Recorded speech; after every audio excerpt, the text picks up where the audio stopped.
Alrighty, everybody, what's up? I'm back after a 3-day break and a trip to New York City, to the Big Apple. I went to the Big Apple, everybody. We did it. I went to Times Square and walked around and got faded. It was amazing. But I'll tell you all you guys about that in a sec. I just want to say the day is January 13th, 2025. I'm gonna change Spyro's color to something very beautiful right now. Let's see what we can muster up here. I'm gonna go invisible. No, I'm gonna go I don't know, ditto. I like ditto. Ditto's good for a day like today because today I really don't know who I am. Today something very miraculous happened. Let's head over to Dark Hollow and do some warm-up. By the way, I haven't played this game like all weekend, so you know, wish me the best in terms of runs and gameplay today, but today we're just gonna get back into it and just get the vibes and just party, you know, I don't know. So there's some pretty big news today, and thank you Kale Kuma for the 18 months. You have pneumonia. Hey, get better soon. Well wishes for Kale Kuma in the chat. So big news today, everybody. My any percent record was finally broken by Composer, which this is gonna be just get ready for this to be brought up a lot today. I'm already prepared for it, but to anyone who's going to be lurking here for a while, just be ready for me to periodically talk about that like a shit ton today. But yeah, Composer just beat my any percent record by 1 second. And so big congratulations to him, well deserved. He's been grinding at it. He's definitely been world record capable for like a month. So great to see him finally break through. And now I'm in an interesting position, especially after this short break, of do I want to go back to any percent? And honestly, I'm definitely toying. I'm tempted. I'm tempted to go back to any percent. As you guys know, I've been grinding 120 for the last I don't even know how many months, like better part of a year, honestly, at this point. I've been going hard at 120%, and we've definitely fallen into a bit of a lull since the 120-23. It's been like over a month and a half, probably getting close to 2 months or something since my last record. It was in November, I believe. So yeah, I mean, like, I'll be honest that I haven't really been making swift. I mean, you know, at this level, progress isn't always going to be swift. Sometimes you'll get 2 PBs in a week, and sometimes you'll get no PBs for months. But obviously, I've done the latter, and I haven't really gotten many PBs in 120%, so it's come to quite a lull recently, and especially with the blindfolded challenge that I've done recently. Also, welcome everyone just getting here. I see you all in the chat there. Good morning, everybody. Good to see you all. I'm talking about, do I want to go back to any percent? Now that Composer has beaten my record as of this morning by 1 second. Jay-Z, thank you for the 17 months. Woo! And that's going to be an idea that I'm going to play with today in my head as I go through 120. I'm going to continue playing, as you can tell by the title. I'm going to keep playing 120% today. And for now, I don't want to like rashly just switch just because Composer got the record. I want to like know that I want to do that. You know what I'm saying? I want to know in my heart that that's like what I want to do. Because it's a big commitment for me to just like up and switch categories like that. I can't just like, some of you guys might just think like, oh, you could just hop between categories, but for me, it's not like that. I have to like really commit.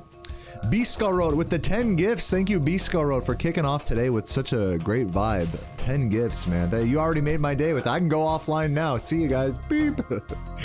Kidding. Thank you, B-Skull. I love you. Jay-Z with a gift as well. Thank you guys for all that. I was gonna say also, you know, the last like 10 minutes before going live today, I was playing around with, you know how I had like a sub goal there where the world record text is? I was playing with like, oh, okay, maybe if we get whatever, like many subs, I'll, you know, I'll go back to learning any percent, or I'll do more blindfolded or whatever. And I thought about, as I was switching around the layout for it and fucking around, I was like, dude, I've been sub-goaling the blindfolded stuff a lot lately, last week. And we finally completed Blindfolded Artisans Vortex, which, by the way, side update there. Apparently, my blindfolded run is not the first ever blindfolded Artisans run. I linked it in the pinned comment of my video on my second channel, but apparently somebody did Artisans any percent blindfolded like 3 years ago. Shout out to Macy for letting me know that was her sister that did that. So that's pretty cool. I am still technically the first person to do Vortex, which like maybe is arguably harder than, I don't know. They're both pretty hard to get out of Artisans either way. So so it looks like Macy's sister is gonna keep doing blindfolded any % based on the chat down there, but that's pretty cool. Cool to see someone's doing that alongside me. What was also really cool, like watching that video, is that like we do a lot of the same strategies as well, so that's pretty dope. Pilot Pat, thank you for the Prime, and thank you for the 4 months. Like we both just came up with a lot of the same strategies on our own, which is pretty dope. Resident Evil with the 199. Since everyone else is gifting, you shall too. Thank you. Thanks for being the first YouTube gifter. But yeah, so anyways, to get back to what I was saying, with my plans, with the grind and switching to any %, it's something that I'm considering. I'm gonna spend the next day, maybe couple days, thinking about it. And I really want to see how this category feels to me now that I'm in this kind of real transition. I'm starting to come into like a transitionary mindset. That I, like, if 120% is just really fucking me and I'm just over it, then I might just be like, fucking just learn any %. But I'm not quite there yet. I'm still in like, oh, this category's comfy. I'm still in the Stockholm syndrome of 120%. So I don't really want to like just up and just switch right away. I want to keep playing this and see if I can't get, you know, get what I can get, you know? So yeah.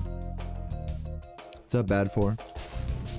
What are you watching? Just me bemusing about whether I want to switch back to any % or not now that Composer got the record.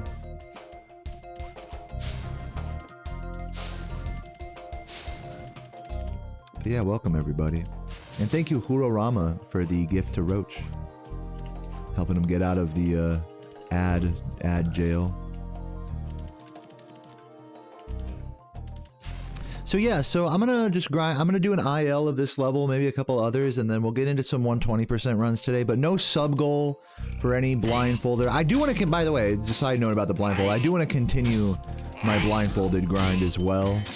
But yeah, I'm just sensing the universe right now. I'm sensing what the universe wants.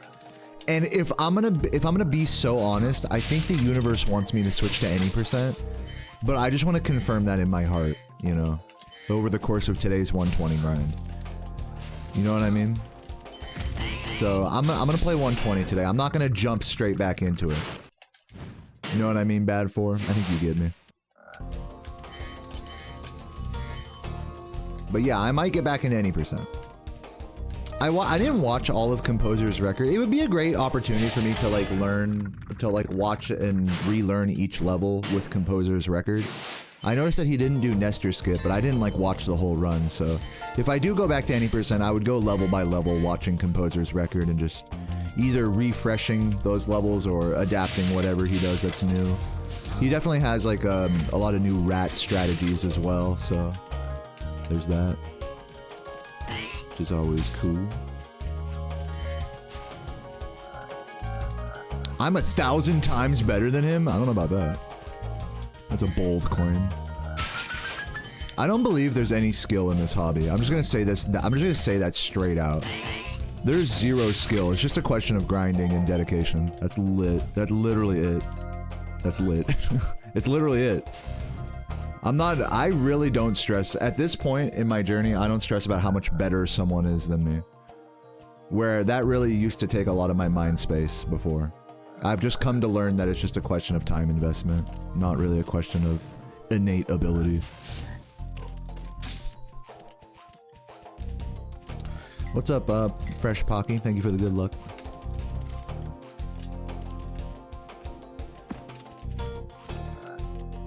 Is it hot today? Yeah, a little hot. It's compared to how cold it's been lately. It's been pretty hot today.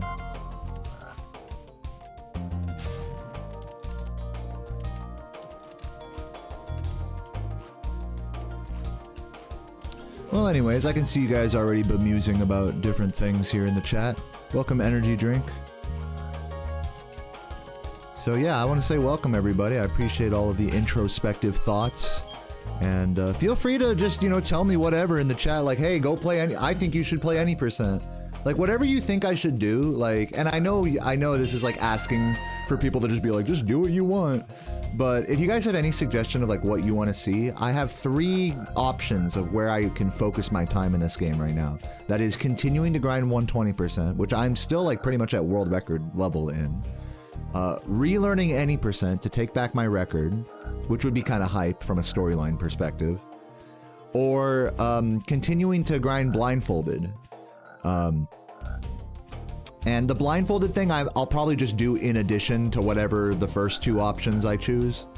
You know, because I can just like you guys saw me doing last week, I just sub-goal that at the end of stream and figure stuff out. But yeah, that's right now I'm kind of deciding whether I want to switch back to any percent. So if you guys have any suggestion or whatever, go ahead. I'm all ears. Today I'm all ears to the Deo switch back to any percent. Did you see Composer's record? It's all, I'm not going to shut down any of it today, so feel free to say your piece. Let's head over to Ice Cavern. Yeah, if one thing that won't happen is like what Biscorot said is to make Composer's Euphoria short-lived. If I were to go back to any percent, it would take me at least, I'm gonna say it's gonna take me at least a month to get back to world record level in that. Maybe less if I'm like really dedicated.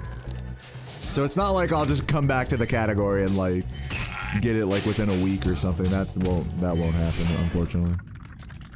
I know how I am with this. If I was like really like obsessive about it, then maybe I could do that. I know a lot of speedrunners do stuff like that, especially like when their world record gets taken, they'll just go like in a fucking, they'll go into their dark place and just offline grind like crazy and just like vindictively take it back. I'm not like that, obviously. I would have to like actually like really simmer and let the category like, you know, grow along with the category to get back to that level.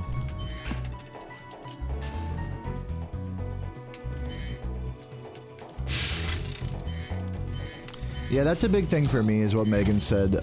You know, you go through a lot of the same levels, obviously, in 120%, any percent, with very similar routes that just take different detours at different points. So there's a lot of like bad muscle memory that I now have ingrained. If I'm gonna go back to any percent, there's a lot of bad 120% muscle memory that I have now. I'm not saying that's a reason not to do it, but it's just something to consider as I'm relearning. Like, that's part of the reason why I don't want to like, grind like both categories at once, to those who are just like, oh, just do it all, just play them both, why not?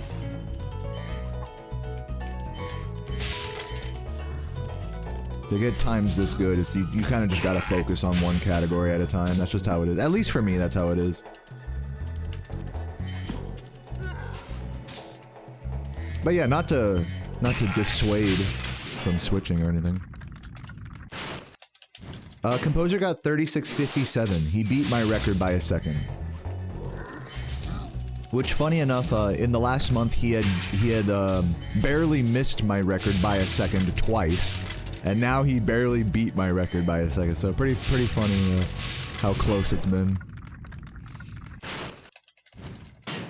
Yeah, I absolutely will do what makes me happy, and you know that goes without saying. I'm not about to like sit here and like have a mental breakdown over it. That's why I'm just fucking playing. Right now, what makes me happy is playing 120%. So I'm just gonna do that today and just analyze how I feel. I get the feeling that maybe in the coming day, this might not happen, but maybe in the coming day or two, I might be like, man, I'm just not going anywhere with 120 right now. You know, and it just seems so much more like the universe wants me to play. And so I might switch. You know, I might do that. But for my first day back, I don't want to like do that. I don't know. That, like you said, like I'm always just gonna do what makes me happy at the end of the day, but I'm just, since I'm in a transition right now mentally, I don't really know what I want to do, so that's why I'm asking y'all's opinion. So believe me, just do what you want, do what makes you happy, that goes without saying. I'm already way ahead of you. You don't even have to say that part. I got you. I will do what makes me happy, more so than any competitive drive.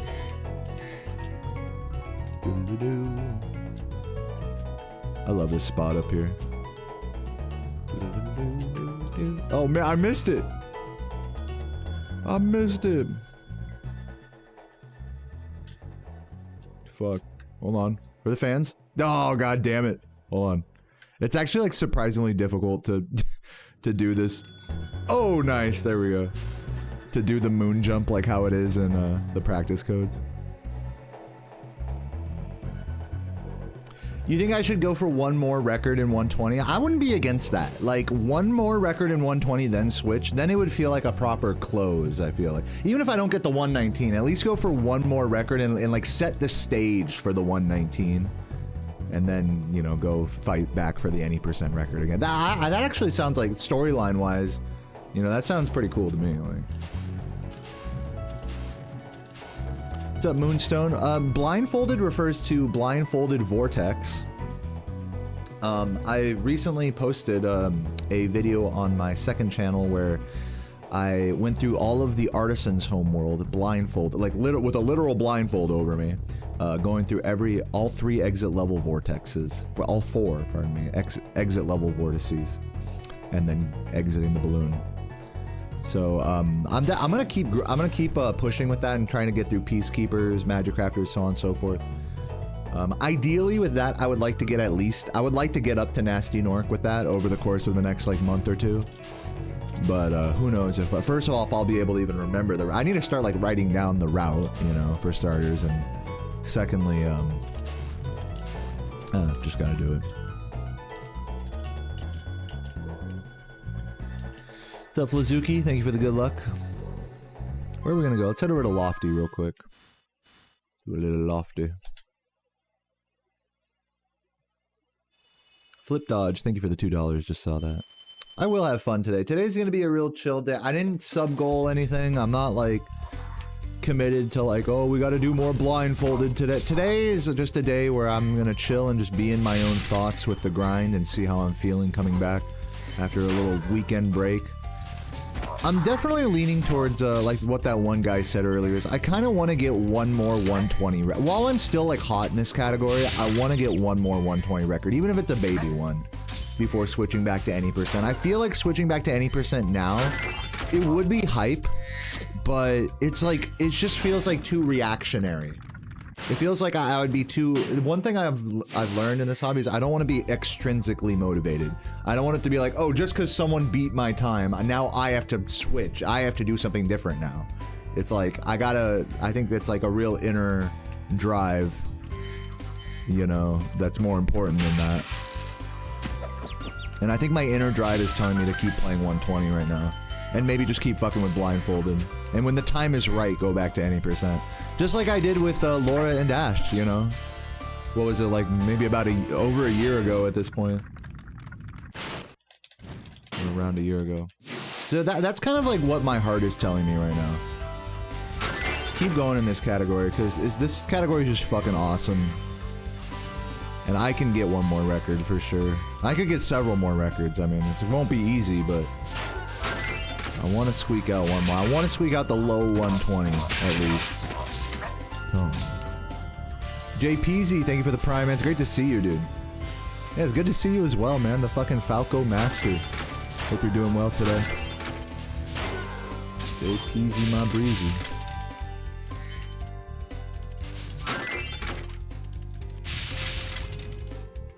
Yeah, Roger, you need to follow my second channel. Deo Extras. I just posted the entire Artisans playthrough there. Yes, and you know, you're right, I should just upload the blind parts of my VODs onto my VOD channel. That's my third channel. I should do that as well. That's a good idea. But also, you could just remember that like my blindfolded runs always happen at the end of stream, after like a sub goal or something. So if nothing else, you can just click on my stream VODs and just scroll to the end of them as well, so. But yeah, I should do all the, I should / have done all those things. What's up, Lion? Vibin', got to work, just chilling till then, nice. Yeah, no, exactly, Nick. That's why, especially like, now that I'm starting to get into the second homeworld, I need to like write down everything from Artisans. Like, if anything, like next time I do a blindfolded session, I should just review and like write down everything from Artisans in a notepad. Just so I have that there for like future reference. Not that I'll be able to use that during a run, but just as reference.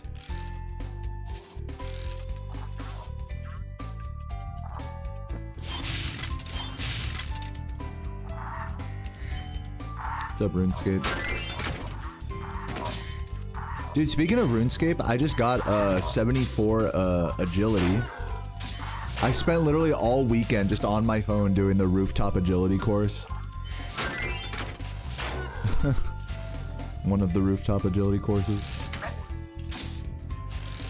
So yeah, GG's to me. I need one more level though before I can do the Elven course. And then start grinding out, you know, just fucking grind out the crystal shards, you know. But you know what I just learned actually? So I have a pet. By the way, this is gonna be like my dedicated like 2 to 5 minutes of RuneScape ranting. So if you don't want to hear that, I'll rant as I do an IL of this level.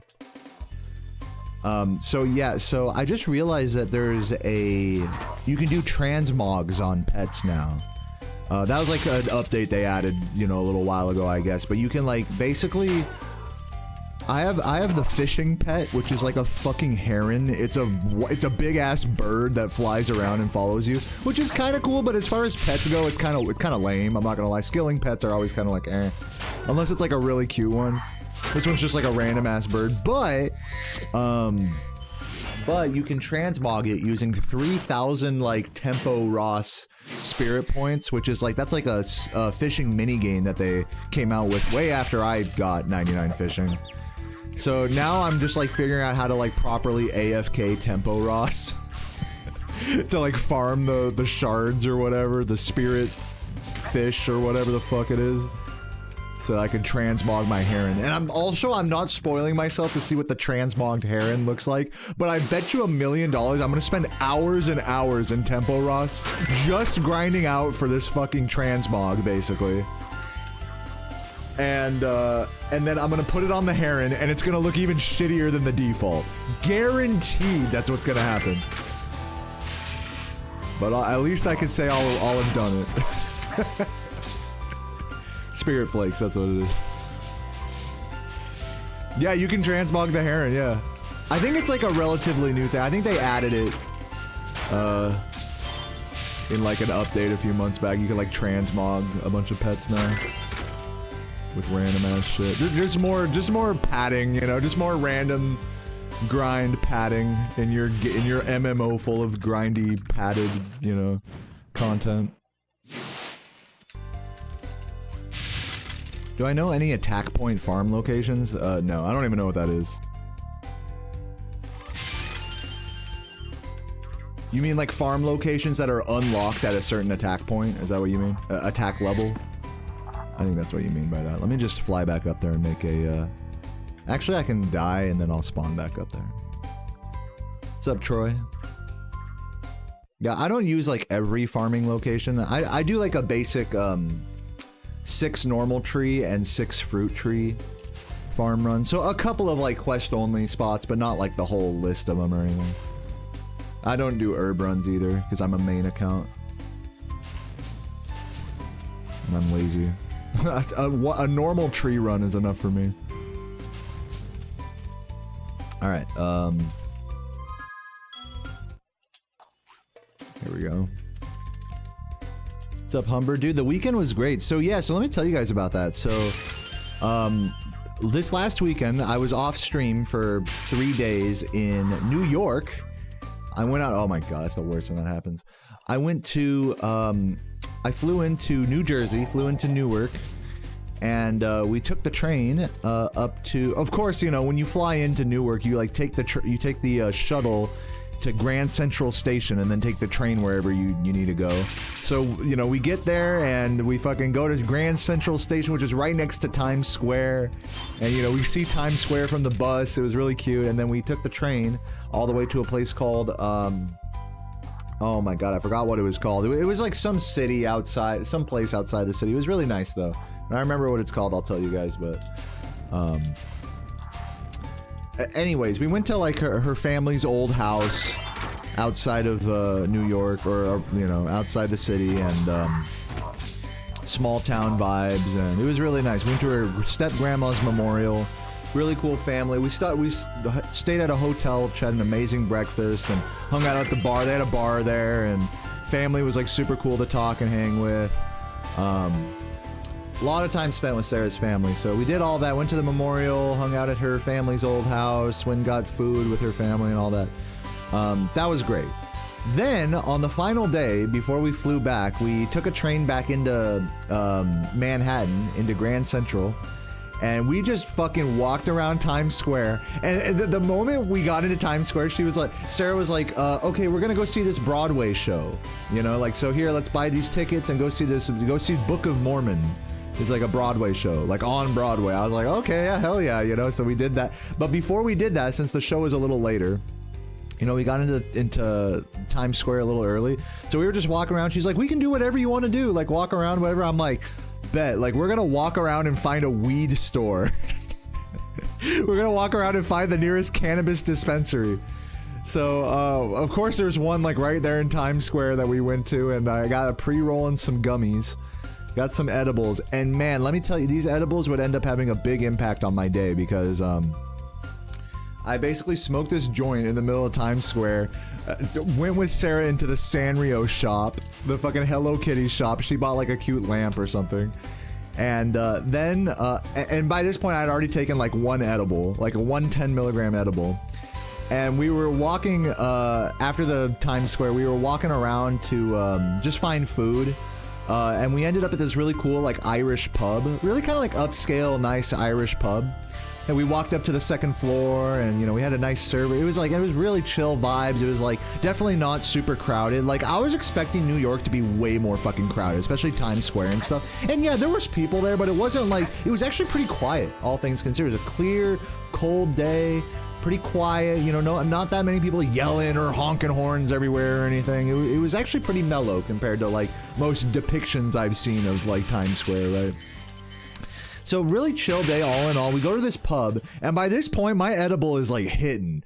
I'm like, oh my god. I'm like having like a bit of a social anxiety. Like I'm sitting there, and the server's like, hey, can I get you anything? I'm like, okay, don't look like a weirdo. Don't look like. I'm like, water. I'm like, let me get a water. He's like, you don't want anything to eat? I'm like, you know, when you're really that stoned, in my case, your appetite gets really suppressed. So I was like, no, I'm good. I'll just share whatever she gets. You know, no biggie. So we got this cute little pub burger and stuff and hung out. The server was a really nice Irish guy. He was like actually an Irish guy. Had a nice little chat. And so then, yeah, we're hanging out in this pub for a while, and then it's finally time to go to the Broadway show.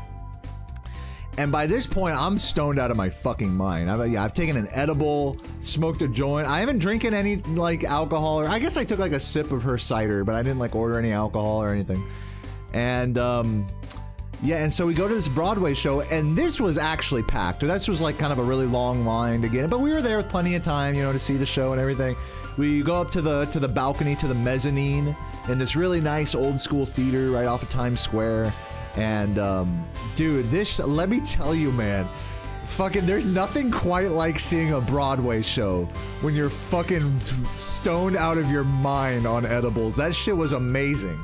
That was, and I felt like I was right there, like I was in the perfect seat, because these mezzanine like balcony seats were like right there, like looking down at the thing, but they weren't like far away, they were still like pretty close.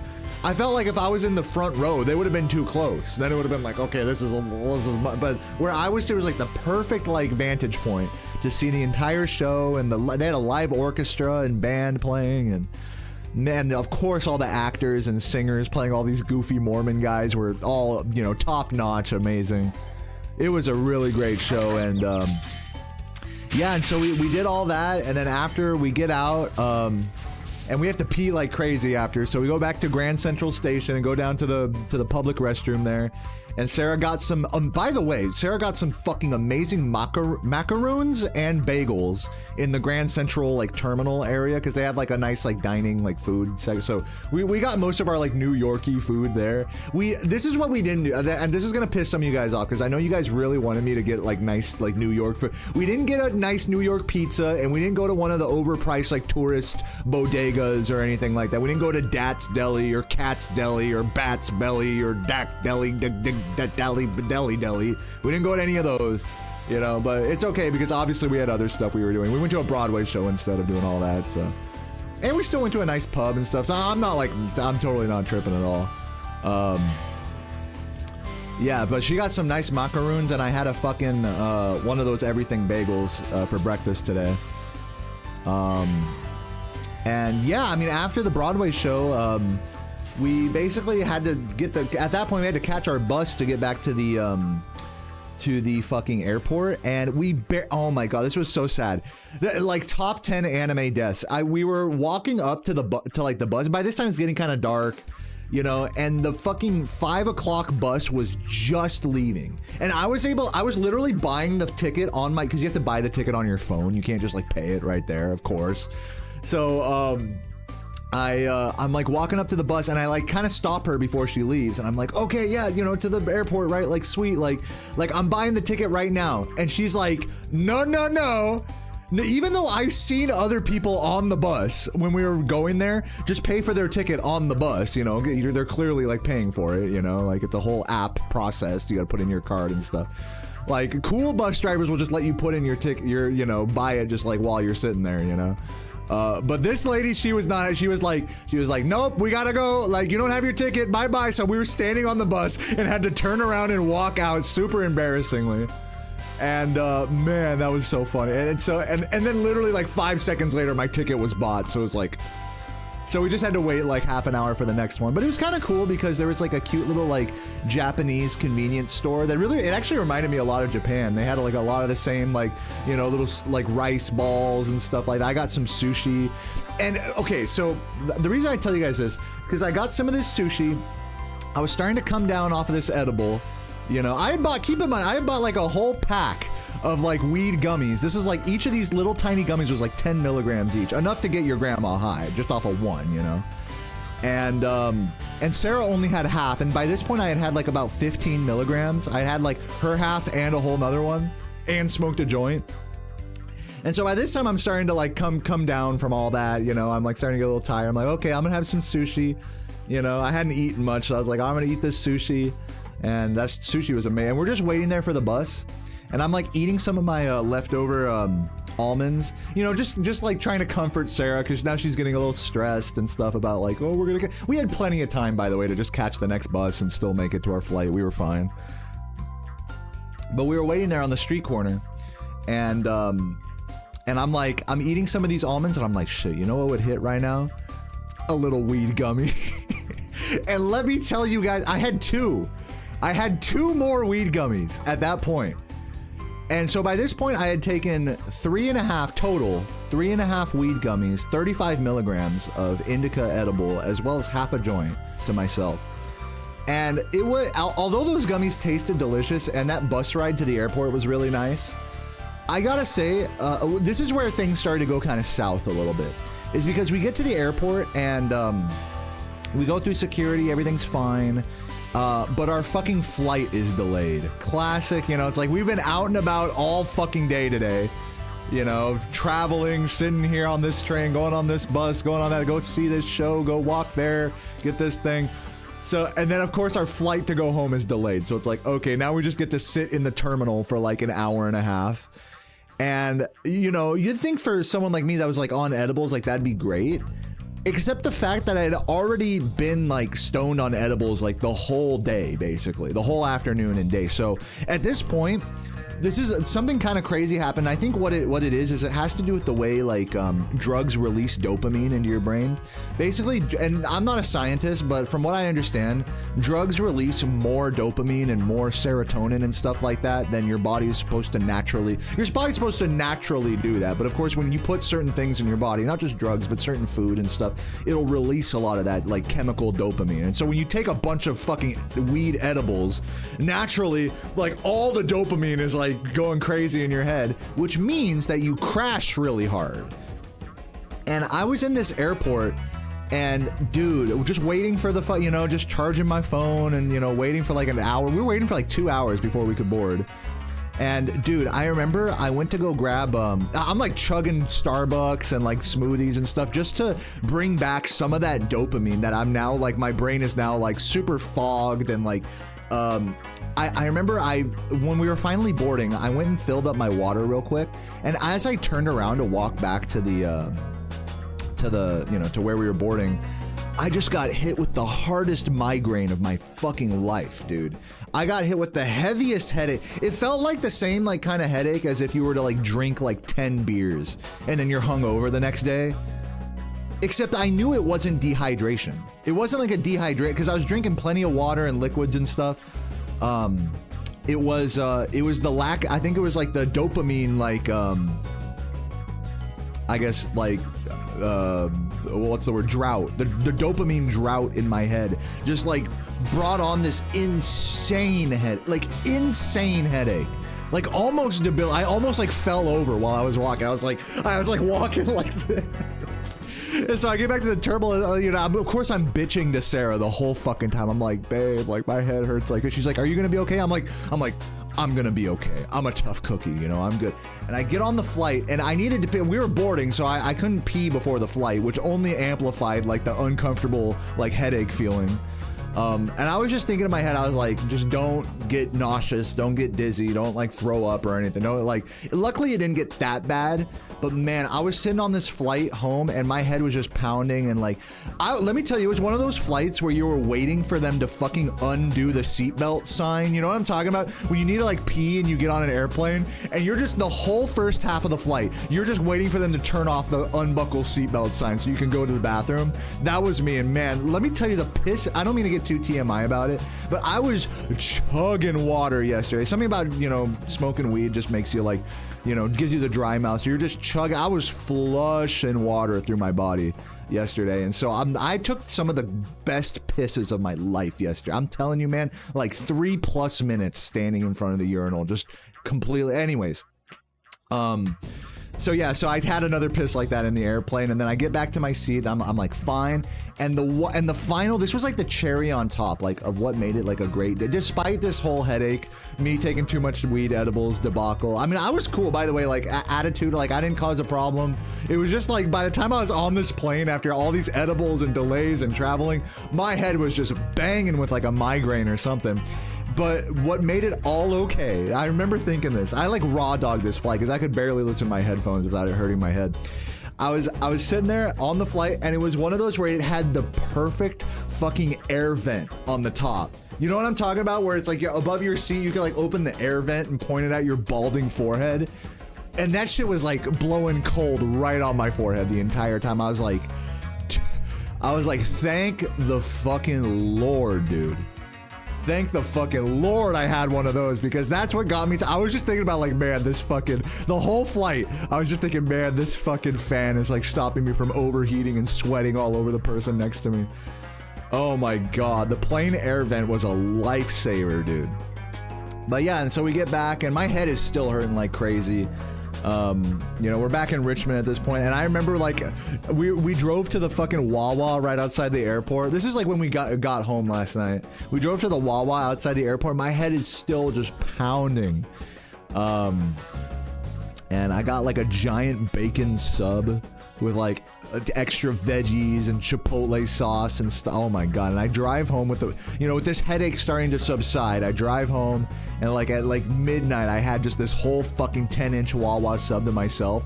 And I remember, this is from last night, I remember I was eating this sub and it was so delicious, but just to chew the bread, you know, I mean, like obviously like the subs are kind of chewy, you know, I'm like trying to chew the bread, and each time I would like really masticate the bread, it would make my head hurt a little. And I was just like, after eating that stuff, I was like, fuck this, I need to go lay down. And now I feel all fine. Everything's all fine now. I will say that the weed hangover I had yesterday, like towards the end of traveling, that shit is 10 times better than an alcohol hangover. I'll just say that. But like both of them are very real hangovers that give me very real headaches. And I think that's the one thing that stops me from over consuming those drugs is or being like more of a crash out deadbeat with those things, is that just I know that it's like if I consume more than like 3 beers, I'm gonna have a fucking awful headache the next morning. If I consume more, and now I know if I consume more than 3 edibles which I mean, I should have known that, but I was like, you know, it's like we're traveling, like, I gotta get rid of these gummies before the plane anyways, like, I might as well. Thank God I didn't, like, just down the whole pack of them. That would have been, then I would have seriously crashed out and, like, there would have been a problem, like. So thank God I exercised some restraint and like didn't eat all like 100 milligrams or whatever, but yeah, 35 milligram edible. That's like my PB, I guess, for recent memory.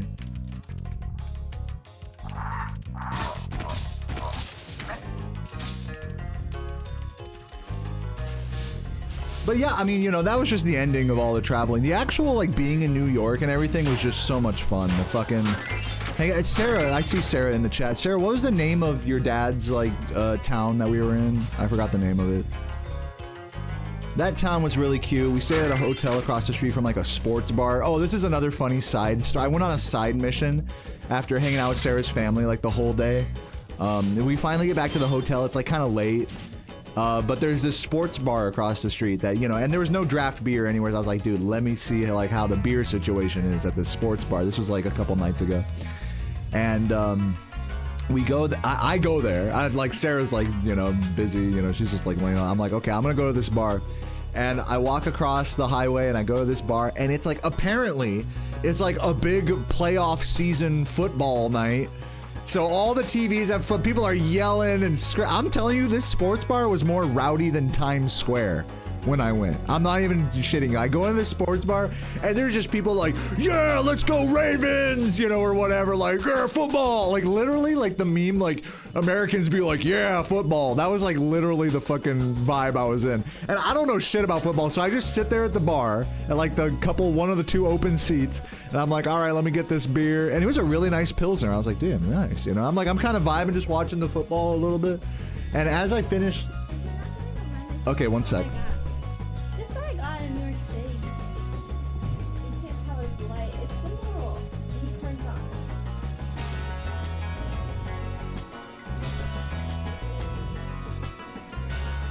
It's very beautiful. Okay, goodbye.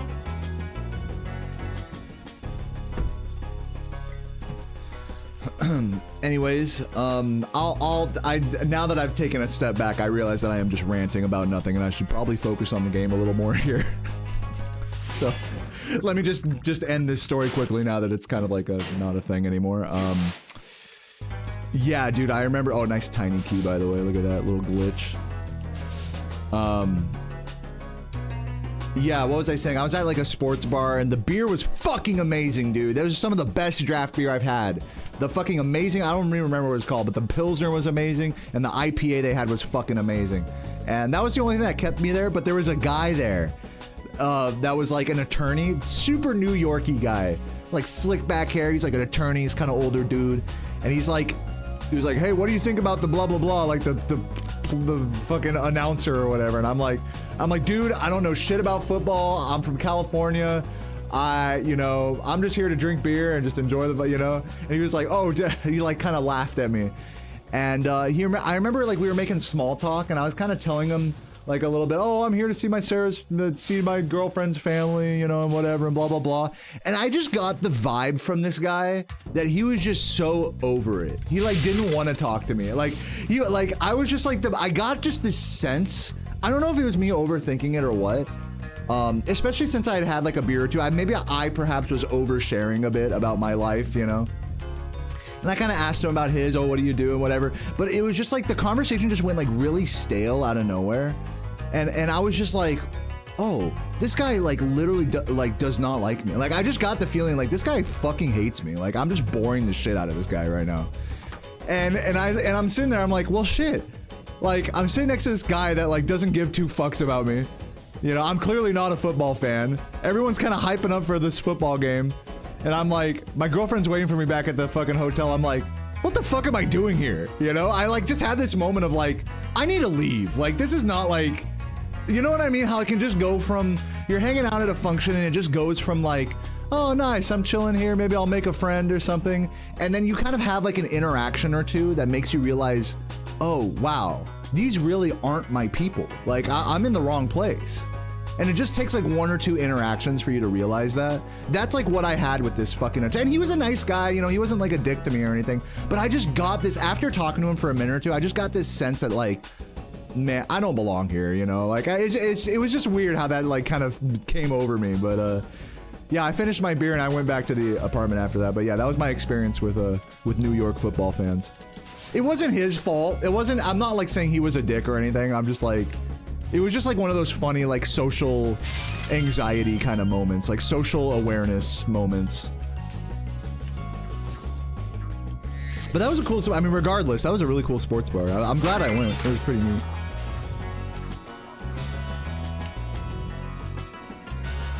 Luckily, let me tell you this. Luckily, yeah, I'm too high for this. Luckily, I didn't have any experiences like that when I actually was very stoned in Times Square. The closest I came to that when I was in like the pub. You know, just hanging out like at a table by myself, and the server would kind of come by and make small talk, but I think he could tell that I was like really high, and I didn't want to like just say it. I kind of wanted to just say it outright, like, dude, I've had a lot of edibles, you know, I'm sorry, you know, but I didn't want to like make a fool of myself, you know, so I just kind of chatted with him a little awkwardly, and then just like, you know, just sat there while, you know, and ate like a bite of Sarah's burger and just tried to gather myself, you know what I mean? That was like really like my only moment of like, man, I'm too high for this. But when we were actually in the Broadway show watching Book of Mormon, dude, that shit was amazing. That was I was very high, but that was like the best thing to do while I was stoned. Like super worth it. Oh yeah, when we were walking through Times Square, you know, people just trying to get your attention, like handing pamphlets out. We like ignored one guy like handing out a pamphlet, and he was like, mediocre redhead. He said to her, I was like, what? Like we both kind of turned to each other and laughed. Like the idea, like you got to respect the idea behind his play there. His idea was that like one of us would get mad and be like, hey, what the hell? But obviously, like, we don't care, like, so it's just like, what the fuck? That was just random. Some people just want to just be dicks just to get your attention, you know? That was the only example of that, like, of like a weird street interaction we had. That was the only, and it was just an easy enough thing to just be able to just laugh and just keep walking, so. Thankfully, no like, weirdo interactions for the most part in Times Square. Thankfully. What's up, Mac? Thanks for the good luck.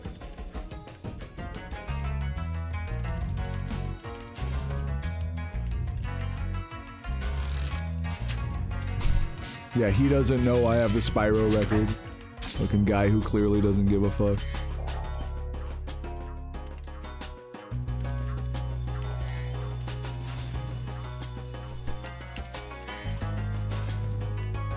So yeah, guys, New York was fun.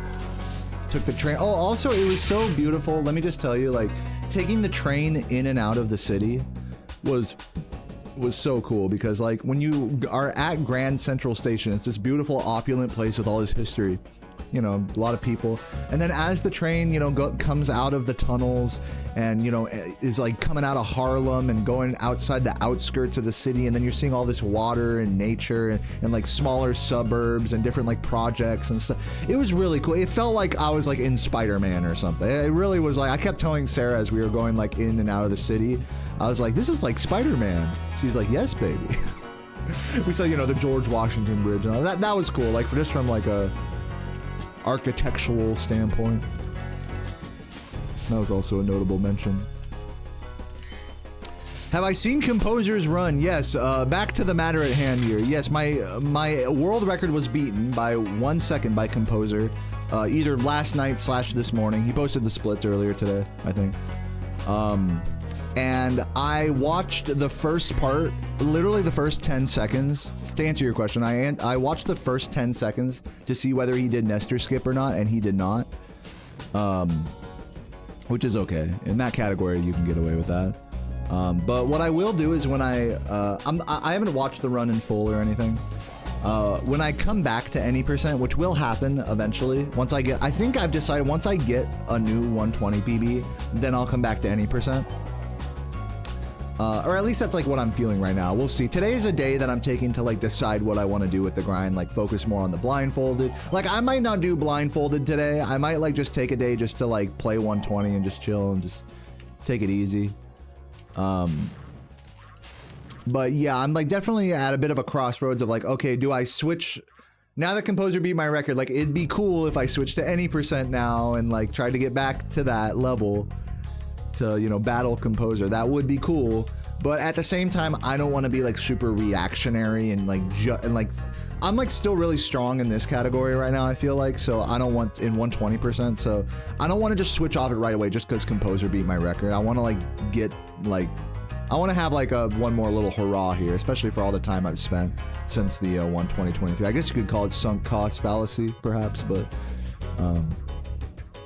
I do want to get one more PB before switching back. That's like what I'm leaning on right now. But who knows? Maybe I'll be super fucking over in the course of this week.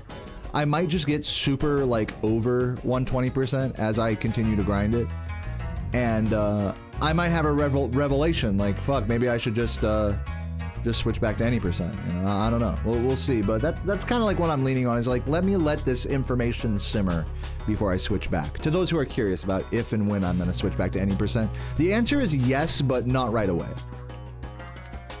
Also, I didn't shout this out, but thank you, Beard, for the 5 gifts earlier. Love you, Beard. Maybe I did shout that out, forgot. Either way, love you, Beard.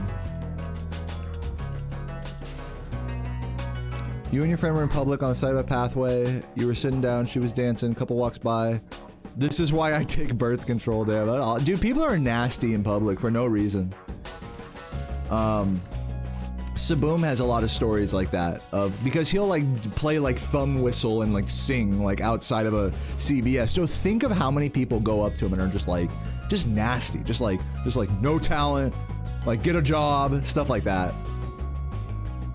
Just like needless. It's so needless. It's like, I think Saboom is really when I hung out with him a little while ago, he really shared with me that it's like when people see you as a nuisance, like they're really not afraid to make that known, like especially out in public. And street performance is very much like that, where it's like, to some people you're just a nuisance. Like, forget about like artistic or whatever, you're not bothering anybody, forget about that. It's just your existence is a nuisance, you know? So they have to like tell you, you know, they have to tell you off or something for that. Like as if you should feel the same way, you know?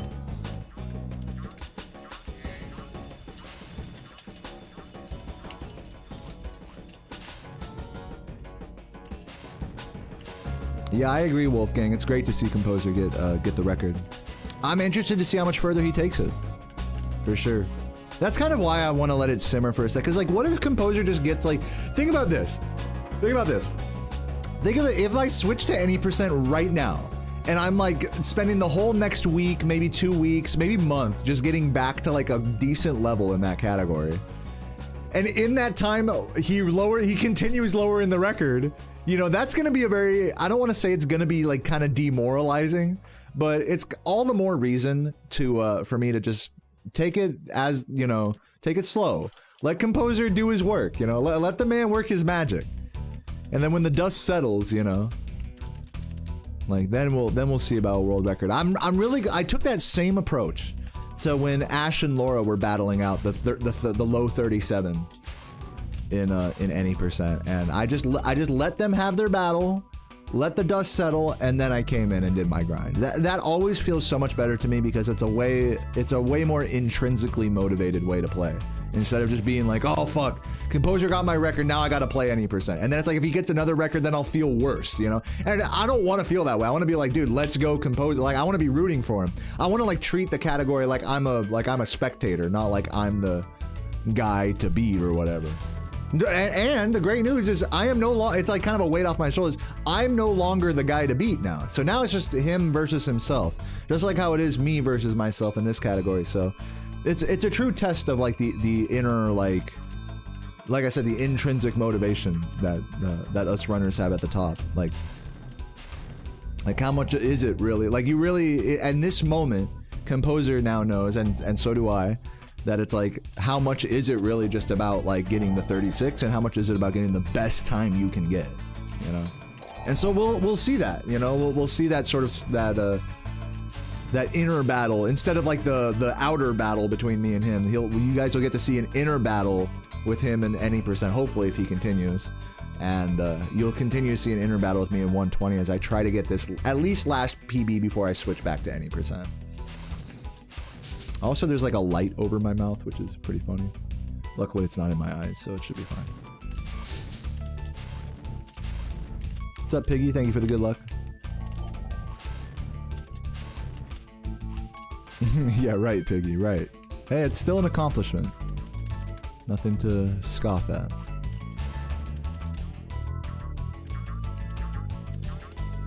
Ever heard of Jerkmate? Can't wait for the grind. I think let's get into a run. I think let's do it. I think I've said my, you know, we've caught up with the news as of late. A lot of news. You know, new any % record. My record has been dethroned. I went to New York and blindfolded. Oh, blindfolded news as well to those who weren't here earlier. I thought my blindfolded Vortex Artisans was the first ever, but actually somebody else 3 years ago did blindfolded. Here, let me switch to my blindfolded Artisans any %. So me and I forgot their username, but me and that person are going to be sort of working on blindfolded for we're the only people that are like doing it. So they're doing blindfolded any %. I'm doing blindfolded Vortex, which is kind of cool actually that we're both kind of dividing and conquering these categories. But of course, our journeys, you know, if we make it to Nasty, our journeys are almost certainly going to end at Nasty because of how hard that level is to do blindfolded. But let's switch to, you know, let's not worry about that. Let's play 120. Let's switch the game. Let's do the thing. I'm not doing any sub goal today. I'm not doing any like, okay, I almost did a sub goal to like relearn any % or to like do blindfolded. I've been doing a lot of that the last week or two. We have plenty of Twitch subs. I'm happy, you know. I think it's time we just play the game, chill out, and just see how we're feeling. You know, today's like a feeler day. Like, how am I feeling about this category? Do I want to keep going with this? Do I feel like I can, you know, still play at a high level, even if only for an hour or two? And yeah, I might not do a super duper crazy long stream today, but we'll see. We'll see if I end up doing any blindfolded or anything after this. But yeah, we'll see. Yeah, and we'll see about that as well, Ken. As you know, they show up in the spammers show up usually in like about an hour, so we'll see around then how that goes. But thankfully, I got your help as well as some other folks' help. Vortex is a category where you just go through all of the exit level Vortex. You know where it says like return home? You go through all of those and beat the game. Notably, they do a cheat code to unlock every homeworld, so that way you don't have to collect gems or dragons. It's a pretty interesting category. You should check it out. All right, let's do a run. I'm ready. Wait. Oh, my thing. Okay, here we go. The first try? Not quite. Good attempt, though.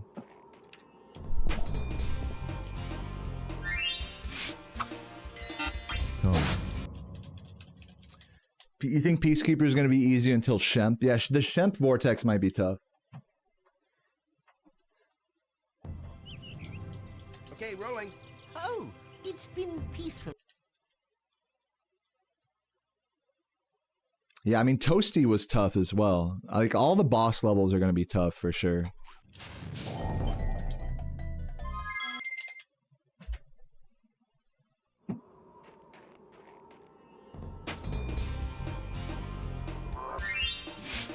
Chance give leeway. Yeah, speaking of audio cues with blindfolded, I might do some blindfolded stuff after my grind today. We'll see how I'm feeling, but I did get my new blindfold and my adapter, so that way I can plug my headphones into the CRT and get like full like surround, you know, surround sound with it. Stereo sound, I guess.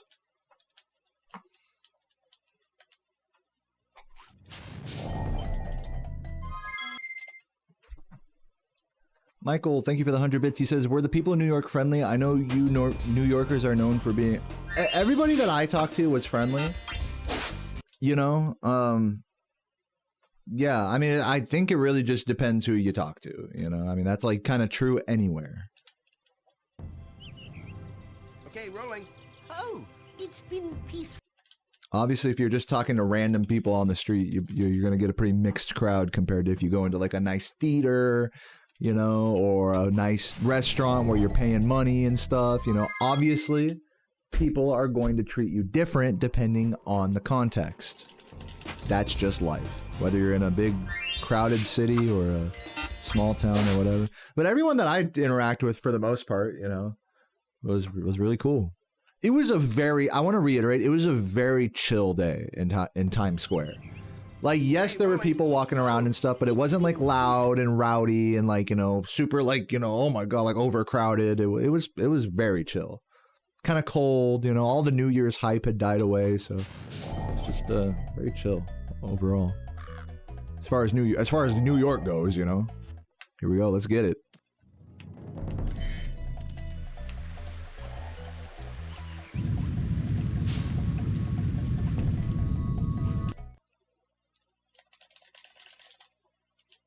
Yeah, guys, Nestor Skip acquired. First run in, I guess, 4 days, 3 days, whatever. First run since Thursday, I guess.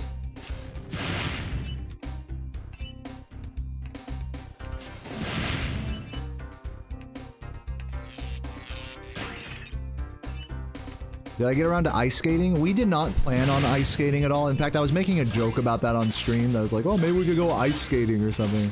But then I lamented that we had already gone ice skating once out here in Virginia, which was a really cute date, but it was really impromptu. We were actually just at an amusement park, and they just happened to have ice skating there. And I got hyped. I was like, babe, we got to do the ice skating. This was like a year ago. And Sarah is not ice skating inclined, so I had to push her around on one of the little slidey, like, cart things that slide on the ice that are meant for, like, little children. And that was fun. It was a very cute date moment. But yeah, well, obviously we weren't planning on any ice skating in New York this time. I was just joking around about that last time.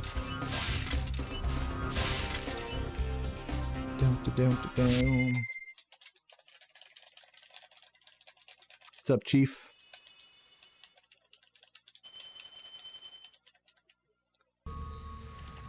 Walking snow. There really wasn't like any snow on the ground, by the way, in New York. Like, it was chilly, yes, but like I said, there was like no snow on the ground. Oh my God, my average splits are ass for some reason. I don't know what happened there.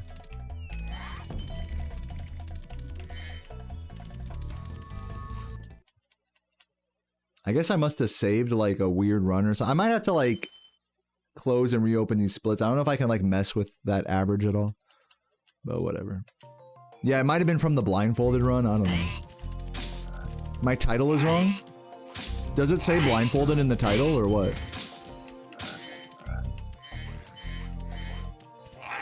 Oh, does it really? Oh, my bad. Sorry, I didn't think I changed my title yesterday. Alright, I'll change it. Or can one of the mods like change the Twitch title? It's just on Twitch, right? Not YouTube. Oh man.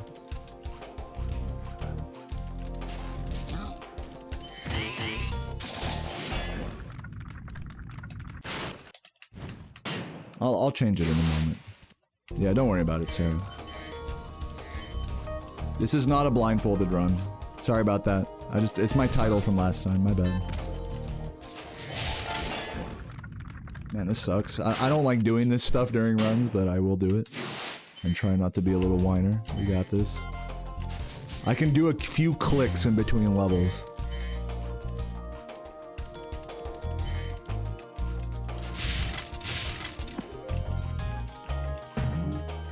It's funny how I, like, again, this is me being a total whiner. It's funny how I'll have like an entire like rant, like first hour of the stream to just talk and figure stuff out.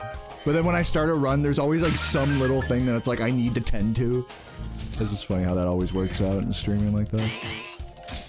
It's like, now you gotta worry about this thing. It's like, oh, okay, like, well, we could have done that the whole first hour of stream, but now we do it. All right. Let's do it. Twitch, title. Oh, the quick actions are covering it. The title's right there. I go this way now, and then we continue messing with it.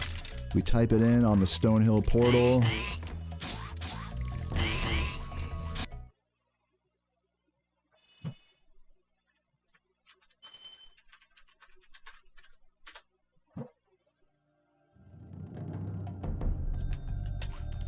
Okay, I think I upped it. I think I did it.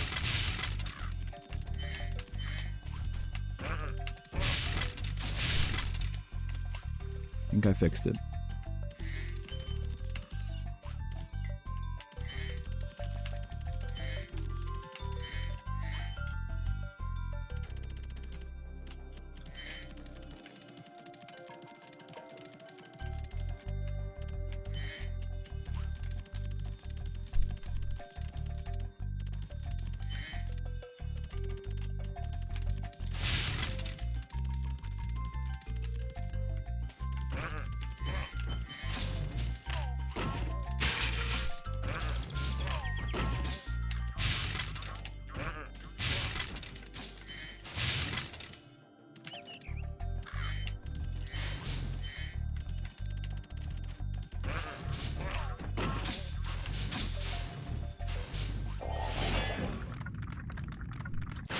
I need to edit a text file. That's fucking super annoying. Whatever, I guess I'll just deal.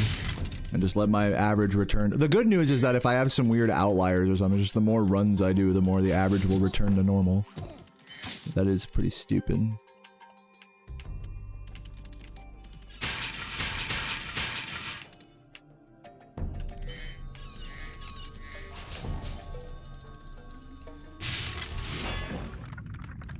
Yeah, free green wall for now. Works for me. Oh, why'd I roll?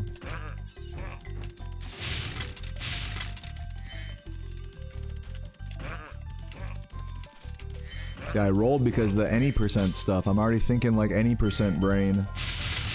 Just from like watching like a couple seconds of Composer's record. Dude. Oh my god, this is ass. I might reset just because like I feel like right now I'm a little scattered. I really feel like I want to center a little bit more. Maybe I should just keep playing it out and then I'll be able to center. I think so. I think I need to try to center as I play here. And then on my next run I could be like Mr. Hardcore. Yeah, Composer got the world record in any percent. 36:57, beating my previous record by 1 second. Do I play Cat Hunger Games with them? Oh no, you're talking to Roach. Okay. I'm good. You can tell I'm like so fucking like, alright, boom, boom, boom, boom, boom, but I'm not like just chilling. Your boy's not chill right now. Your boy's slightly overwhelmed for no reason. So we gotta keep playing till we get over that feeling.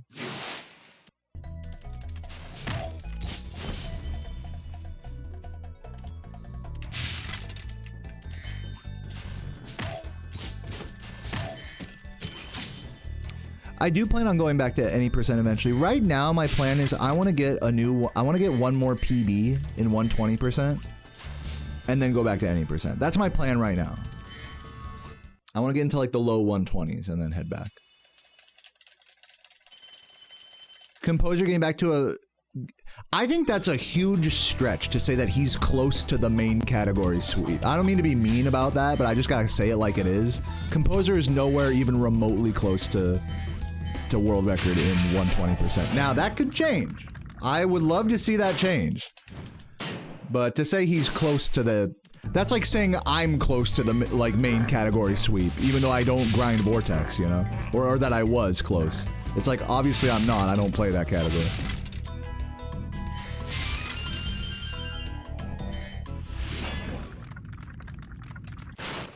Yeah, close in the sense that you have 2 out of 3 world records, but not close in like the real sense of like that of getting 3 out of 3. Like, right? It's like one thing to have 2 out of 3 records. There's another thing to like be able to get the 3rd one, right?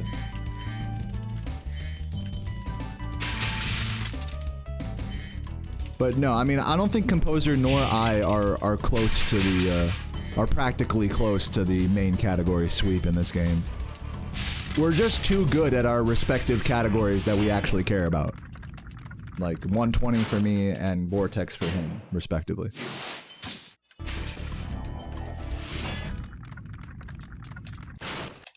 But yeah, I mean, like I said, you know, if I were to like really get super into Vortex and like, you know, grind it out for months and months, like maybe that could change. And the same thing is true with Composer in 120%. So I mean, I wouldn't be against seeing that. In fact, that would really excite me to see Composer get like really good at 120%. To get down to like 122 level, you know. That'd be nuts. But you know, that's gonna be a long time. Dude, we can't just be like, okay, maybe he'll get it after like that's like takes a long time to get there, so. So yeah, I don't think anybody's close to any sweepage of any sort. At a glance, it does seem that way, right? Like, at a glance, it's like, oh, just one more record is all he needs now. It's like, that's... I'll just go out on a limb here, and that's like... It's a little misleading to think that way. Fuck, I suck. Like, not paying attention. Man, I should have gone for the doggy strat there, if anything. What's Vortex? Vortex is a category, is a speedrun category in this game where you go through all of the return home vortices. Like, you know, at the end of this level it says return home. It's a category where you just go through those, and also you can enter a cheat code to unlock all the home worlds, so that way you don't have to collect any gems or dragons. So it's very different. It's just go straight to these vortices using any movement possible, of which there is a lot of weird movement in that category. Much more tricks and skips and stuff. It's a great category. You should check it out.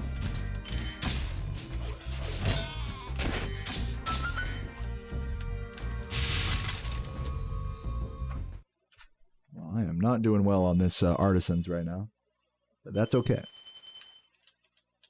You made tacos the other day. Nice.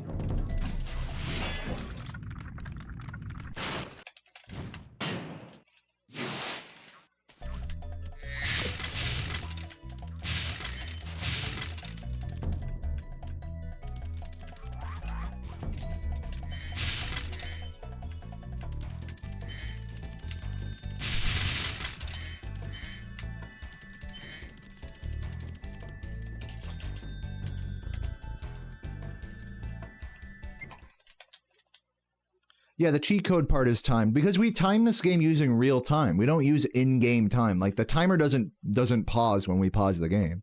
This is a real-time timer. So you have to enter the cheat code. Since the timer starts when gameplay starts, you have to enter the cheat code while the timer is going, which means you have to be very fast at it.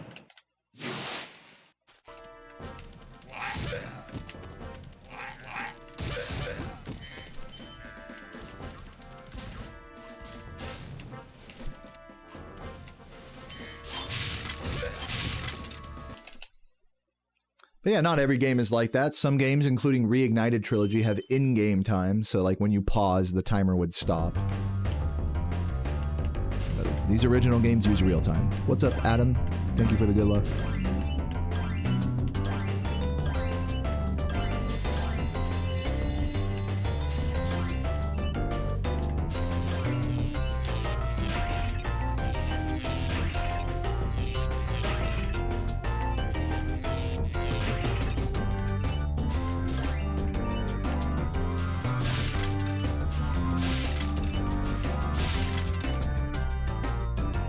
Yo, Norkson, thank you for the good luck. Yeah, guys, I think the play right now is like keep going with this run. It was a pretty ass Artisans, if I'm being honest, but I can save some time back in Dry Canyon. We'll see if we can't get out of this Peacekeepers relatively unscathed, and just try to make the best of this run. This ain't no world record right now. I'm just vibing it. And not only is like the pace not world record worthy, but I think my headspace is a little scattered right now. I'm like very chatty and very much like, you know, talking. And thank you, Tia, for the $1.11 super chat. I'll read that in a sec. But yeah, my mind is a little scattered. I'm very much settling back into the grind here. So we're gonna try our best to no reset this, even if it gets ugly.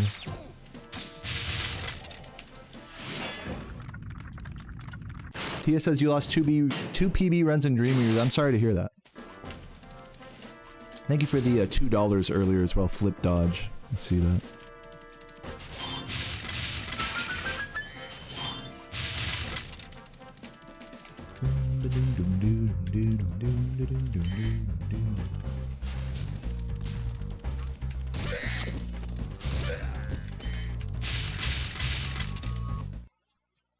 I think so, Megan. Maybe.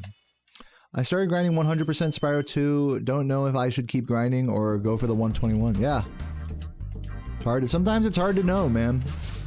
People are just like, people always are like, just do what you want, man. Like whenever you ask like the chat, like, should I do this or should, like in my case, should I play 120% or switch to any percent or focus more on blindfolded? It's like the default answer is just do what you want. It's like, well, like I don't know what I want. That's why I'm asking. So now we're back at square one here. So do I do it or not? It's like, well, just follow your heart. It's like, well, I mean, I don't know. That's why I'm asking. So anyways, should I do this or that? Just, you know what? If you play anything, I'll watch no matter what. Okay, well, that's great. But like, I'm not really sure what I want. You guys see the conundrum here?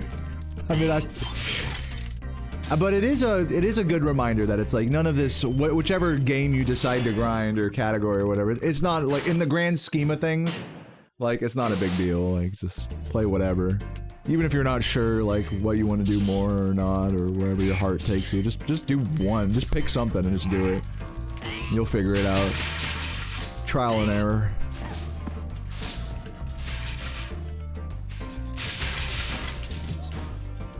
Oops. Wow, that sucked. ZL strat failing me. Can I get this at least for the fans? Oh yeah.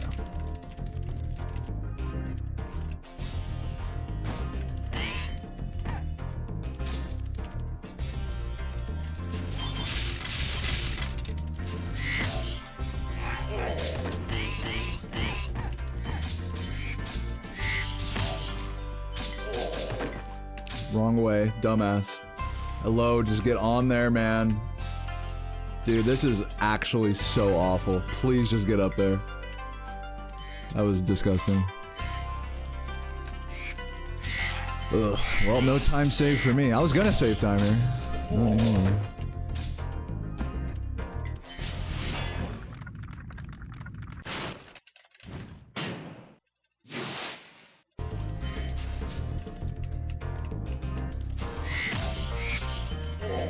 Dude, I'm ass. I'm actually so ass at this category right now.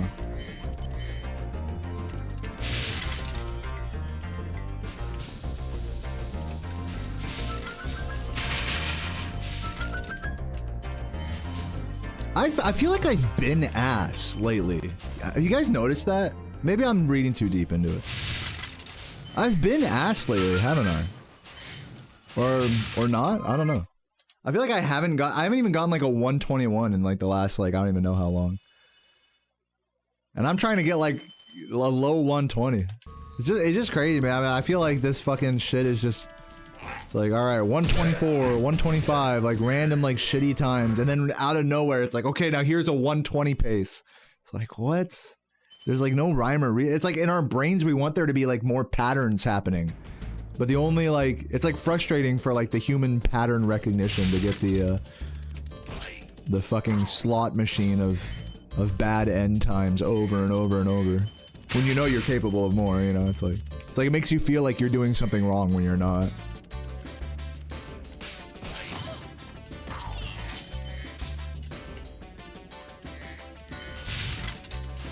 You know who? I bet that it must be like that for, you know what other profession it's probably also frustrating in that way? Is fucking being a blackjack card counter. Hold on. There we go. Being a blackjack card counter, it's probably so frustrating knowing that you have a slight edge over the casino, but that you could still go in and lose thousands of dollars, even playing perfect.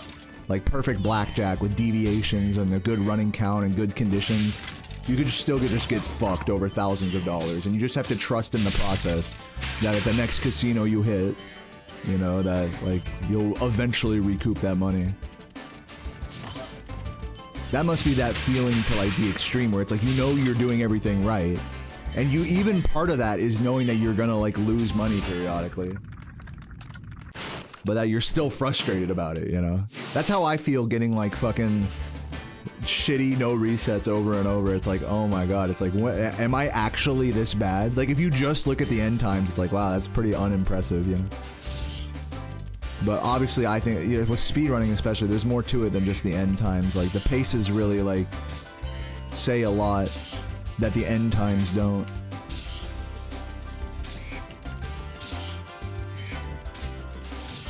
Fuck. You know what I noticed actually is I noticed people get like really attached to paces. I feel like the cope about like not stressing the end time, like it goes kind of like extreme in the other direction where I'll see like on Discord people are always like posting about like, oh dude, but it was like, here's like a shitty run, but it was this pace going into this level, like we really like put a lot of value on that. Especially for our own runs. It's like, but dude, think about the pace though. Think about like, don't worry, like we're as if we're like trying to tell ourselves like, don't worry about the end time.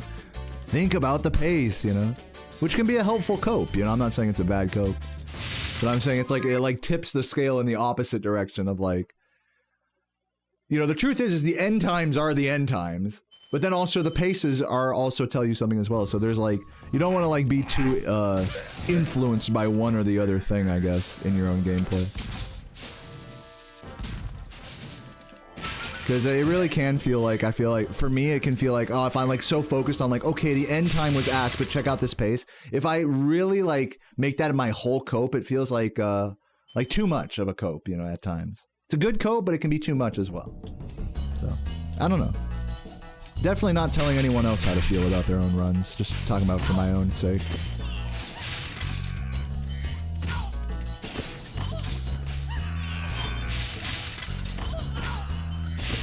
For me, it's like, I feel like I just want to acknowledge as much of what I did good as much as what I did bad, you know?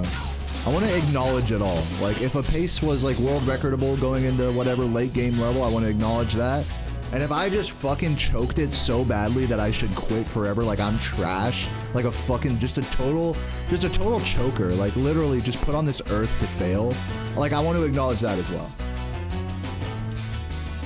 Like, I have to acknowledge both things and not be so, like, doomer about the latter and not be so, like, overly, like, wishful about the former, you know? Or, in other words, don't be doomer about the end time on resets and don't be, like, fucking, like, living vicariously through the paces that, you know, never were meant to be, you know? There's, like, some middle ground, like, middle way there. Buddhist approach. Oh.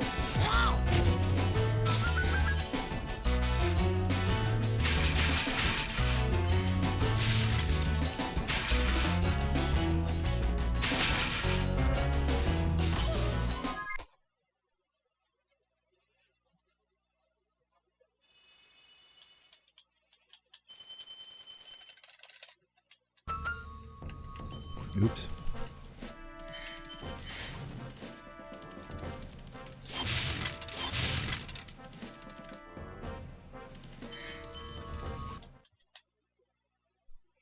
The booty approach. That's the one I'm taking. Alrighty.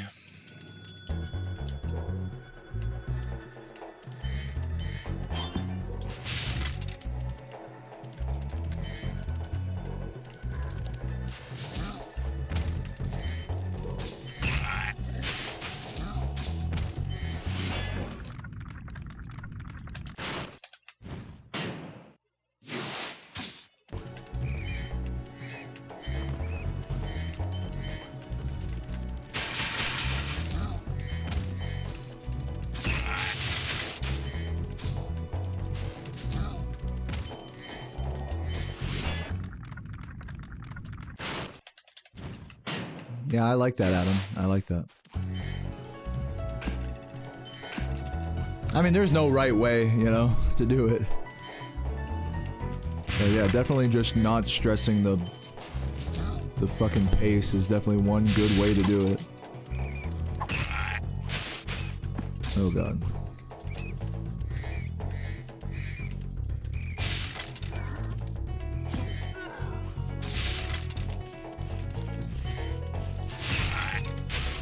Yeah, I mean, it's hard not to be emotionally attached, especially when you get like when you get on a really hot pace. It's really hard not to be emotionally attached to that.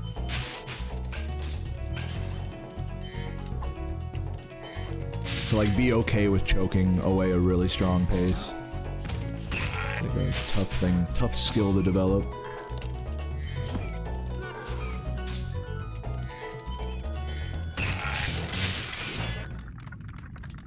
What's up, Relax Rider? Thank you for the Prime. Appreciate that.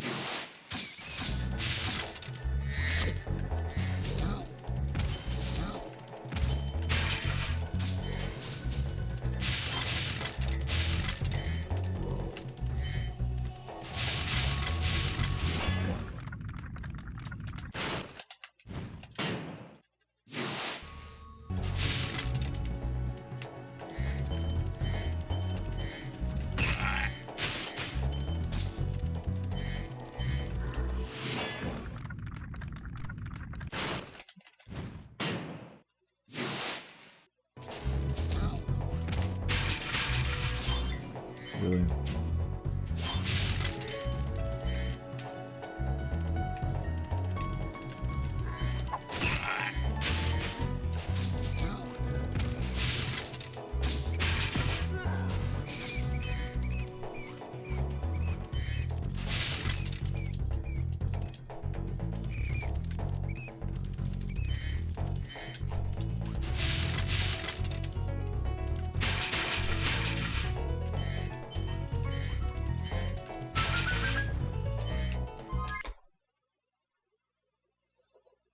What's up, Alex? Do. I don't know what Andor Season 2 is. But welcome. That's how I know I'm starting to lock in, is when the chat starts to like try to figure out their own things to talk about. I have like the conversation has run dry. It's like, hey, have you guys seen Star Wars? It's like, yes, good chat. They're sentient now.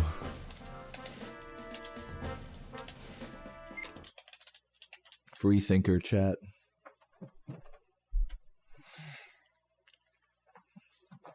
All right.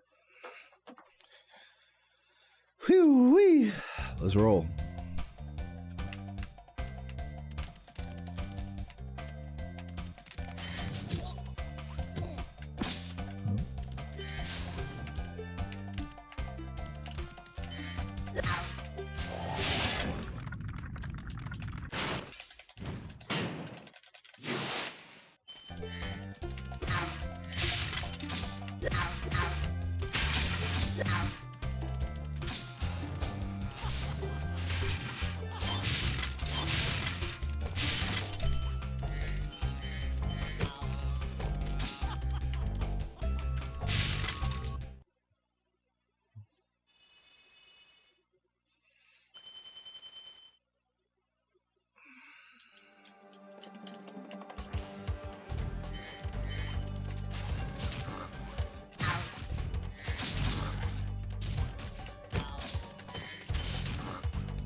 Ugh, trash.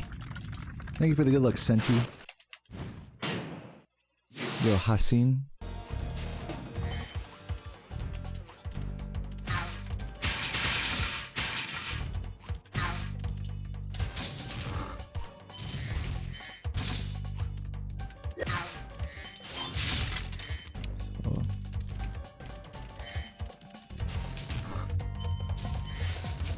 Hello.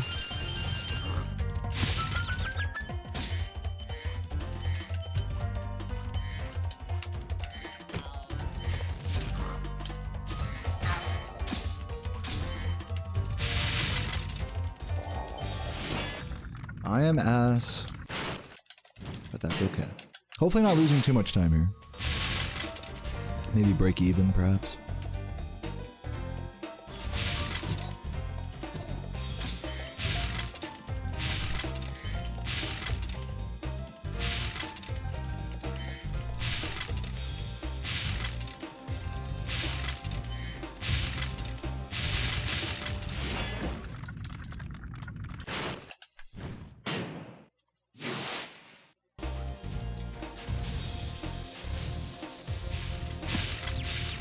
You like when you disappoint, or when you dodge a disappointment bullet, like franchises that like were beloved but then get run into the ground. Yeah, it's a good thing we're not all super interested in like a game series that has like gone, you know, that started off as one of the icons of PlayStation and then later faded into obscurity with failed children's marketing. It's a good thing we don't follow anything like that.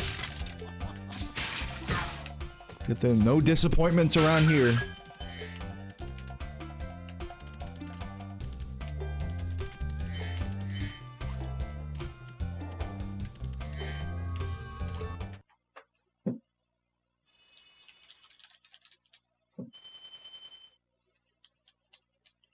Yo, Lozzie, what up?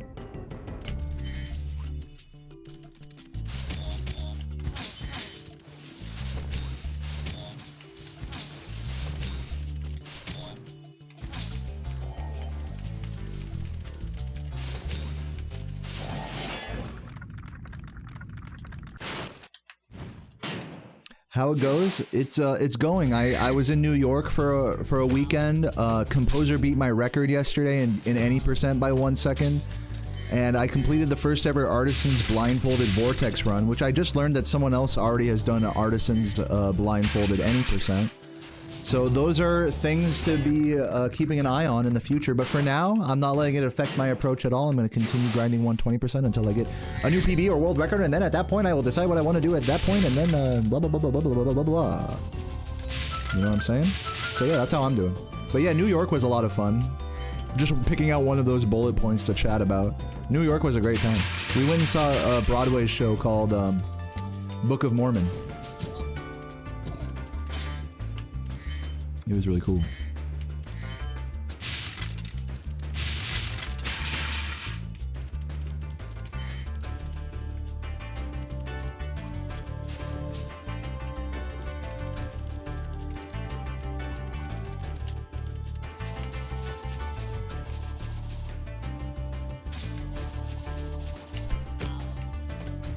Almost bonked.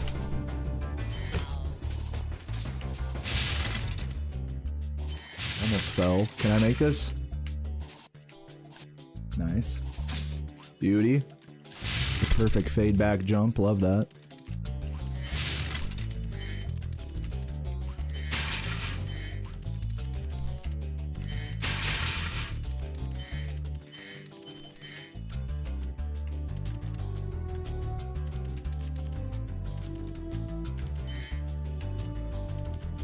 Ugh.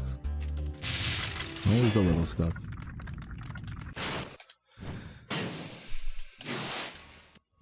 When am I going back to any percent? After I get another... Currently, my plan is to go back to any percent after I get another record in 120. That's my current plan.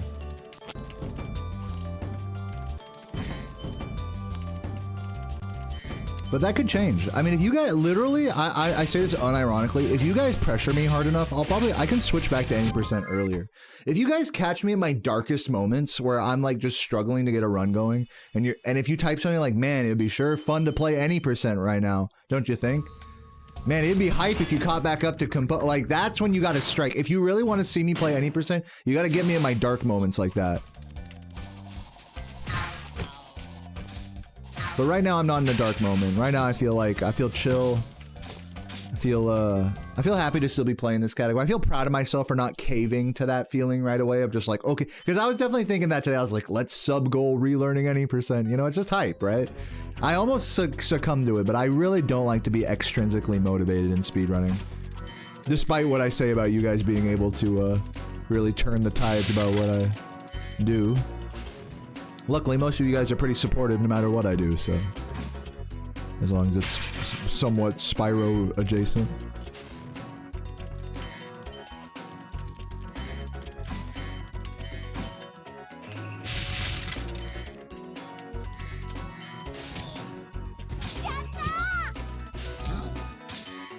Thank you, Dungeon Master, for the sub. I'll read your message in a sec.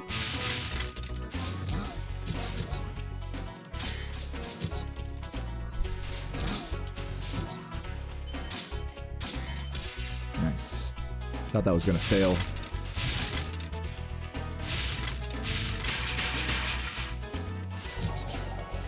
Says, how's it going, Funny Dragon Man? I'm doing alright. I'm doing alright.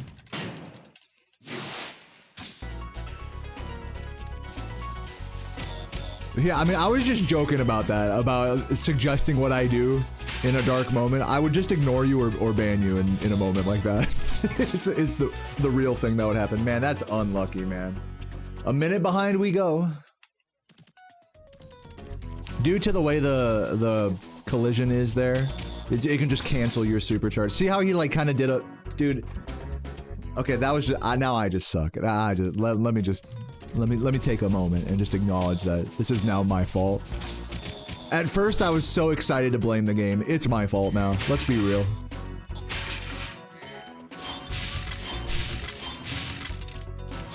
But that's okay. Yeah, we're gonna be like a minute behind now. This was looking like a good Magic Crafters, but not anymore.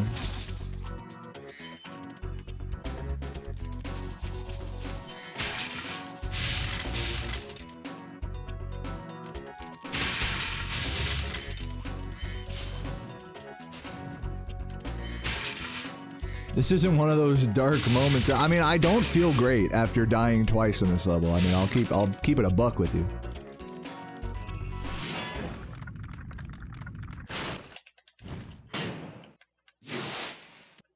What if I was just randomly speedrunning another game and like didn't explain it at all? Like just ignore, like kept the mic and camera on and everything and just like didn't acknowledge that I was just playing something completely different. Maybe that's how I should start my San Andreas grind.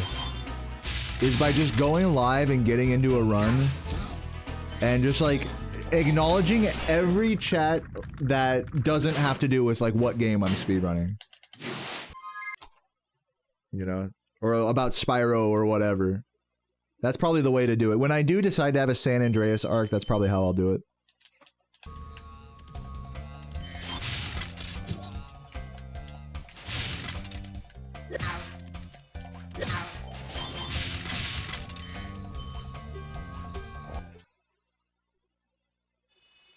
Nah, you guys know me. I like to talk so much about like my speed plans and my motivations and stuff and why I play one category over another and stuff. I love talking about that stuff.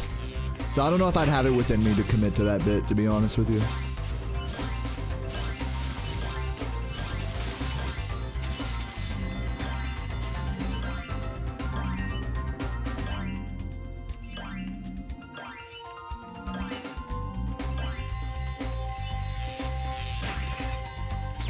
Dude, I wasn't even looking at the game there. I wasn't. If I could have just pressed X there. Yeah, I wasn't even looking at the game at all. That's why you gotta look at the game during flight levels.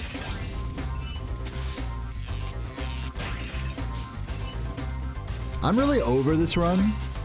Would anyone be offended if I reset this? Am I like the only speedrunner that asks my chat that question? I feel like I'm such a bitch for that. Dude, just go. Oh my god.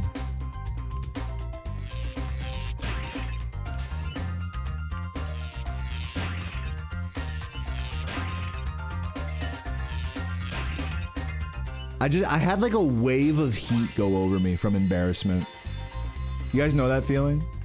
Where it's like, you're not hot, but then like when something embarrassing happens to you, now you're just like way overheated.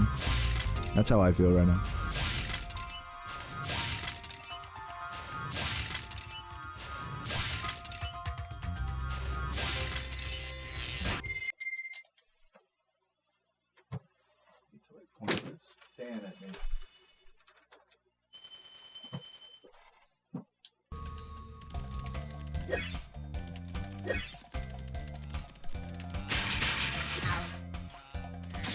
I have to continue. I mean, I know this sounds weird, but like I'm just not that guy right now. Like maybe it's like maybe it's some insecurity within me from not playing for a few days. I'm just not that guy right now. I'm just talking. I'm like, so I'm just gonna treat this run like it's nothing. Like I just suck and that's okay, and let's just do it. And yeah, just see what happens. I feel like that's the play, guys. Honestly, I really like if I reset right now, I don't see my attitude changing that much. So for that reason, I, Mark Cuban, am out. Oh, we're close.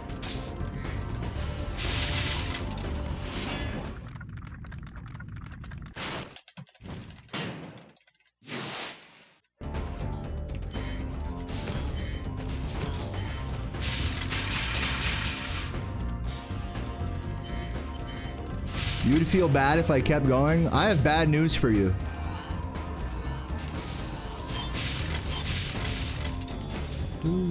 Oh my god, give me that. You think I bombed?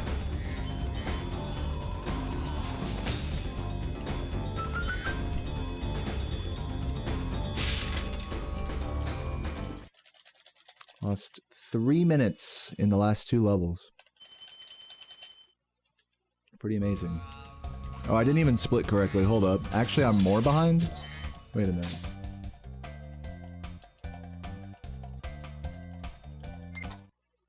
Yeah, there we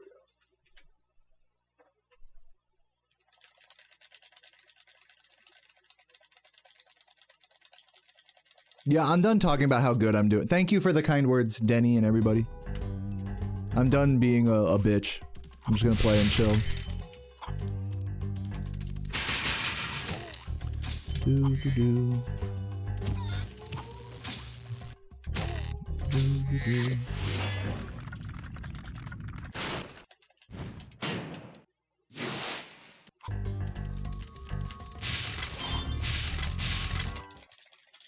So guys, how about that composer record, huh? Did you guys know that I'm just going to reiterate stuff that's been happening over the last weekend because it's a lot of stuff and people are coming and going. So if you've heard me talk about any of the things I'm about to talk about already, sorry.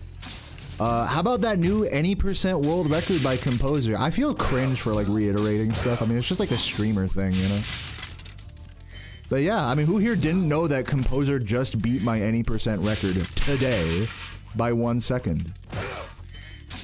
Who here legitimately didn't know that? Just hearing that for the first time right now.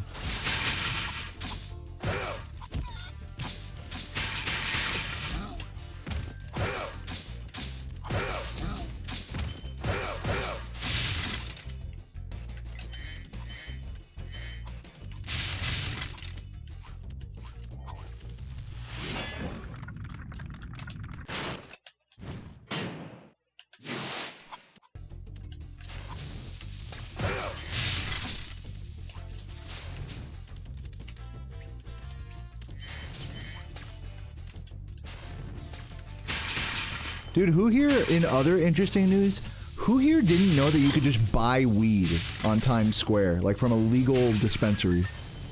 Who here didn't know that? I didn't know that. You could just do that. I remember I was in there, I had been like hanging in New York for like the whole weekend, drinking the occasional beer, whatever.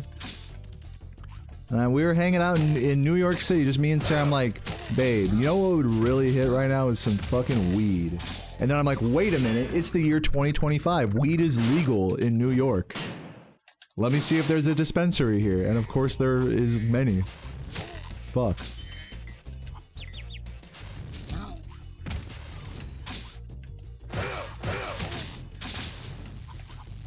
So yeah, that was fun. I definitely took way too many edibles yesterday though. It wasn't that I was too high per se. It's just that the I was weed hungover. I had a weed hangover, a really bad one, where like I just wanted to get home and like our plane was delayed and I had the worst fucking headache of my life. Like dopamine. What's the word?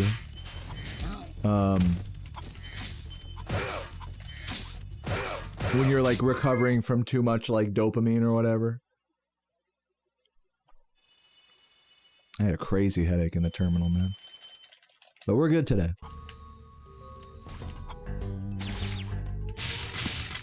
Withdrawal, that's the word I'm looking for. Dopamine withdrawal. Had a crazy dopamine withdrawal.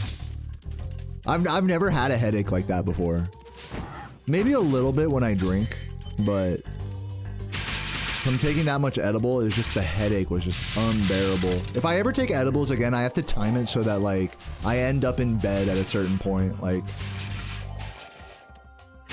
because I was just up and about for too long yesterday. But it was a great time, man. It was a great time. Chill ass Times Square, fun little Irish pub. Fucking had some sushi, saw a show, rode on many buses and trains and planes. Had a fucking delicious Wawa bacon sandwich when I finally got back to Virginia. Pretty amazing. I'm a split behind. Thanks for telling me. I'll take a look at that in a sec. Can I make this?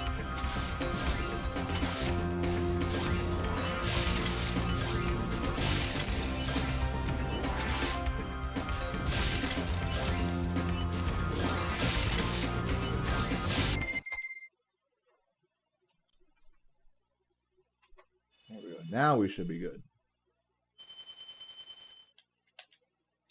A Wawa sandwich is a sandwich from a gas station in the eastern part of the US called Wawa. There's two really popular ones called Wawa and another one called Sheetz, and you'll see them pretty much off any highway if you're driving along the eastern coast of the United States. And so they make sandwiches and chicken nuggets and stuff.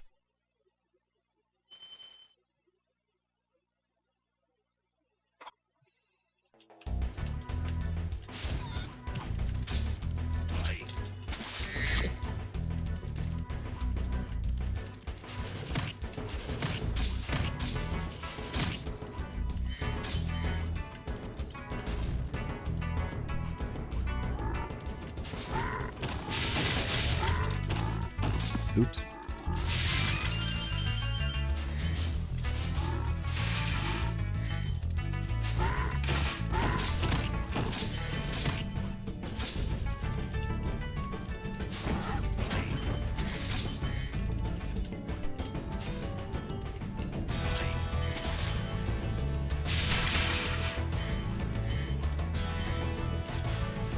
Am I doing more blindfolded runs later? I might take a break with blindfolded today. I'm just dipping my feet back into the 120 grind right now. And honestly, I'm kind of tired from traveling and doing all that shit yesterday. I'm really not in a headspace where I'm like gung-ho about grinding and like doing shit in this game. I don't know what it is. I get like that whenever I take a break from streaming. Is like I sort of like, I guess I'm just realizing that there's more to life than like subconsciously that there's more to life than sitting in front of a screen like all day and going for arbitrary achievements in a video game. And I lose a lot of desire to grind when I take a break. I return to a more natural state of being, perhaps. So I think it's gonna take a few days for me to get a little bit more like back into the 120 grind, and to that end, to like, okay, I'm gonna do blindfold, you know, sub goal blindfolded after the grind. I do want to maybe tomorrow or day after like do that, but I'm just gonna keep sticking with what I've been doing, just grinding 120, and for today, just no sub goal, no pressure, no nothing. It might be a shorter stream, who knows.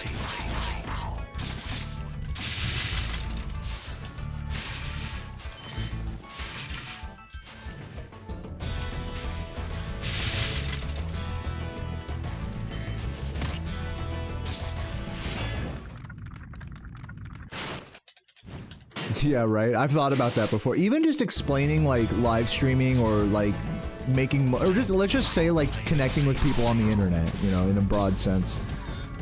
Just explaining like what I'm doing here to a even someone from like the 1970s, you know.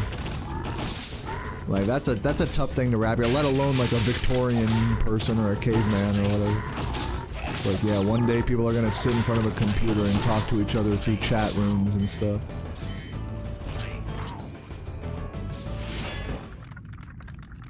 And devote their lives to video games and other nonsensical pursuits.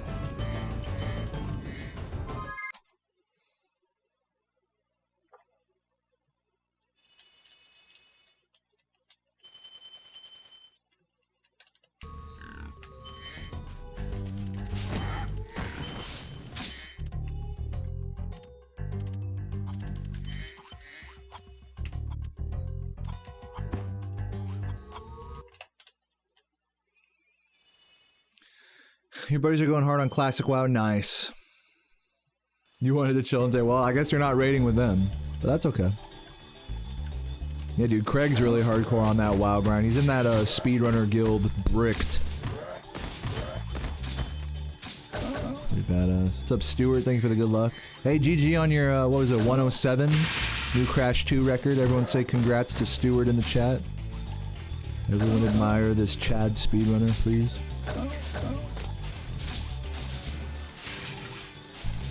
Hope you're doing well.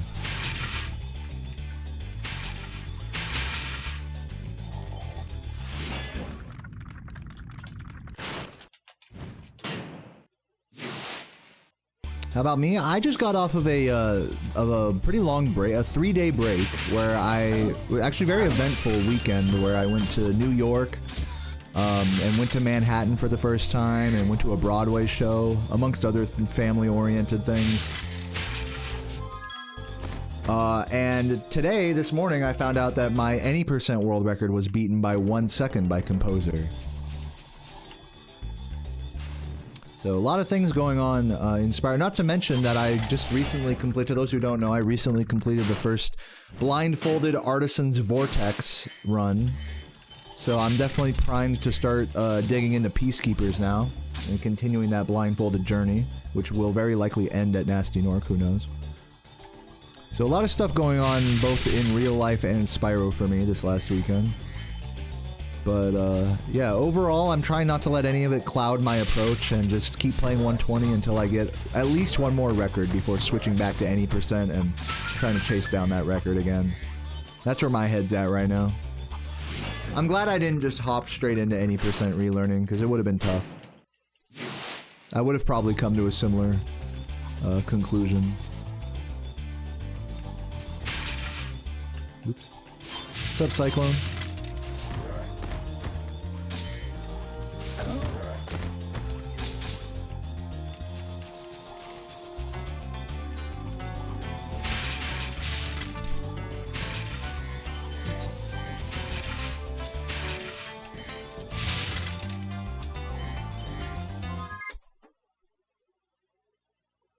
Yeah, true, Stuart, true.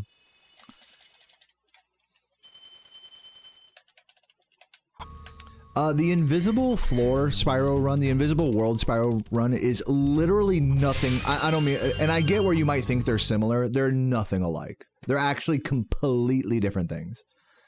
Not being able to see the world is tough, but it's not the same thing as being blindfolded. I still was able to use like visual references to find my way around and stuff. That's unfortunate. But yeah, just to make that super clear, though, that's not the same, not even remotely comparable.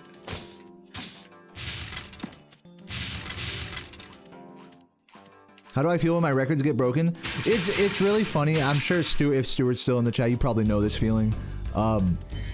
My first feeling, and I gotta be so candid about this, is my first feeling when I like opened the Discord this morning. And I saw all the, oh my god, GG, finally! Like, you have to scroll up to see the person who posted the splits. And when I saw all the, oh my god, finally messages, my heart sank. That was my first reaction, was my heart sinking as I scrolled up to see, finally see Composer's 3757. And as I was scrolling up, I was thinking, oh man, he did it, didn't he? And then I'm thinking, by how much? Did you get like a 3740 something, you know? That's always and any speedrunner that says that's not their first reaction is a fucking liar. To say that their ego doesn't feel extremely, shot at a first glance when their record gets broken. If any speedrunner tells you that that doesn't happen to them, they're fucking lying to you. But I am mature enough and I love Spyro speedrunning enough to absolutely unironically be happy and commend, be happy for Composer and commend the achievement, as any mature, competitive, as any sportsman would. I'm totally like stoked for Composer. Just like you guys, I'm also a viewer and a fan of the game. So I'm obviously, as the feeling of initial ego death and dread, washes away from me, I am left with a feeling of pride and happiness for Composer.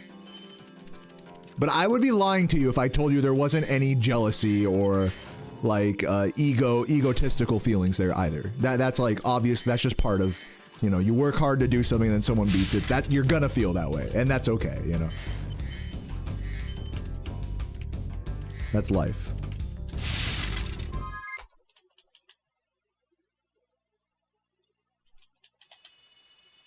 Yeah, no, seeing it live also, that's the same thing. Is like when you see the run, I'll describe that same phenomenon, except when you're watching the stream live of someone that's beating your record.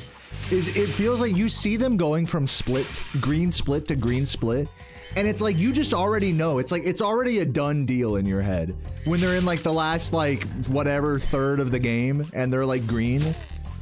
Even the back half of the game, it's like you just know. It's as if as a viewer, and of course you don't know, but you feel like, especially as the guy on the defensive with the previous record, it just feels like, oh well, fuck, dude, he's gonna get it. It's like I barely have to watch the rest. I already know. And that's like our ego talking to us, like as if we're like pre-coping. We were like preparing ourselves for the for that sort of ego hit when they do finally succeed. A lot of funny subconscious games going on in our heads there.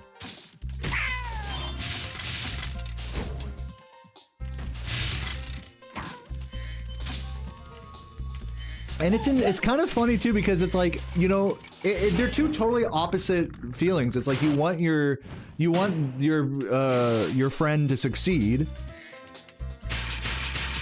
and you want the game to like get as optimized as possible on one end, but then on the other end, it's like you want to keep your record. You know, those two feelings are at odds with each other when your record gets beaten, and that's just life. You know, and that's okay. As long as you don't like get like too like out of hand or salty or like cringe about it, like it's okay to have those feelings. As long as you can like respect the achievement and show love for your fellow gamer, that's what's like important. You can be salty. You can be a little salty. But you gotta have the sportsmanship to look past that in this hobby. Even if it's someone you don't like. That's the thing that's kind of controversial in speedrunning. It's easy for me or Stuart because we like our competition. At least I'll speak for myself. I like my competition. I like Composer, I like Saboom, I like all these people. You know, I'm rooting for them, you know. It's easy to root for them. Imagine if it's someone that like you didn't like. Someone that's like said things that you disagree with in the past, or you don't like their attitude, or, you know, God forbid they're even worse than that, you know, they're like an abuser or a murderer or some shit, you know, it's like total disagreeable human being. There's a lot of world record holders in speedrunning that are like that, guys. I mean, not a lot, but there's a few. And as someone who wants to see a game get optimized, you know, can you really like see them succeed and be happy for them? I'm not saying you should or shouldn't. I'm just asking, can you? You know? In the same way you'd be happy for your friend. I mean, on both ends, it's like the game is getting pushed, you know?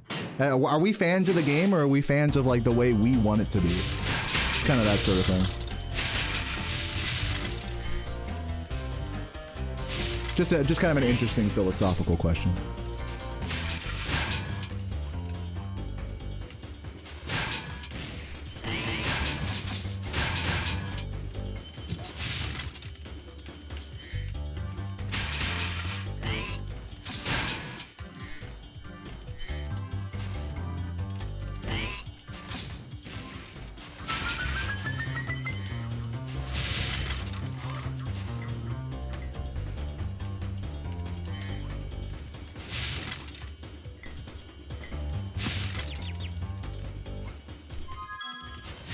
That.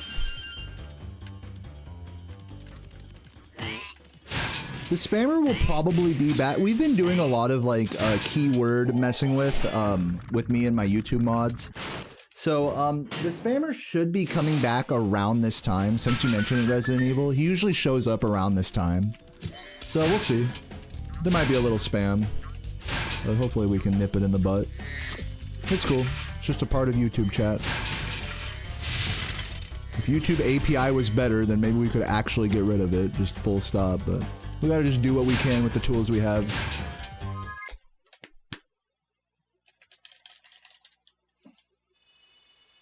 So it's all good. I'm not tripping if there's a little spam here or there.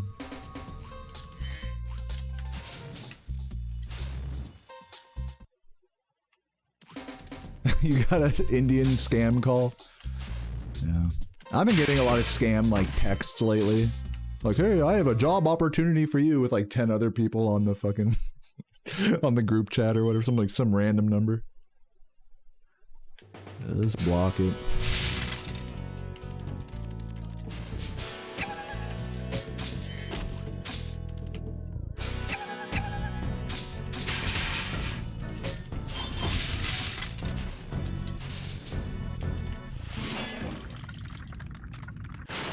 Thank you, Tara. I mean, I'm glad. That sounds like you like a compliment, and I'm glad you respect that. I love my YouTube crowd. I really do. You know, I feel like we have a really cool community here in the YouTube chat. That's why I don't want to just like shut it down and make it members only or just Twitch chat only or whatever, like a lot of streamers do.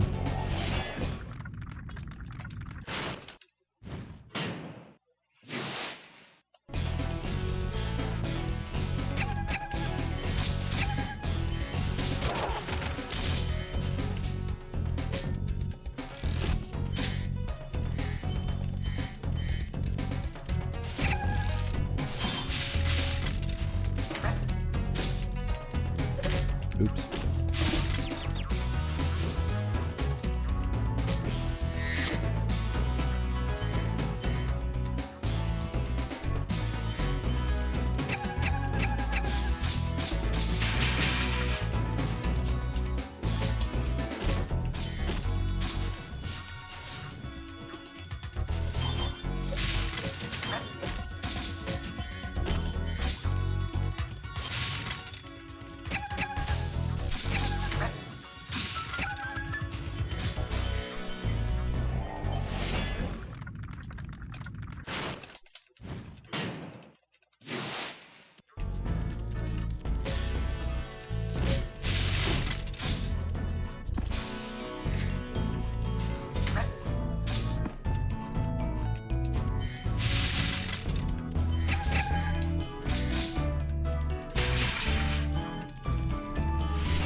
Back to 0 lives again. I guess I died somewhere. Oh yeah, in the homeworld. Duh.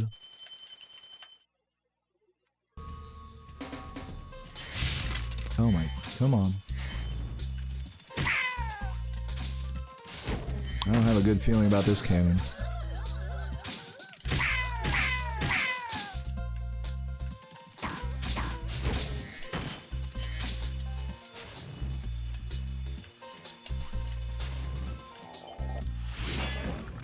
Hey, thanks for swinging by, Dragon. Love you too, man. Appreciate the kind words.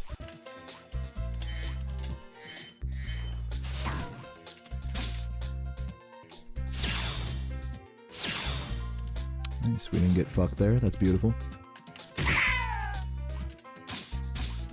This run is so ass. It's crazy. How far behind am I? Does anyone know?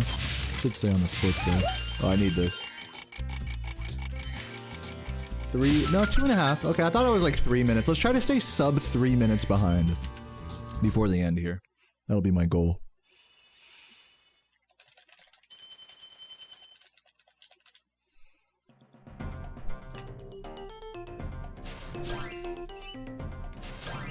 You're suffering from food poisoning, dude. I'm so sorry to hear that.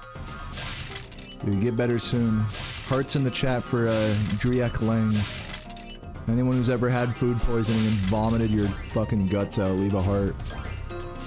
Give them your energy.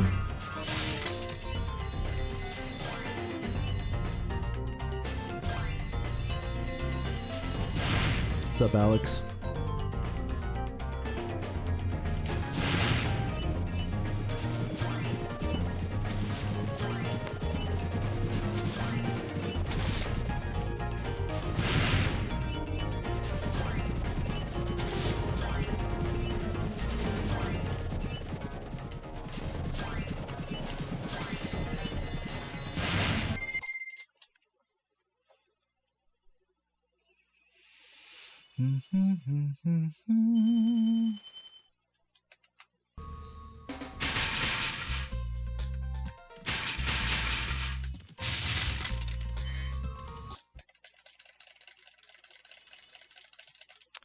Good luck. Got the sorcerer skip. I don't even speedrun. When I saw you doing it, I had to try. It took 2 days, dude. I've been there, Rayo. I'm sure you saw my Spyro 3 playthrough where I like had to figure that shit out like on the spot. I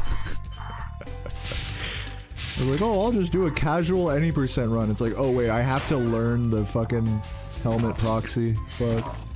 I just spent like 2 hours on it.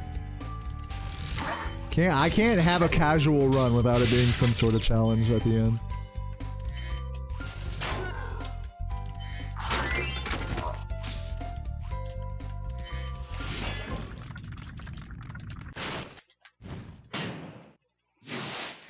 But yeah, I'm glad you feel my pain, Rayo. Oh, I made him shoot too early, my bad.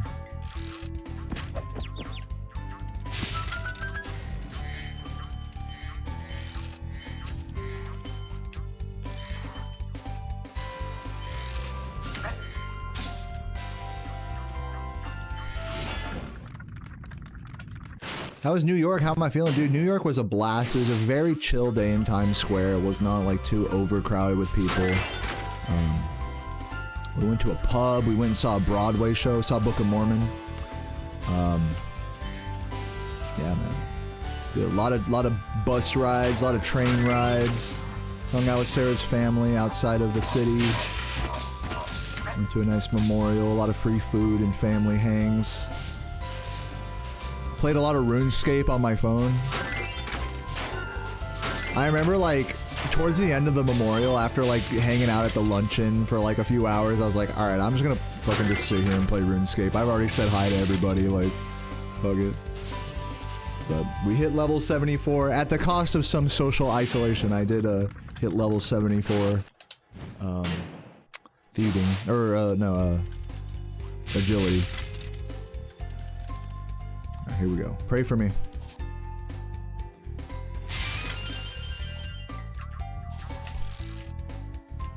Alright, that was terrible. I get one more shot.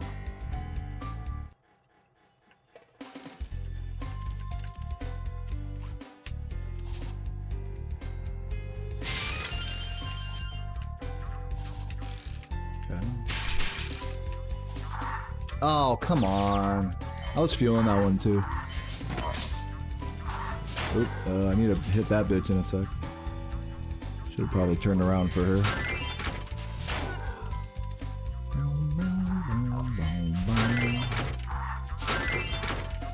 Let's get the rest of these guys.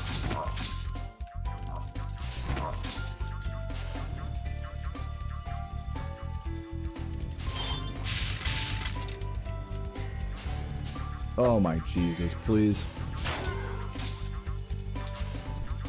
Watch me miss a turkey. Well, I bet you $1,000,000 I missed a turkey. That was the type of turkey island where you would miss a turkey or a gem or something. I'm calling it now.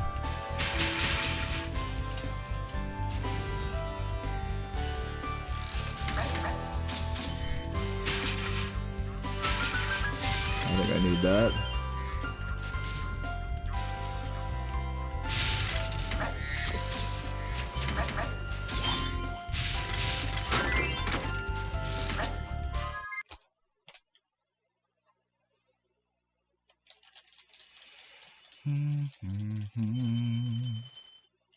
Yo, 48, thank you for the prime, appreciate it, welcome.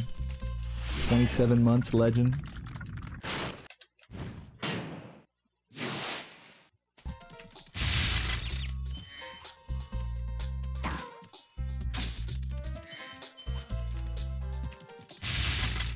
Yeah, I mean, it's kind of crazy to think I did so much traveling this weekend. Like, I went to so many restaurants and shows and family functions and little date type things with Sarah. So many bus rides, train rides, plane rides, car rides. Like, damn, it's crazy to think we fit all of that into one weekend. It was a good time. It wasn't cheap, I'll tell you that much. I looked at, my credit card was at 0 going into the weekend. Just take a guess where it's at right now. For the flight, all the train rides, the Broadway shows, the food. Just take a guess.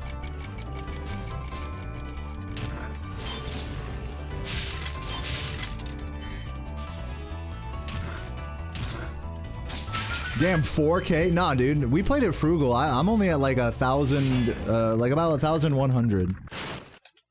Still over $1,000 just for a weekend, though. I'm just saying. Yeah, 1,000 at the... And to be fair, you guys are right. If I'd have been even more, like, capitalist, consumer pilled, yeah, that could have easily ballooned up to like $2,000, $4,000, $5,000, right? That was like me, like, saving money and, like, you know, having food with the family and, you know, letting the dad pay and stuff, you know. Yeah, 1,200 was like a good estimate for one weekend. But it was a really it was like a once in a lifetime kind of thing, so I felt like it was money well spent. It wasn't like we just went there for no reason.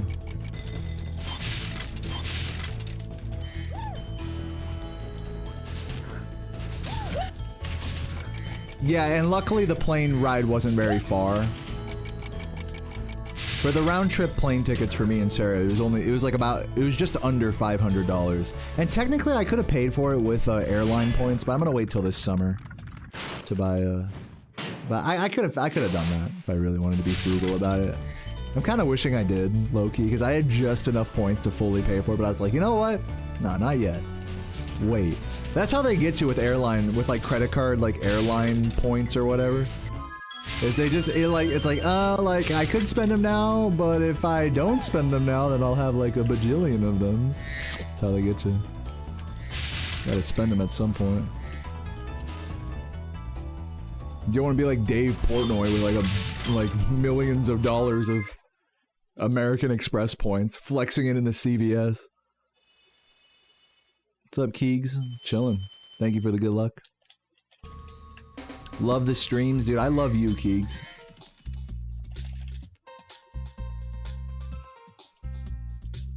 Hopefully I got everything.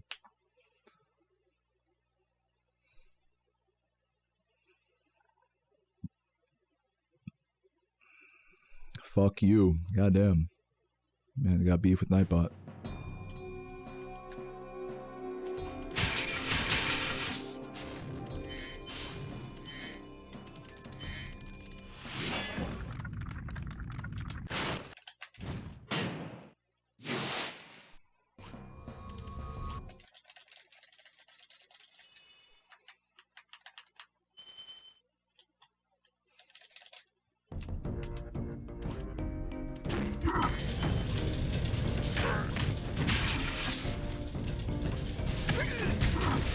Guys, what if every chatbot out there was actually just controlled by a human?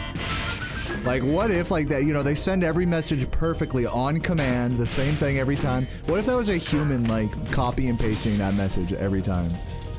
How would they feel, you know, about this conversation right now? Calling Nbot, Nightbot a bitch. Nbot. That'd be pretty rude, honestly. Think about the person behind this robot. That doesn't exist. Or maybe it does.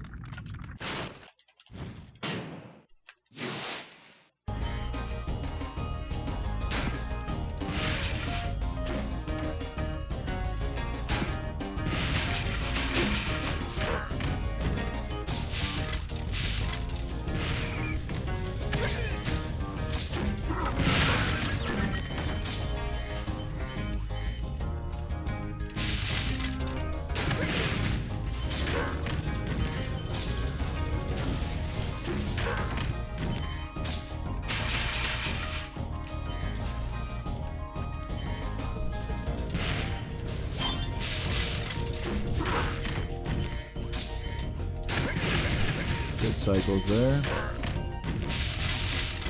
Since this run sucks, I'm gonna try the Lulu strat here, even though I've never practiced it once.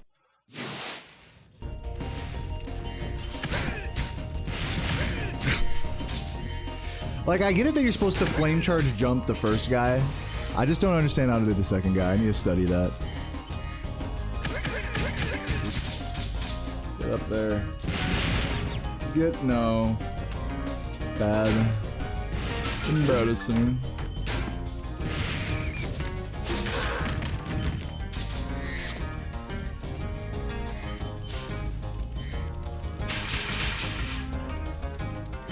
Lulu strat's really tight. Yeah, or if anything, at least just like jump charge strat, like Squid was doing in the Discord the other day, just jump charging them if the flame charge jumps are too annoying.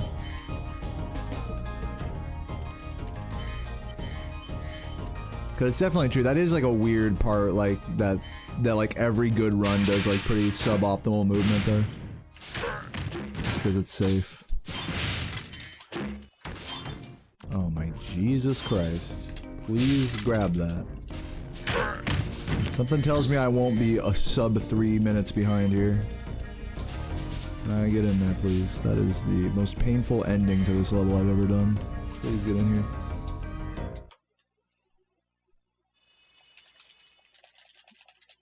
What's up, Rise? Thank you for the 24 months. Congratulations on the rainbow badge in the chat. Gay rainbow emotes in the chat for Rise. What's up, Nico? Your opinion's super important. You would personally like whatever category would bring out the most competitive urge in me. Does it count as competitive if I'm competing with myself? Because right now, if that counts, then 120% is my most competitive category. But if you mean competing with other people, then it, bar none, like any percent would be the category to play right now. That's why it's kind of funny, is that it's like what matters more, competing with someone else or like just pushing the category you like, you know? So that's why I'm kind of leaning towards the latter right now, at least for the time being. I'll definitely come back to any, now that Composure has beaten the record, now it's like confirmed that I will come back to any percent, just not right away. I want to get one more record here, especially while I have so much like, I don't know. I feel like I got another record in me before I move on here. I need to at least like tease the 119. I need to at least be like, get a run that's like low 120s-ish. Just one more PB, and so that way it's like we can tickle the balls of the 119, you know? That's all we need to do. We don't need to necessarily get the 119 here or anything.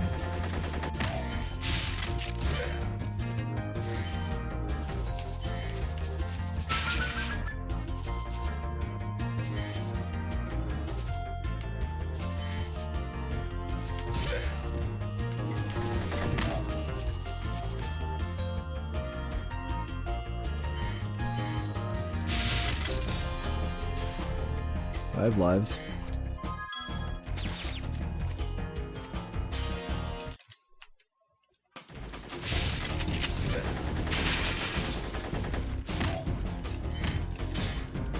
Everyone that's competed with Composer and Vortex has failed.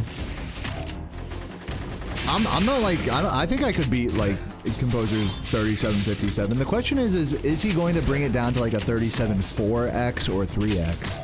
That's kind of my question. If the record stays in the 37.5x, I'm confident that I can beat that with enough like grinding. Eventually I can beat that.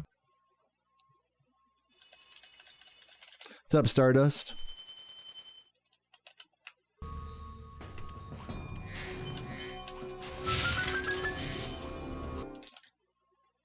And even if the any percent record does eventually come down to like 37.4x or 3x, I think just like, if I really grind it out, I think I'll have even still then have a fighting chance, you know?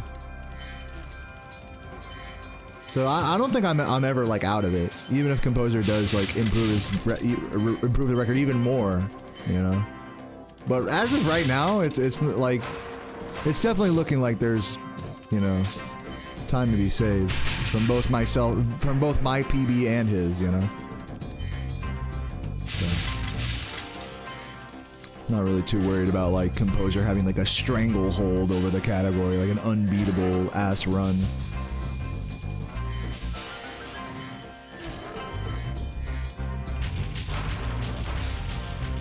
Yep, correct, Nico. To those who are just getting here, don't know what I'm talking about, Composer finally, after a month of being like a second away, has finally beaten the any percent record that I held in this game by 1 second with a time of 37.57. No, pardon me, 36.57. Correction. Sorry, these times are getting so low, I always forget the numbers. Forget that it's not a 37. A 37 in any percent is still really amazing.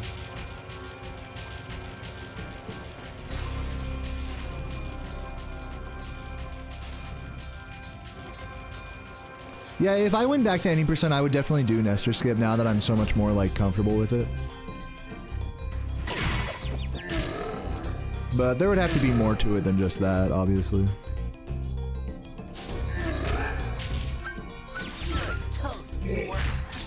I think as a viewer, it's easy to look at Nestor skip and be like, oh, well, this person's doing Nestor skip, this person isn't doing Nestor skip, so obviously the person that's doing Nestor skip is at an advantage, but there's just so many other factors that go into, like, a run going well that it really negates, like, the time saver, time loss of Nestor skip in a very real way that I think the average viewer doesn't really conceptualize. It's like, to say that Nestor skip really gives you that big of an advantage is to assume that the rest of the run is, like, equally as good between both players, you know, which is like, that's a big assumption, you know, like, consistently speaking. I don't mean to get too philosophical about it. Like, it is an advantage to do Nestor skip, like, in this current moment, but it's only a few seconds and a few gems of an advantage, which is really not much, but it's still something. I mean, you take anything you can get in speedrunning, you know. It's something, but it's definitely not everything.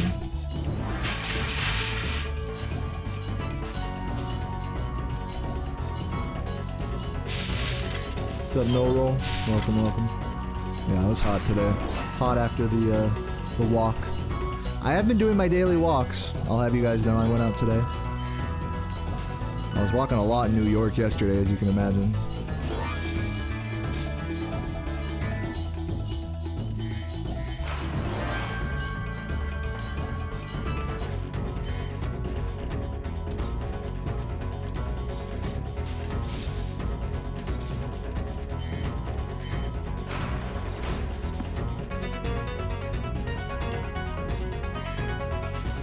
Doing Nestor skip in any percent only changes the route for Stonehill.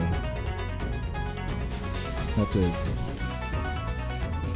And then the rest of the run is the same, basically.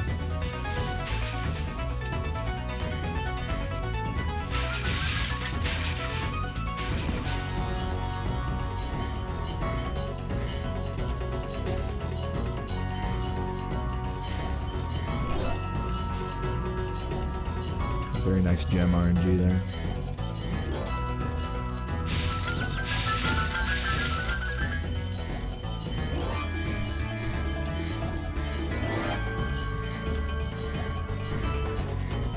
Why did I take a plane back to Virginia? I could have been done for the month. What does that mean, done for the month?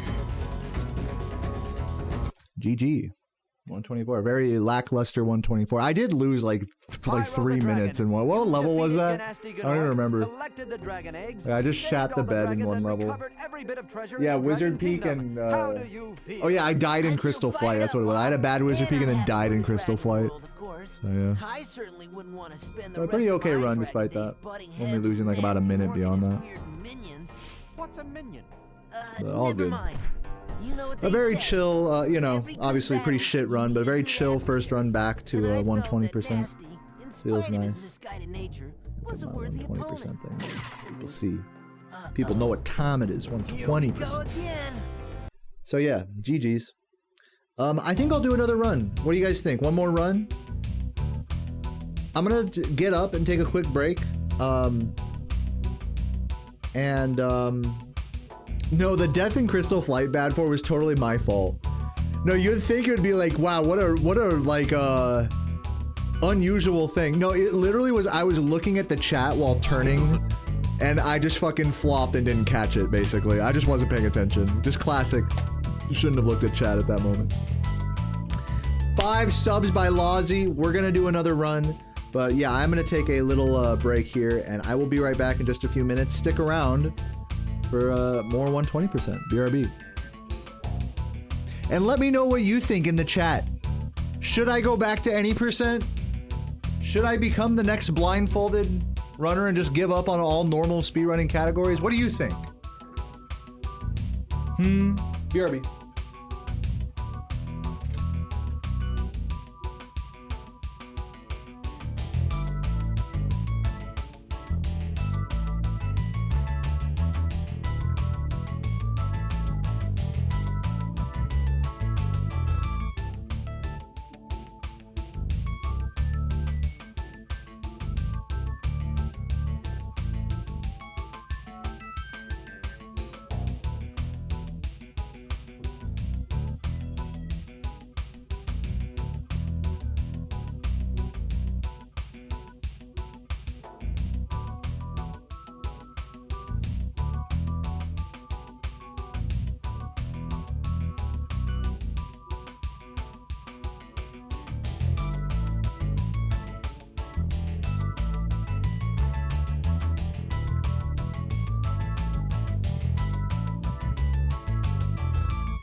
Damn, it's fucking hot in here.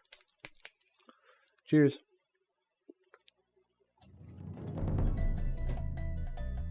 All right, let's do one more run.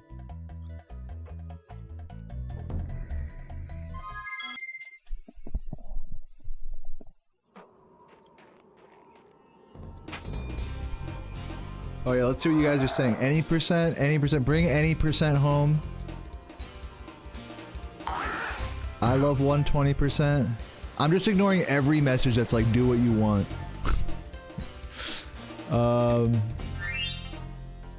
This guy said, bro, dude, bad for just glazing me like crazy. Let's go.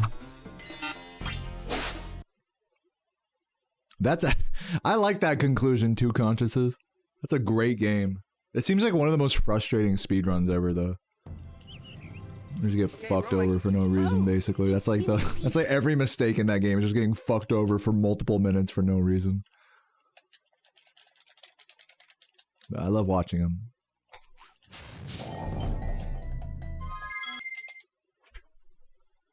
Trim down this. Whoa! Trim down my thumbnail a little bit.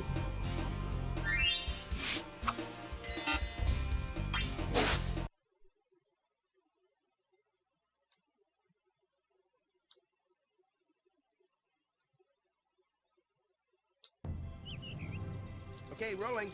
Oh, it's been peaceful.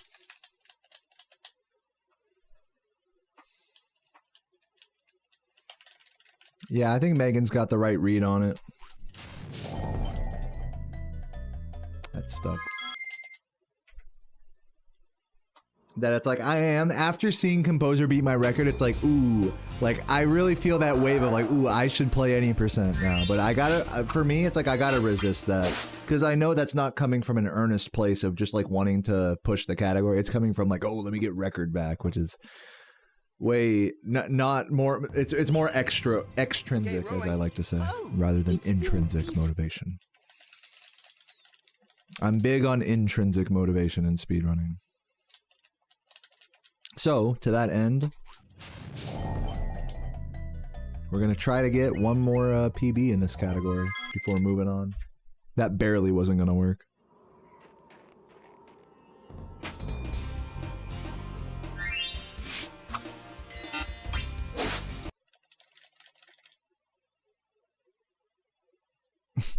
Thank you, Mika, for sharing.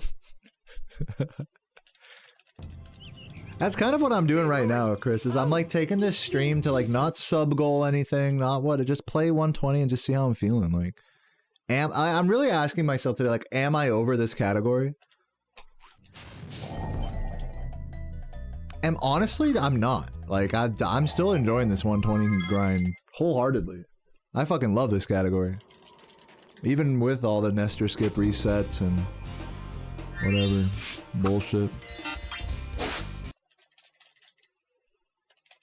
Oh, what, there was a poll. What was the poll result? I think I missed it. Okay, rolling. Oh, it's been peaceful.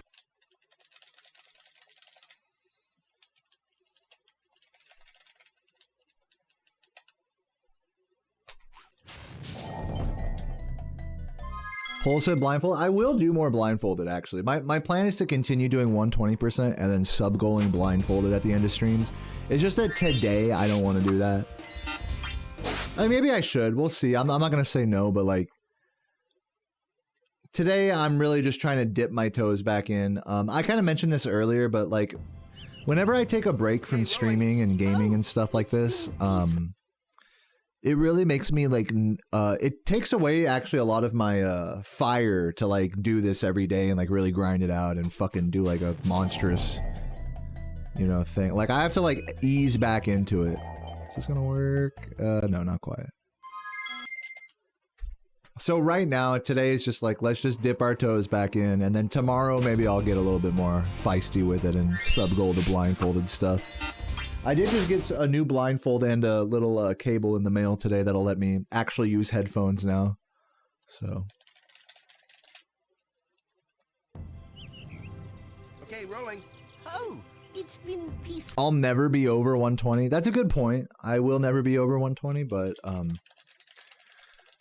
Yeah, that's a good point. This might work. Come on, baby. Oh, yeah. Nester not being too much of a pain today. Fuck. Classic. Classic post-Nester skip movement.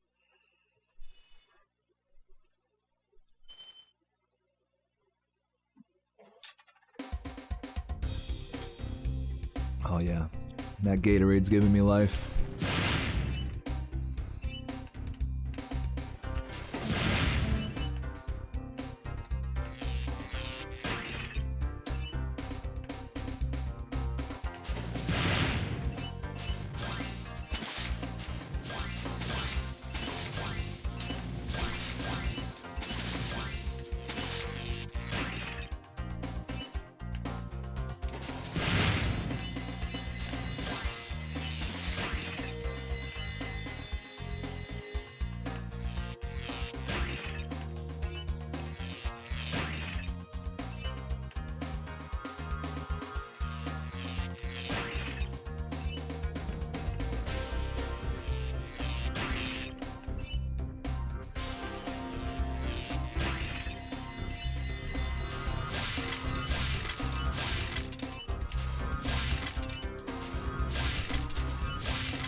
Bro, I got a YouTube ad today that was like literally, you know how it's like there's this skip ad button in the bottom right?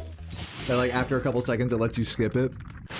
Dude, this guy's ad was him like, he faked one of those buttons in his like ad video. so that way you would like click on it. I was like, what the fuck, dude? He was like, don't you want to get rid of ads forever?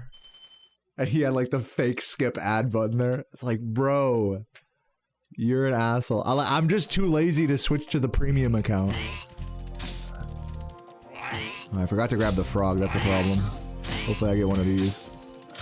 There we go. Oh, wow, I missed him. This is ass. Hold on. Please. Oh, almost. Could have been worse.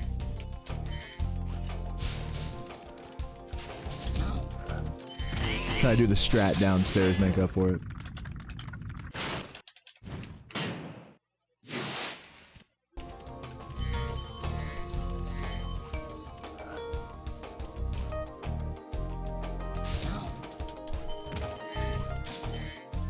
No, I missed that red. Come on. Let me save time here, please. Yeah, that sounds about right. Oh my god. Great. Excellent work by me there. Just another terrible Dark Hollow for the books.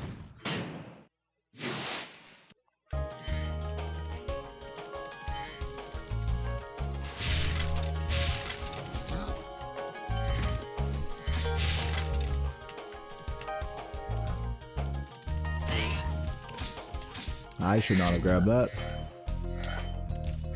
If it's more than +10, I might reset this. I really shouldn't though. Honestly, today I should be on my no reset vibes. Actually, I take it back. I'm not gonna reset this. It's a shame I threw it this early. I will give my condolences to the Pace Palace. I really did choke it, but whatever. Have you considered whatever? I got a no reset today. It's just like it's what the universe is telling me. First day back, like it feels very foolhardy for me to just reset to try to get a good early game. Like for what, you know? Like I know it's not. I'm not gonna take it all the way, you know. For where my head is at right now, where my attitude is, and where my rust is right now. There's no way. I mean, there's like a glimmer that maybe I could do that, but I don't know. Today's a chill day, and in honor of the chill day, let's take a shit early game and party. Attitude day. Focus on the attitude. What's up, Smelly? Universe telling you to eat a burrito? Nice. I had a really nice burrito out in New York, actually. A little al pastor burrito. Shit went hard. Wasn't as good as the California Al Pastor, but you know what? I fucking rocked it.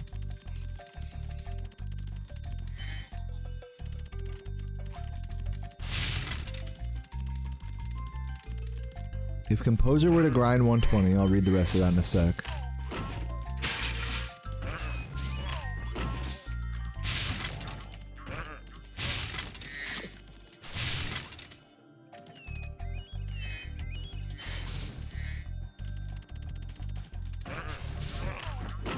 If Composer were to grind 120, how long do I think it would take him to get to world record level?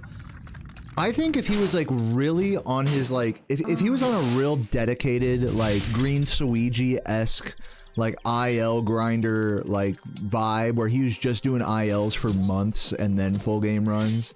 If he did it like that, I would say it would take him at the very least 6 months. At the very least, half a year, I would say. That's if he's like going hard every day, doing offline IL grinding, you know, and just completely going full like OCD, compulsive, and it doesn't let that ruin his life. Which I wouldn't really wish such an approach on anyone, honestly. What's more realistic would be like in the span of more realistically, I think Composer could get to world record level in like, I don't know, a year. I think a year is a good time frame to go from 0 to hero in a category that you know, in a game that you're already confident in.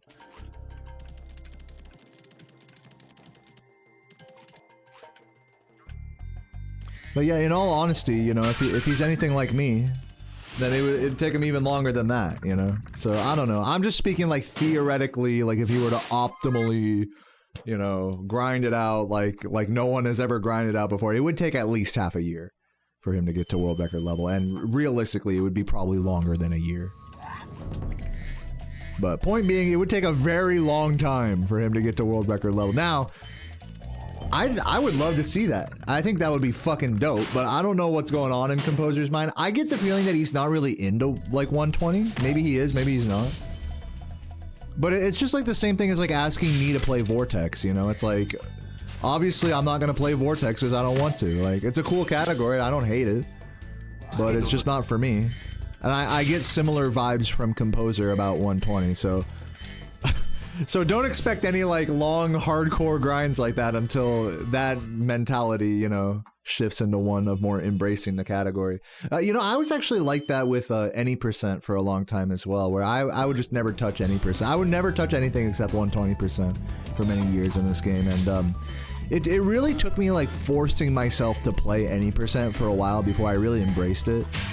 And I think something similar would happen to Composer in 120% and to me in Vortex if we were to grind it for like, you know, more than a month or two. Like that first month of grinding would probably be hell, of just like getting shitty PBs and not being that into it. But then starting to get better and starting to like really like develop a relationship with the category, I guess, for lack of a better word. It's like you really got to have that trial by fire to know whether you like a category or not. I don't mean just trying it for a week, but I mean at least like a month of grinding to just know where you're at and like whatever your preconceived notions were, it's like now you've done it, now how do you feel type of deal. So that could change a lot, you know? And it definitely did. My point is that happened to me in any percent where like I grinded it for like a couple months and I totally had like a 180 with the category of like, wow, I actually really like this category now. So, you know. But it's a point, my point is it's hard to get over those preconceived like, you know, your gut feeling about like, I like this category, I like that category. You know, if it's something we're gonna devote like hundreds of hours to, it's gotta be something that you like believe wholeheartedly in, you know, that you really like from the bottom of your balls. What's up, Kylie? Welcome, well, great to see you.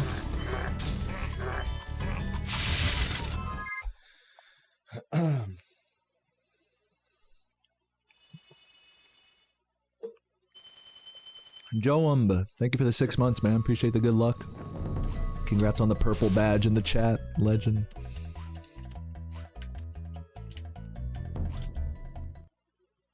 We need to get sushi. Good idea. You should come down to Richmond, dude. We should go to the all-you-can-eat place again. Didn't I take you there once? Or maybe we can find a place in between us. I'm too lazy to drive back up to DC again, or wherever the fuck, Maryland. I've been driving like crazy. I've been traveling like so much lately. I just went to New York this last weekend. So many bus rides and car rides and plane rides and waiting for this and that. And it's like, oh my god. But it was fun. It was a great time. I love New York.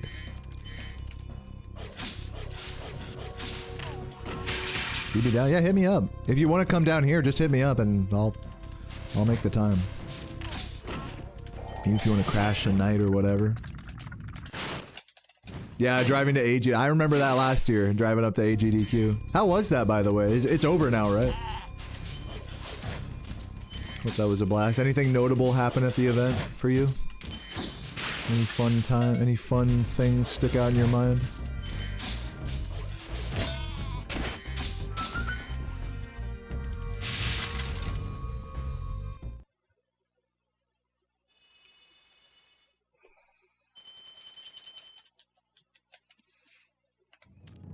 Oh, I got a PB and KH1 at the event. That's actually pretty special. The fucking event PBs are always memorable. That's really cool.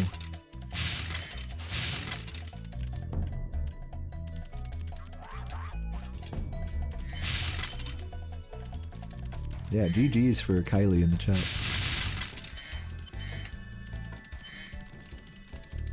Didn't record it. I know, that's pain, but...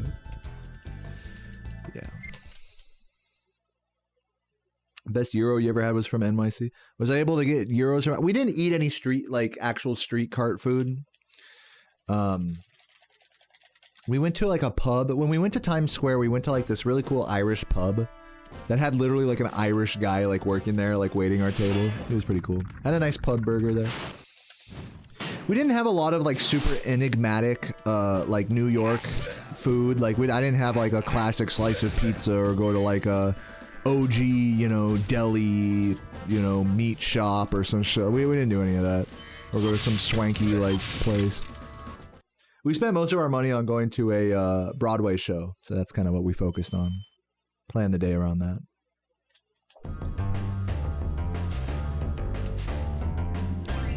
Chinkotegi? I don't know what that is. Where is that?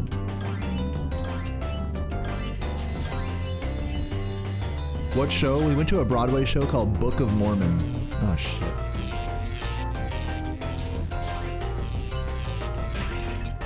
We did get 2 bagels, literally just to bring home with us that I ate one of them this morning. It was pretty good. Pretty good bagel. Again, like, if we wanted to be, like, serious about the bagel situation, we would have gone to, like, a fucking, you know, place that, you know, is 100 years old that's been boiling their bagels in their grandma's, you know, fucking piss water for the last 20 decades or whatever. So no, we didn't go anywhere like that. But we did have a nice bagel. I also had some nice, while we were waiting for the bus back to the airport, I had some nice sushi from like a Japanese, like, hole-in-the-wall convenience store that reminded me a lot of Japan. Japan's convenience stores had a lot of the same stuff. Except for all the alcohol.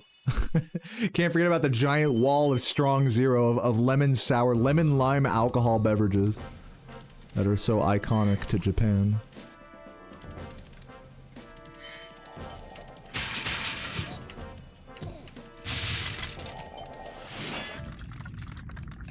Am I a big South Park fan? I like South Park. I wouldn't say I'm like the biggest South Park fan, but yeah, Book of Mormon was, you're about to say, and I'll just say it for you, is that Book of Mormon was, like, co-written, like, you know, directed, whatever, by Matt Stone and Trey Parker, the creators of South Park.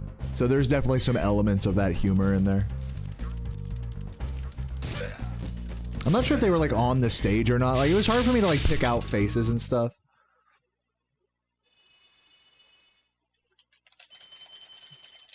But yeah, it was a cool show.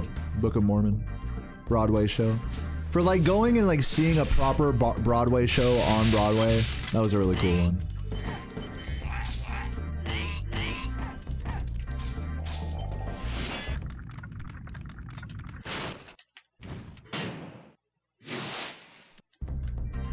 I will say I started to space out towards like the last like third of the show.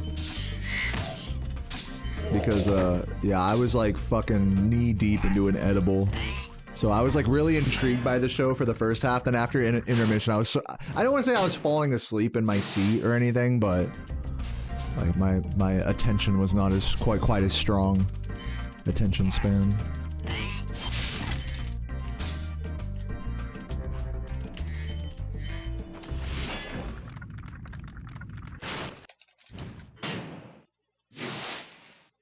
Yo, Thorn Trap, thank you for the good luck.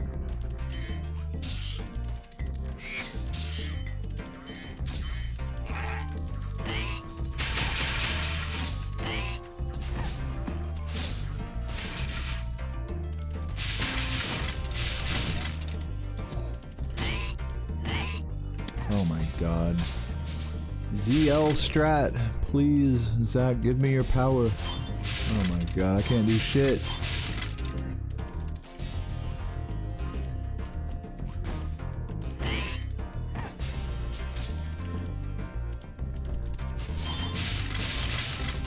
What's up, Not Michael?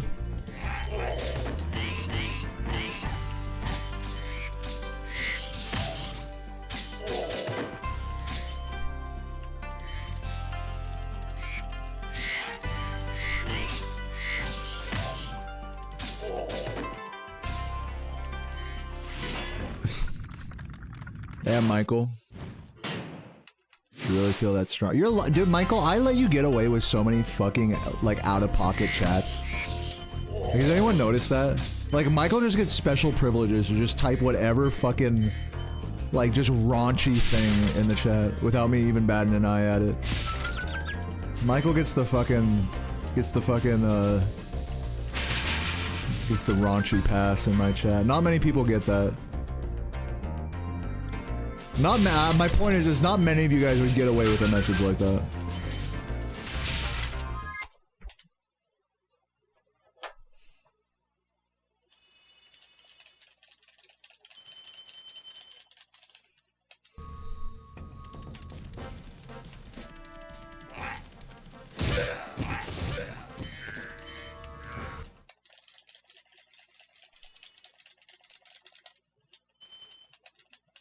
Yeah, Michael's built different. It's true.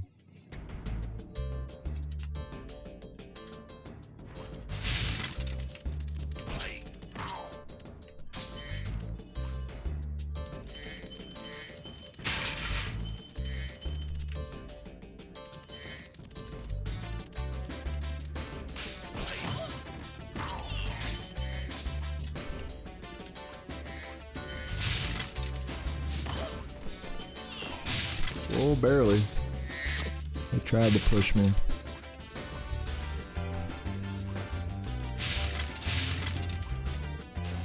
God damn it, dude. 2 runs in a row. I'm just gonna go for it again, fuck it.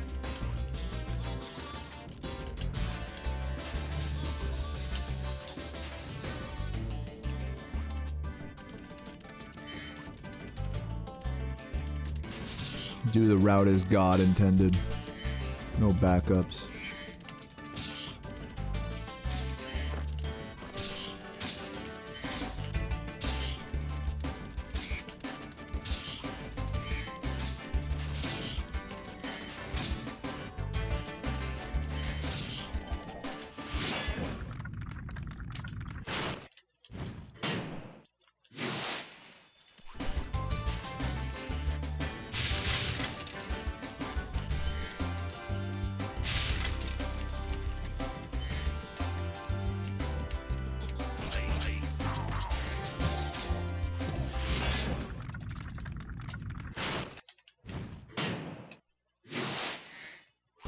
You watched a video of pizza from Italy and that shit looked terrible. That sounds about right.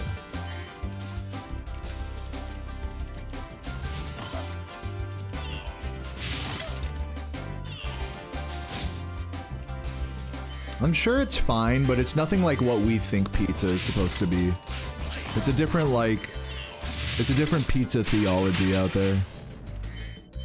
Which offends the American palate. Oh my god.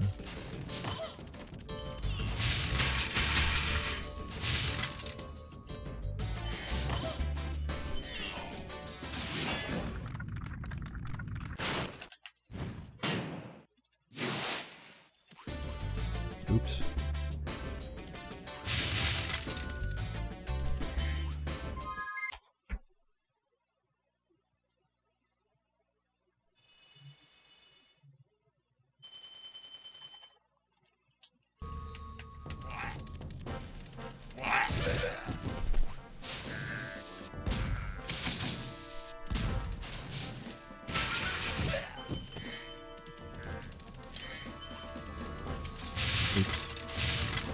Sloppy.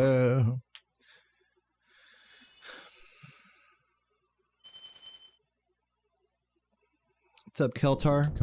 Thank you for the 4 months. Had some D&D. Nice. Hope the campaign went well. And thank you for the good luck.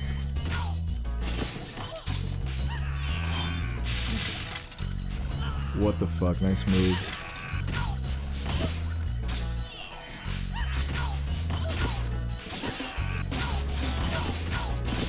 Under fat ass mama.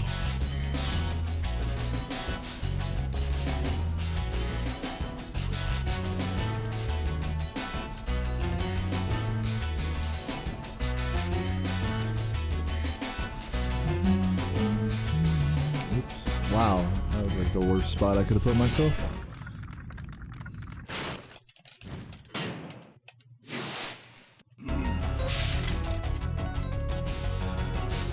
Yeah, I'm trying to decide what we're gonna do for dinner tonight because we need to go get groceries. So we might do like we might do a grocery store like fried chicken and fucking potato salad situation. Bro, fried chicken potato salad for 2. That's $10 at a grocery store, man. It's hard to beat.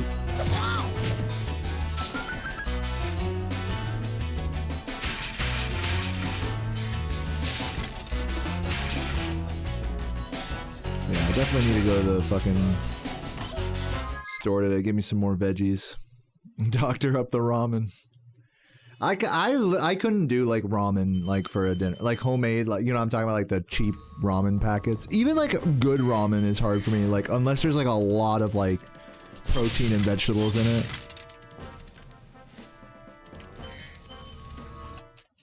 I'm very picky about getting like the main like food groups into like any one meal. Like if it's just noodles and soup, like I can't, like I need more than that.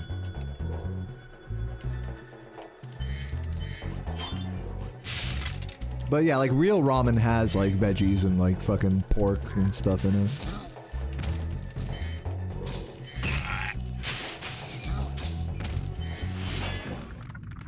What's up, Miharu?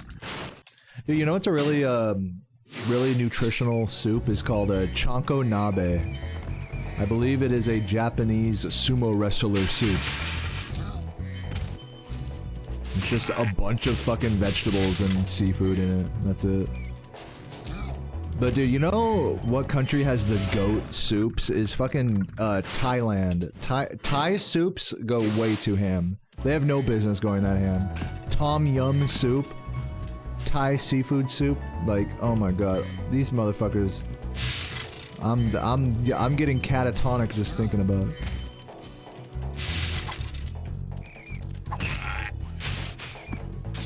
Pancakes are S tier. Pancakes are great. You know, they had a really nice look at this shit. They had a really nice waffle maker at the hotel. You know it's a good hotel when the fucking continental breakfast has a waffle maker. So yeah, I definitely had some waffles.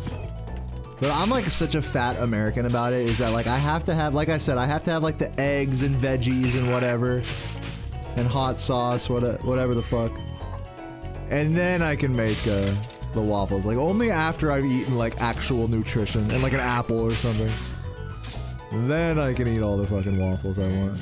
And coffee and syrup. That's my strat.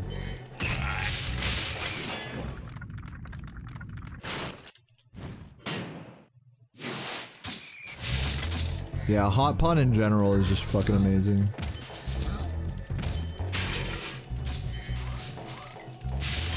What's up, Champion Wade? Coming in hot with the any % question. I'm planning, this is my plan, Wade.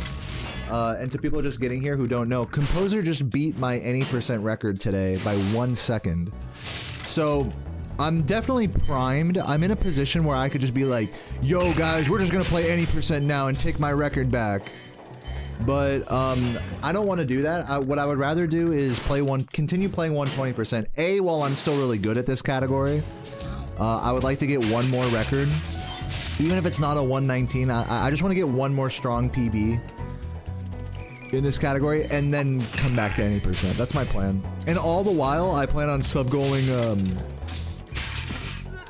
more blindfolded research after my 120 grind. Today I might not do it, you know, just because I'm just dipping my toes back into the grind today. I'm not trying to do a super duper long stream.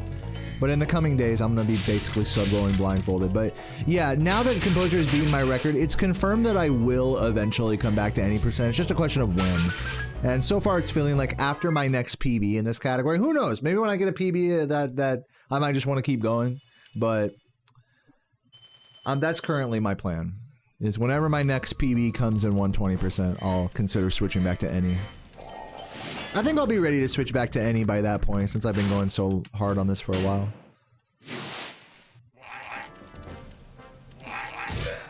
But yeah, I don't just want to go straight back to any percent right now, even if that might make sense to like some of you guys as viewers. It's just the simple answer is that I just enjoy this category too much, and a more deep answer is that I don't want to be like motivated to do something just because someone beat my record, you know? I want to wait till it feels right for me. I want to give and also I want to give Composer the chance to just lower the record as much as he wants without it being like this competitive thing. Like, you know, it's like I want to see how far he takes any percent before I even come back to the category. I'm not trying to like fucking get a what's it called? There's the spam guy. What up? He has to, because we use word filters, he has to like put a bunch of the words together. That's so funny. Well, the mods know what to do. Mods are adding keywords now, so it's gonna be funny to see how the spammer reacts to it. Eventually, all of his messages are just gonna turn into one giant word, and then hopefully by that point he explodes. That's the hope. So yeah, that's pretty funny. But yeah, thank you for getting on that, Kin. Appreciate it. I'll leave YouTube chat as it is for now.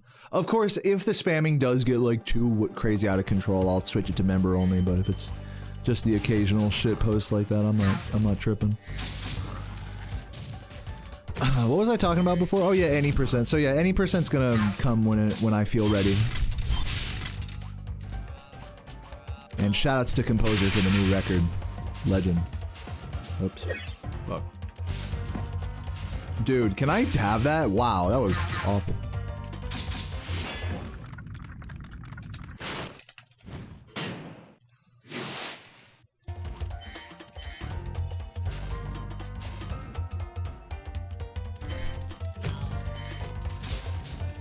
Uh-oh, I'm gonna get shot.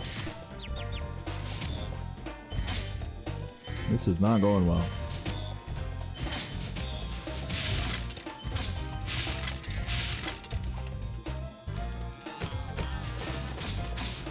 What happened with the Reignited challenge? So with that, I'm currently waiting for a modder named Infinite Extremer to finish making a challenge mod for me, and then I'll do that. I'll probably do that as well as any other sort of mod stuff on a subathon next month is the plan with that. I haven't forgotten about that. But yeah, we did as you may remember, we did the research phase of a Reignited challenge run, and then after stream that day, I hit up a modder, and he's making a mod for me that I can do the survival one-hit knockout challenge with extra things that are crazy about it, like, I don't know, like gems exploding or some shit, I don't know. I actually don't know what it's gonna be, but it'll be interesting nonetheless. So that's what's going on with mod-related stuff.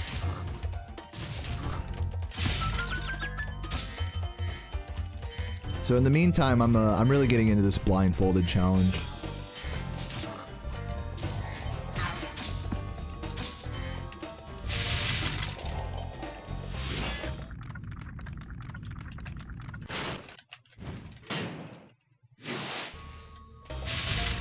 You elected a Republican government?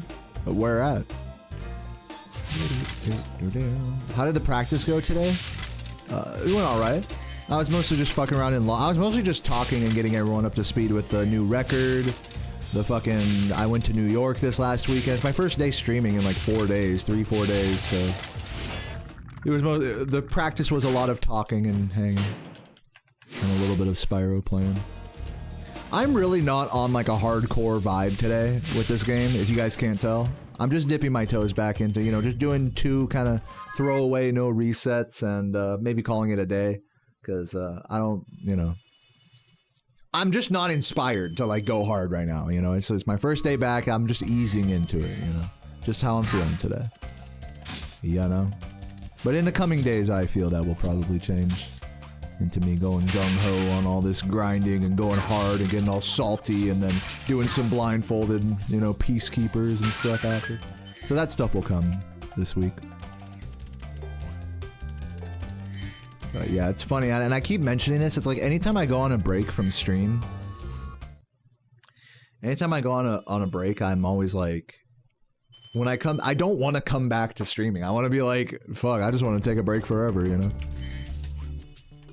It's like, fuck, I can just take a break. Yeah, it's like kind of like a realization in my head. It's like, fuck, I can just take a break from streaming and not be like financially crippled. Like, fuck yeah, like I'll do that. And then it's like, wow, actually playing video games in your room all day isn't all that fun. Doesn't seem like, it is fun, but it's like, doesn't seem like all that great. Like, might as well take an extra day off, you know? It's like, it kind of turns into that mentality. A slippery slope, if you will. Of just realizing that there's more to life than gaming and streaming and challenge runs and stuff. So definitely fighting those sorts of feelings today and just playing and chilling and having fun. The focus today is just fun, good attitude, not stressing the actual runs so much.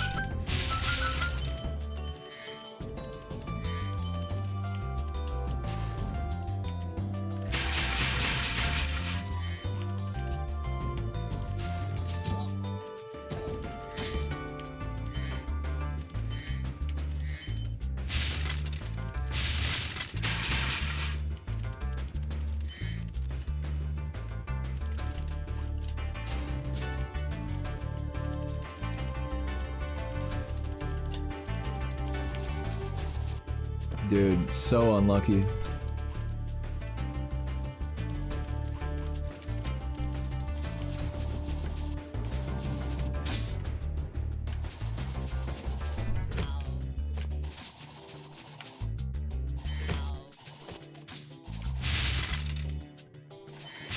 Am I still gonna make the spiders? This might be weird.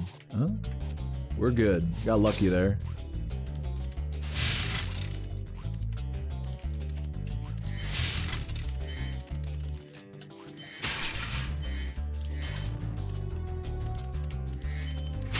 You can understand why people sell drugs? Dude, it's very lucrative. Like, guys, there's a reason why organized crime exists. It's because it's lucrative.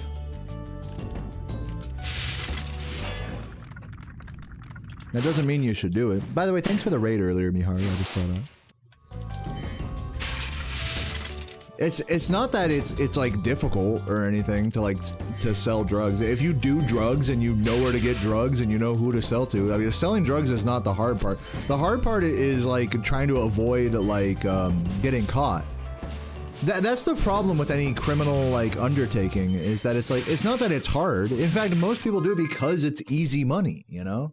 Selling drugs, robbing people, whatever, especially if you don't have any like empathy for other humans and fucking them over. Like it only makes sense to do something like that, like especially if you feel like you have no other option.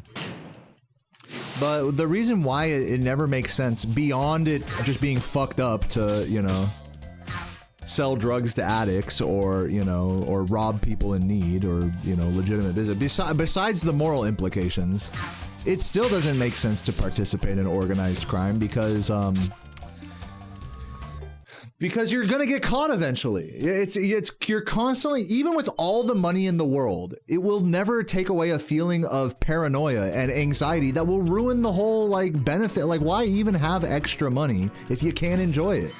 If you have to hide it and like hide it from your taxes and, you know, avoid the police and stuff, it's like where's the fun in that? Like, are you really so rich after all? It's like, no, you're not. You're not rich if you have to live like a life of paranoia. That's not being rich. Sure, you might have like physically a lot of money, but you know, you can't do a lot with it, especially today. Like, all of your purchases and everything are tracked. It's not like you can just fucking go and buy a house cash nowadays and not have the government be on to you. And believe me, some of these big-time drug dealers, they'll try, you know? But it just doesn't make sense to get into, like I said, to get into, like, a life of crime, even if it is lucrative. Because, like, the weight of anxiety and paranoia, and possibly guilt as well, if you have any moral compass at all, you'll probably feel bad for the people that you scam and fuck over, maybe. I'm not, you know, most people that participate in crime like that usually don't have a heart for things like that. But, I mean, I would. That would bother me. So, yeah, I mean, all in all, like, the cons outweigh the pros. You could, by the way, like, let's not forget, you could fucking die doing any sort of, like, drug selling or whatever. All you need is one fucked up crackhead to just shoot you with a gun and take all your shit. There you go. There goes your life over a couple $dozen. Happens every day. You know, it's like... So, yeah, I mean... It's just a reminder that, like, the pitfalls of organized crime are a reminder that there's more to life than just making money, you know? Now, you need to make money, but you don't need to do it illegally, truly.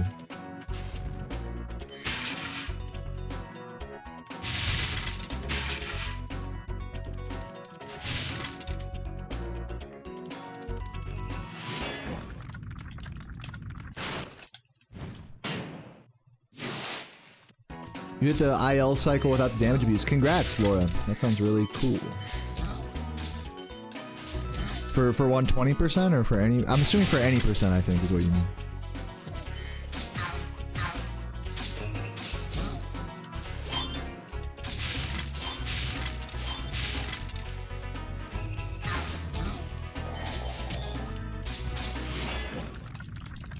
I might have missed a gem there. I wasn't paying attention. You didn't want any in honor of composer? Cool. How are you feeling on the category? Are you trying to grind it or no?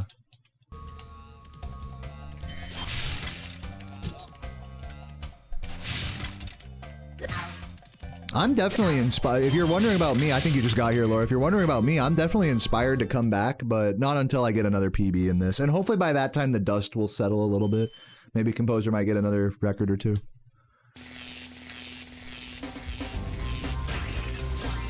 That's where I'm at.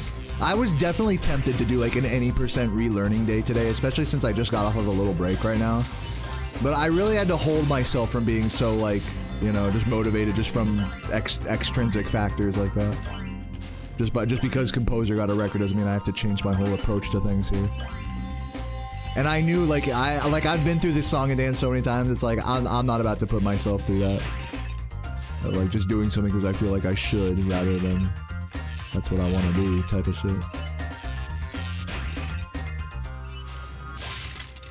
So yeah, I will come back to any percent after my next PB is the plan. Maybe.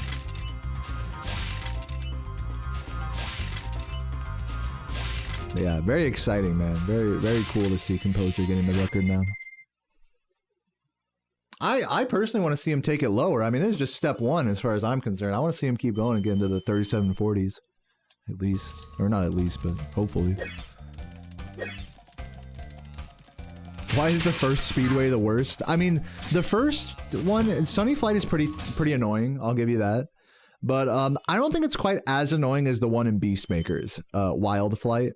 The one in the next homeworld. That one, just casually speaking, I think that one gets the honor of being the most annoying flight level.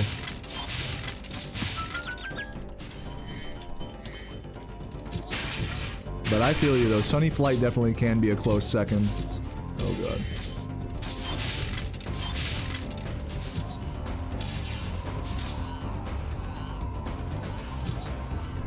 This is not good.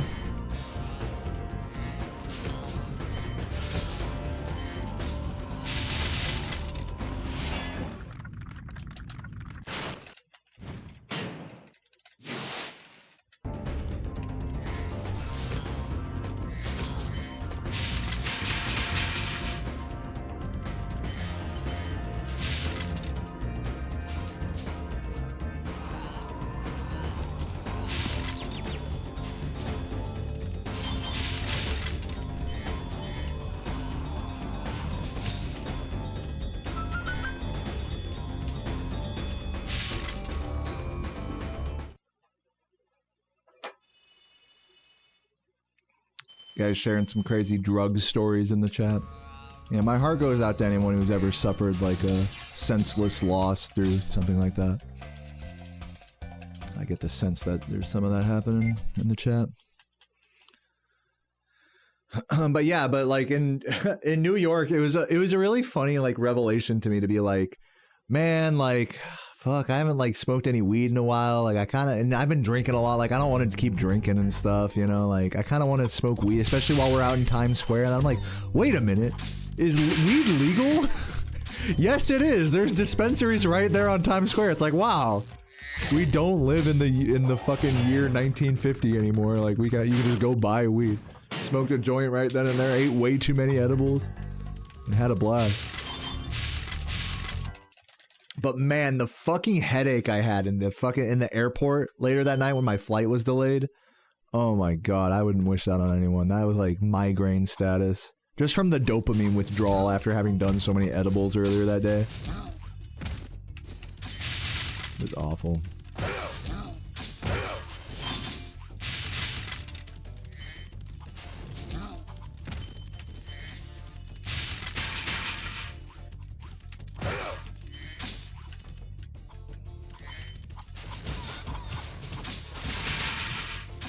At least I think it was from the dopamine withdrawal. I mean, I couldn't see myself having such a headache for any other reason. I wasn't like that tired. Like I was tired. My legs were tired. Don't get me wrong. By that point, we had been up for like 12 hours. I think it was a mixture of like the come down from 35 milligrams of edibles, plus walking around and doing stuff all day. My body was just like, please stop this.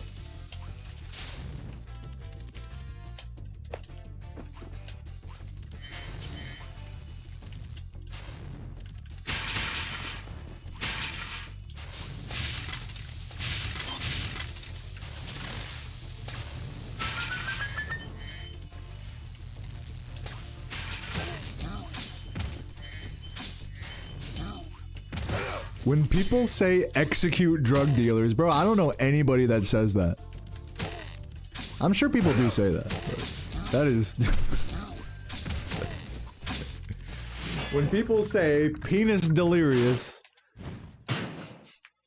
I cry. It's like, just like, you just put something in quotations and like, you know, people say this. It's like,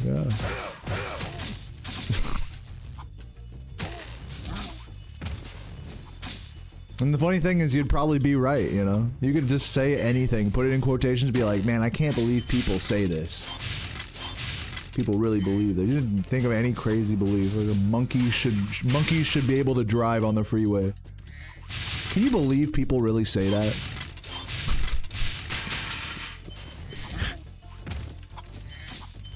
Also, we should execute all drug dealers.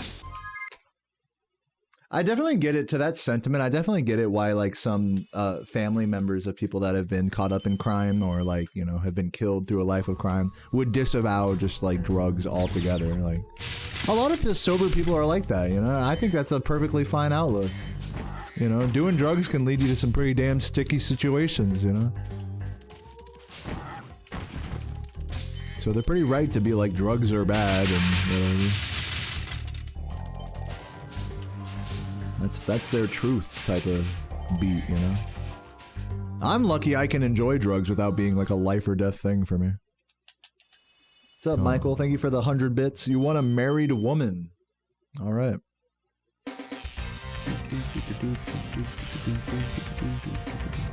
What he meant is that he wants a married woman to come help, you know, work part-time, house cleaning or whatever, to do like, you know, respectable things for him at his residence. I think that's what he meant by that.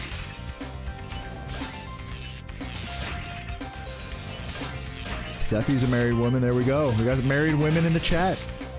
Michael's looking for you.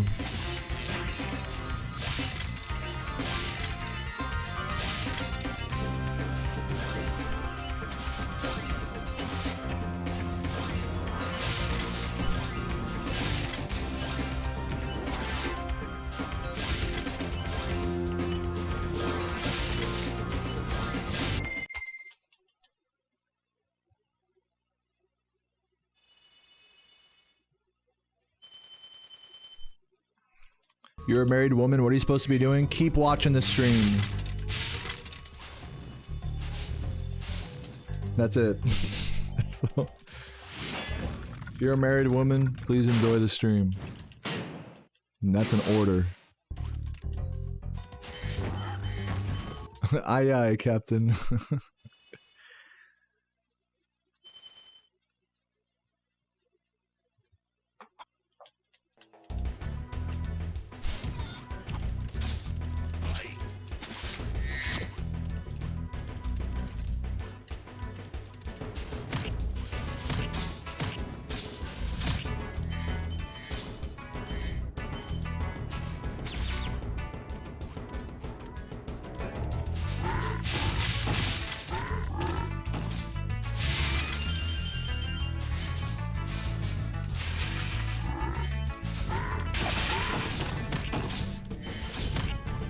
Oops. Green fuck later. Don't forget it. Green fucks in the chat when I come back up to this area.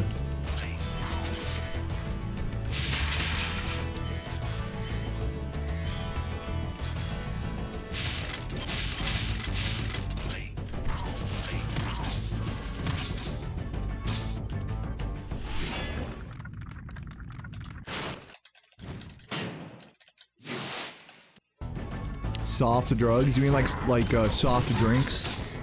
Are there hard and soft drugs? Is weed a soft drug?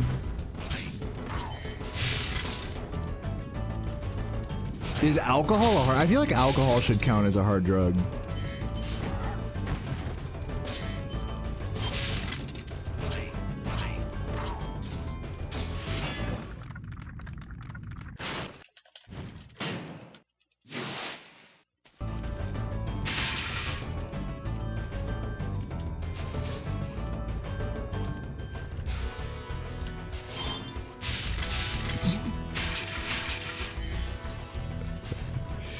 What do you have to do to actually get a lot of viewers onto it? Dude, Michael is just randomly taking an interest in, like, becoming a full-time, like, big-time streamer. Not just becoming a full-time streamer, he wants to be the biggest.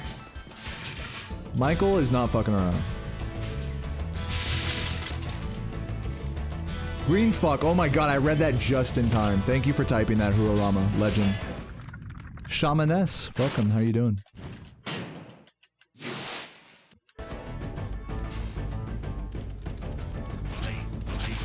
All the YouTube chat, typical YouTube chats being like way too. You guys typed it at the right time. It's just the chat is super laggy because YouTube sucks. The API.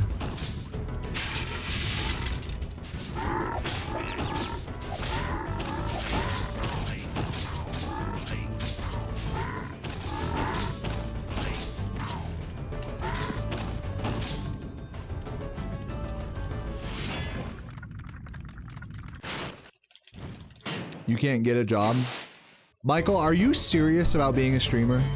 Be so for real with me right now. Just be so for real right now. You can say yes or no. I won't judge you. Do you for real want to be just a content creator in general? You really want that? Like, think hard before you answer that.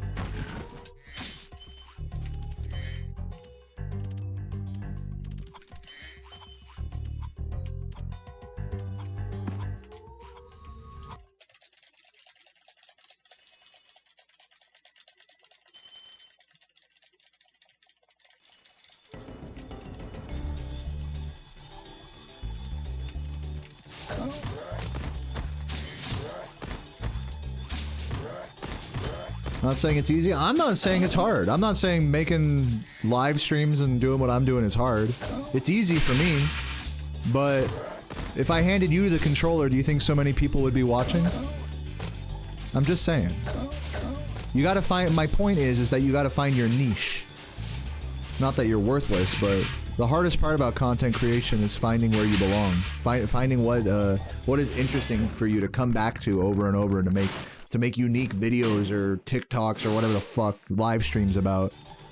That's the hardest part, is figuring out your niche, figuring out what, not only like what's unique that you can do and bring to the world and show to the world, but doing it in a way that people like, you know? And only once you figure that part out can you even remotely talk to me about making a living or money or any of that.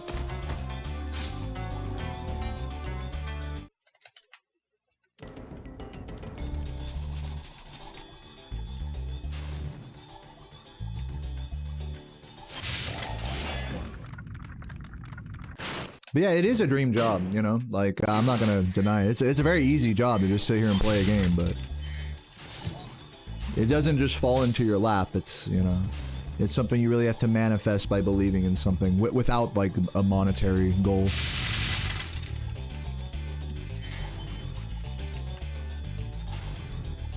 But I encourage anybody who, you know, wants to make a YouTube channel or a TikTok or anything, just do it. Just make some videos, expect for nobody to care. And just keep doing that for a while.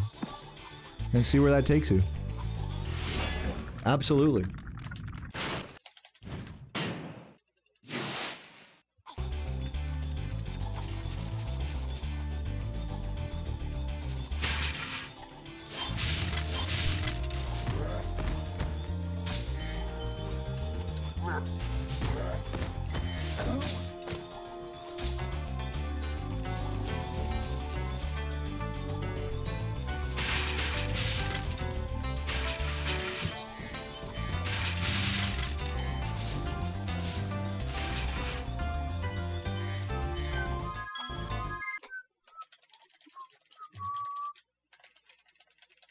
Your ex smoked weed a lot. Worst you ever saw was having to remember stuff and hear her.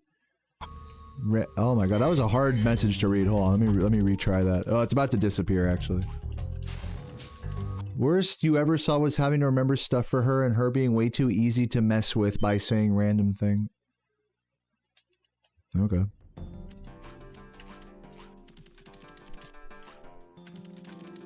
Alright, let's see here. Dude, the people that get mad at the spammer are like, this guy's such an asshole. Or, you know, that's what he wants, right?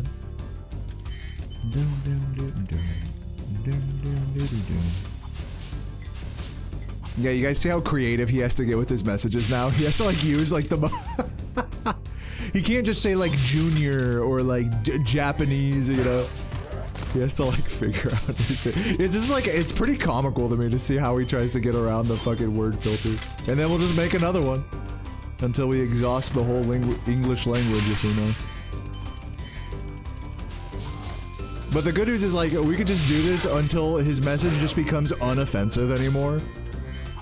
And then boom, like we're chilling. Now I don't have to worry about being banned anymore. Dude's talking about twinks and bears, you know? It's like clearly this is not serious.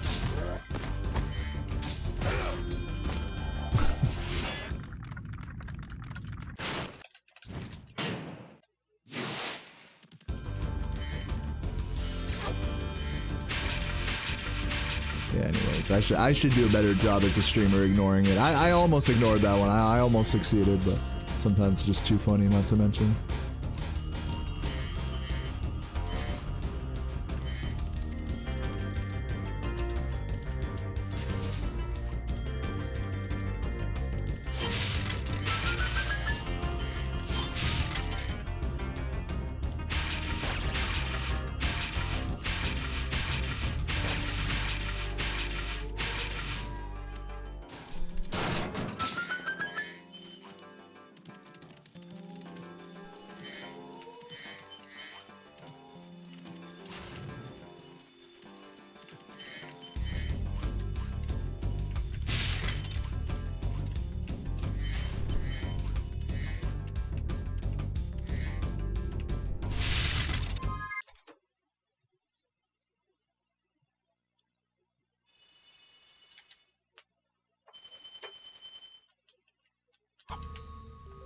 It was funny watching me not have to be vulgar.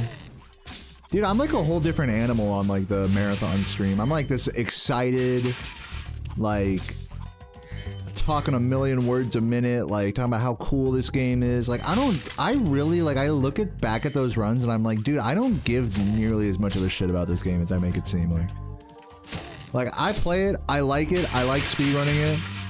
But when I get on those streams, I'm like, this is the greatest game ever, you know? I don't know, it's just some part of me just like gets really gushy Not that that's like a horrible thing or anything. It's just something I've noticed. But yeah, it is very different to how I normally am. Where's my webcam? I think I need to change the properties on that.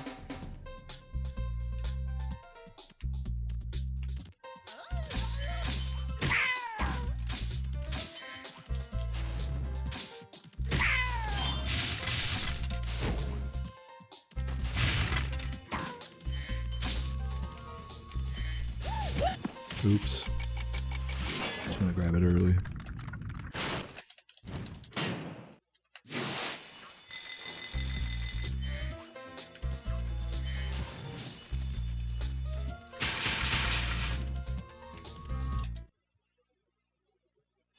Video. Turn that off. Now webcam's nice and dark, but not 2 FPS anymore.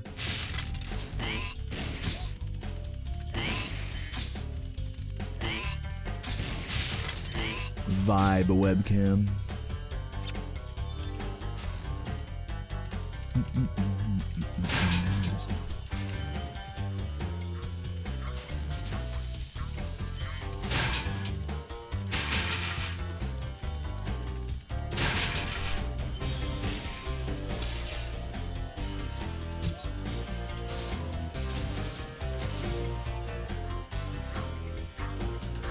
Are you reading this wrong? Reading what?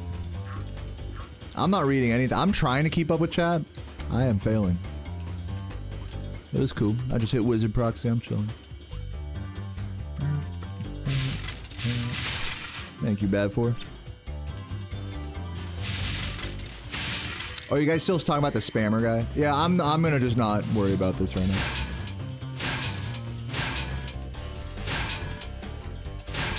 If you guys, I will say this for any of my mods on the YouTube chat, if you guys have like a legitimate gripe that you want to share with me, just DM it to me and we'll figure it out like after stream. It's really for the best that I don't dwell on the spam guy on stream. You know what I mean? And yeah, thanks for all the work. If you guys want to just like stop like doing stuff for the, I get it where it's like a pain in the ass. If you guys want to stop and we have to do something, like it's totally cool. Just DM me.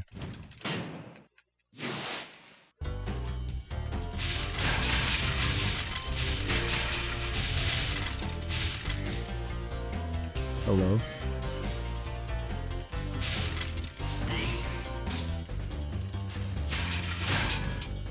Yeah, the average splits are kind of borked. I don't know what caused that, but like, yeah, just don't pay any attention to that minus however much. It's just comparing to a quote-unquote average run, which is kind of inaccurate at the moment. So my splits are comparing to both world record and an average run. What's up, Hopeless? Thank you for the Prime, appreciate that. Love you, dude.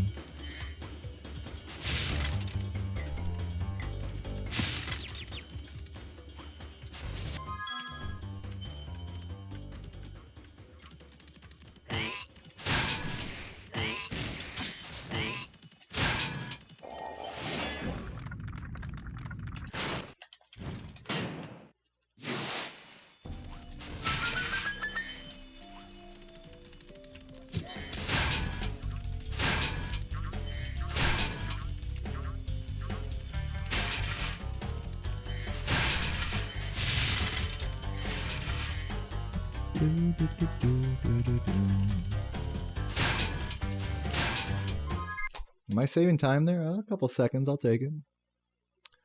I will take it. Man, don't even joke, Laura.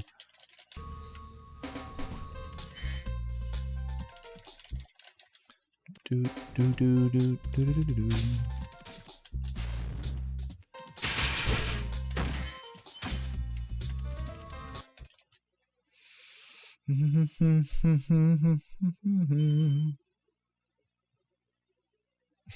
Don't even joke. Don't even exist at all. I'm just kidding. I would be sad if Laura didn't exist.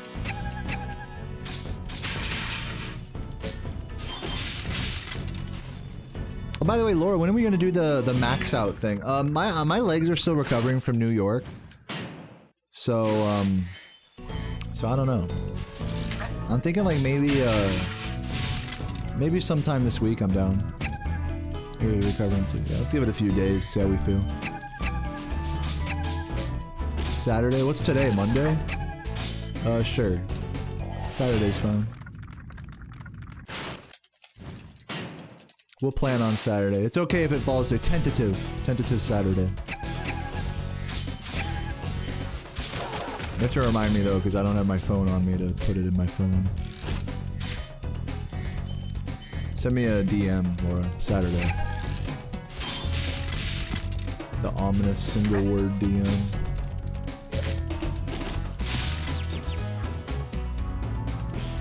Fuck. Your Fitbit strap already broke? Yep. Sounds about right. Yeah, I'm gonna do like a terrible job keeping track of steps and stuff. Honestly. But I'm just gonna wear my fucking little thing and see what it says by the end.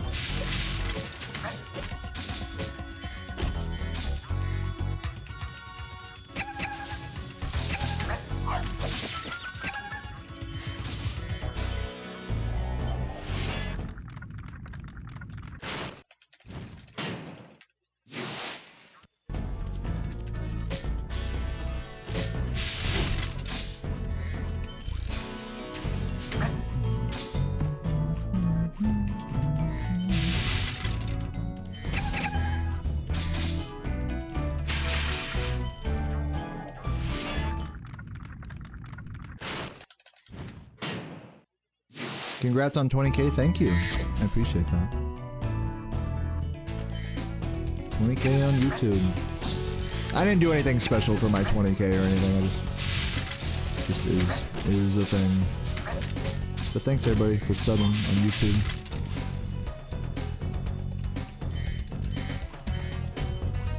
Okay, so I'm seeing a lot of messages about the spammer right now. I need you guys to not worry about him. Please trust that we're banning every alt account. We're making keywords to avoid future things. So please, I ask that you guys don't dwell on the spam. Thank you.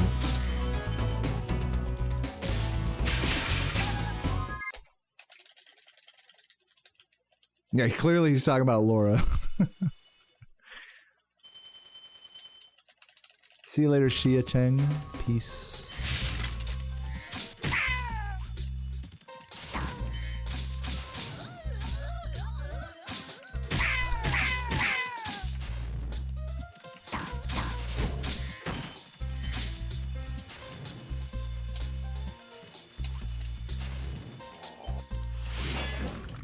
We gotta be focused on getting Michael a job. Yeah, Michael's gonna be a full-time streamer.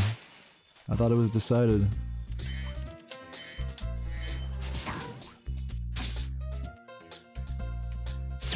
No, but like I said earlier, not to poke too much fun. If anybody here, you know, wanted to get into content creation, I'm totally here to help with that. Help with the mindset and approach and help give ideas and stuff. I just joke around because I know Michael isn't being that serious.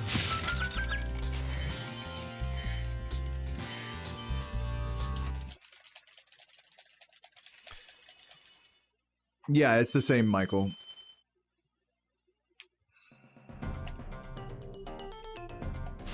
The homie.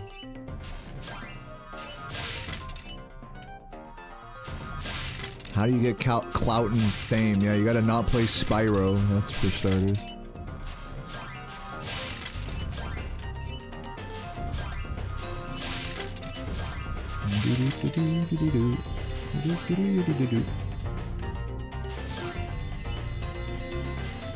You'd rather be a porn star? You think you have what it takes, honestly? I know you're like just throwing silly ideas, half joke ideas out there in the abyss, but honestly, do you think like if I walked up to you and I was like, get hard right now, you have to be able to do that, by the way, as a male porn star. That's what a lot of, like, I heard a story from a previous porn star where it's like, for an audition he had to do, he just showed up at a house and there was no girl there or anything. It was just the director, and he was like, all right, I'm gonna go make a coffee real quick. Go ahead and just get a boner right now, because we need to take a look at this. see if you're right for the job. You need to just be able to get hard on command. With, you know, that's no easy feat. I'm just gonna tell you that right now. Even for someone as horny as me or all of you guys in this, even for someone as horny as your typical Spyro fan, that's a tall ask.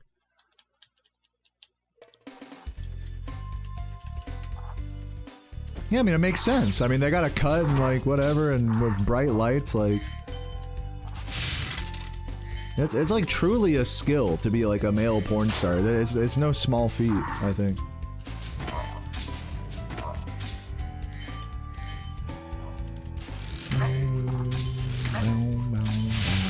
Okay, hold on. We are sparksless here.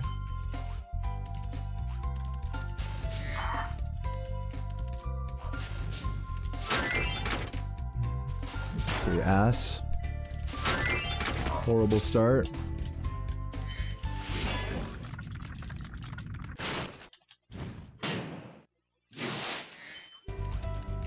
You get to fuck some beautiful women? I mean, I guess.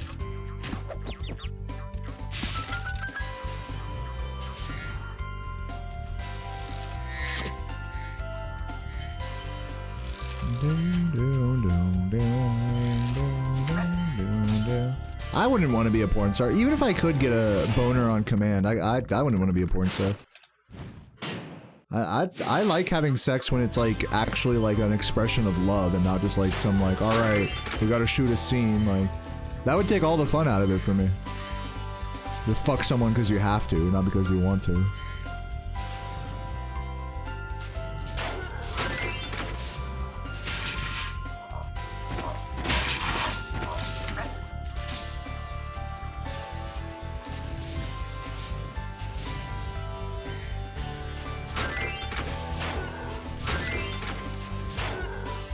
But I'm sure it's not like that for all porn stars, you know. I mean, what do I know? I'm not a porn star.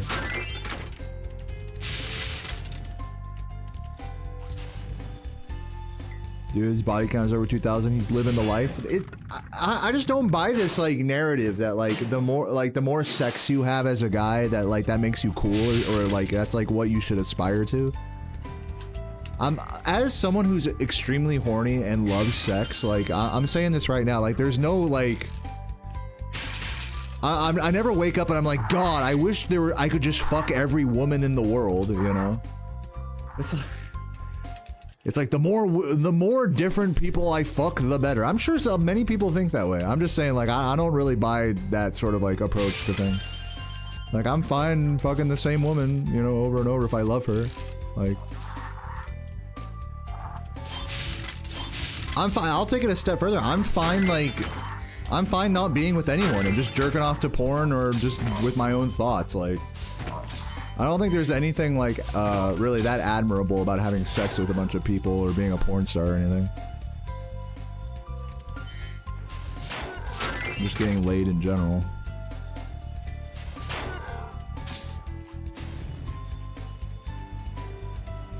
Oh, I already grabbed that stuff. I'm done.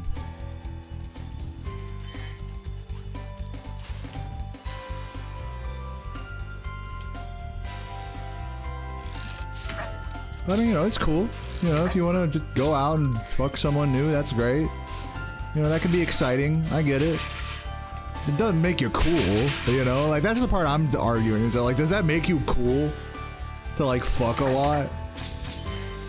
Oh, I'm cool because I fuck a lot. Bitch, you're so not cool. Like, what?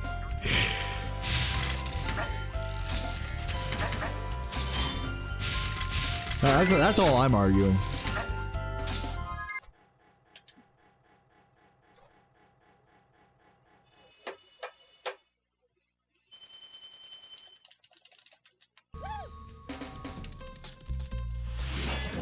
It's the same thing with drugs. It's like, oh, you want to fit in and do drugs with us, peer pressure. It's like, obviously there's nothing cool about doing drugs. You know? There's nothing cool about being friends with any particular group of people to that end when it comes to peer pressure. Do you really need these people to be your friends? You know? It just makes you ask questions like that. Like, what the fuck does it even mean to be cool? To do shit that you don't want to do, basically. That's what it's like, do this thing you don't want to do and then you'll be cool. It's like, alright.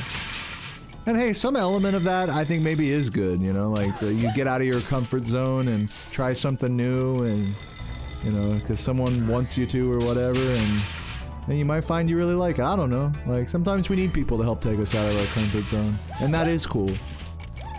You know? But like, this stuff about sex or drugs being cool, like there's... If you really, like, have a lot of sex, you realize just how gross it is. Like... And if you do a lot of drugs, you realize just how sad it is for some people, you know? Nothing cool about any of it. Nothing cool about, like, dude, even what I'm doing here, like playing Spyro and stuff, what's cool here? I'm fucking here just ranting in a mic and shit, just fucking playing the same game for the bajillionth time. You're not cool. Anybody out there that's like, oh, it'd be cool if blah blah blah, I'd be cool if I did that. You're not cool. You won't be cool, you won't be any cooler when you do that thing than you are now. Like, that's just a fucking, that's just a total made up, like, bullshit, is being cool. Doesn't exist.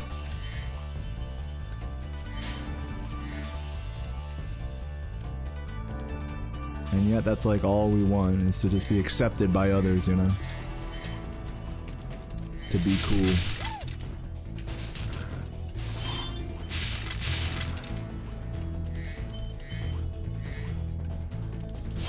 Maybe being cool just means being validated by someone else, someone you care about.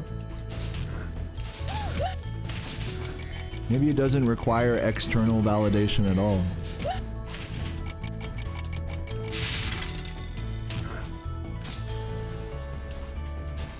But yeah, this shit about like being a porn star is like, being a male porn star that's like badass, dude. That's like, think about how many times they've gotten shat on doing an anal scene. Just think about that.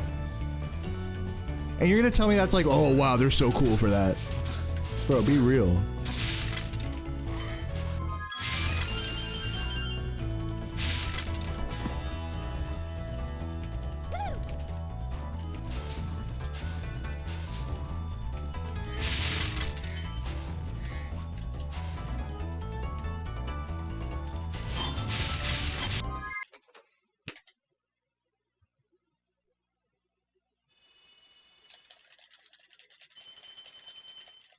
Being cool is a mindset. I definitely don't have it.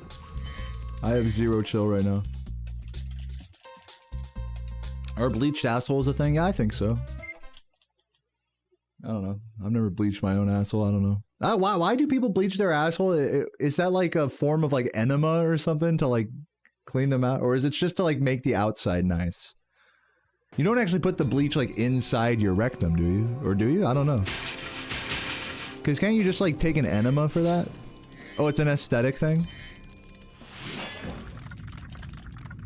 It's not actually like to help prevent like poop or anything, right? I'll just clarify because I wasn't sure about that. It's to make the asshole cool. Now I'm getting it.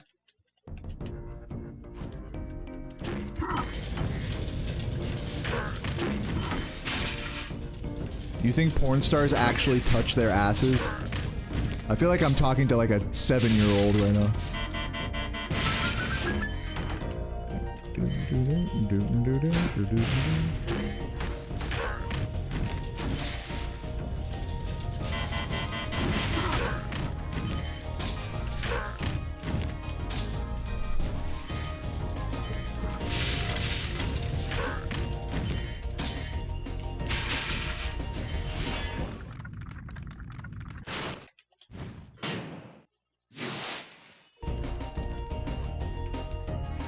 Dude, they should make like actual candies that are like chocolate starfish.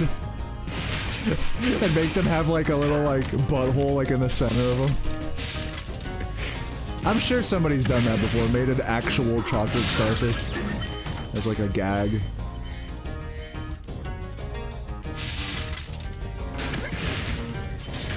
I'd eat a chocolate starfish, a literal one.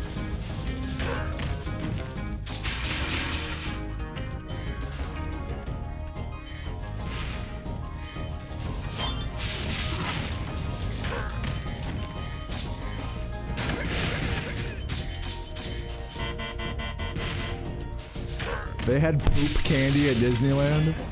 Oh, I wonder why they got rid of it.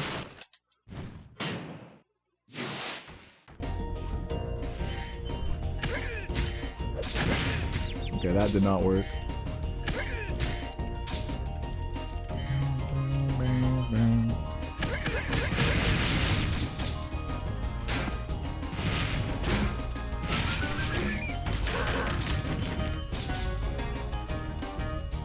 Would I mind to tell you how you can play beta ROMs and anti-piracy of Spyro? I would say Google it, my friend. Have you tried Googling it? There's like, you know, you'll usually find a link to like a GitHub repository from HWD or someone of that nature that has builds of the game that are like that. Anti-piracy is really easy. You can just mod the game like with any cheat code, any Game Shark code, and it'll trigger it. But there's tons of write-ups and stuff, like, you know, you can look into it. You can do some research, you'll figure it out. I trust you, you're smart.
Oh, that's not gonna work. What the fuck? I just got like teleported to the side. That was nuts.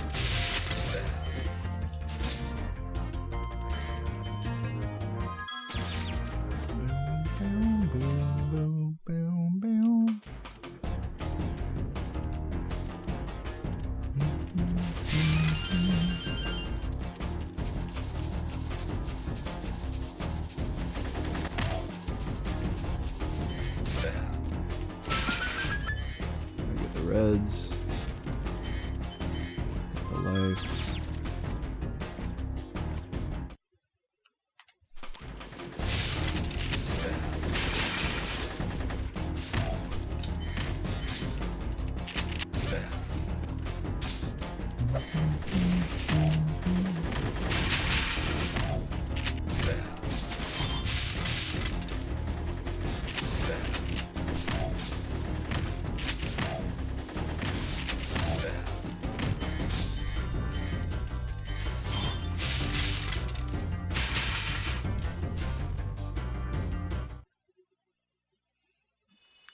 What's up, Stir Fry? Dude, welcome. Appreciate you checking out the VODs.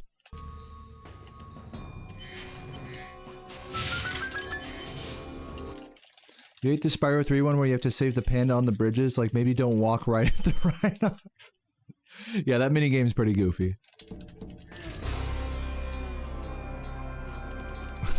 Like, what is this fucking panda doing, man? Can't you see there's danger?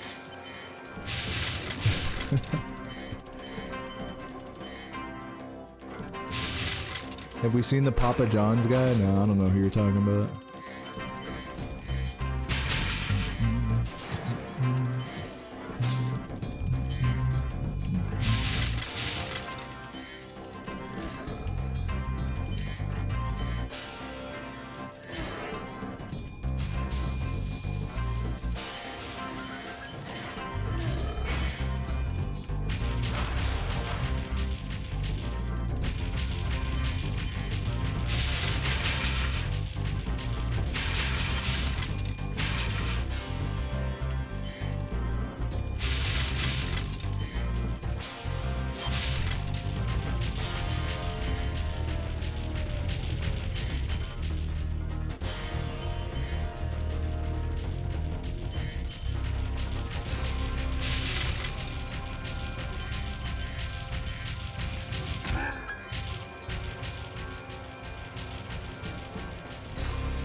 Nice. If you jump or fly near Nasty Nork at the start, he doesn't move at all. You can't, like, even if you were to get enough height to get onto the key platform, he doesn't move until you kill the thieves and take their keys.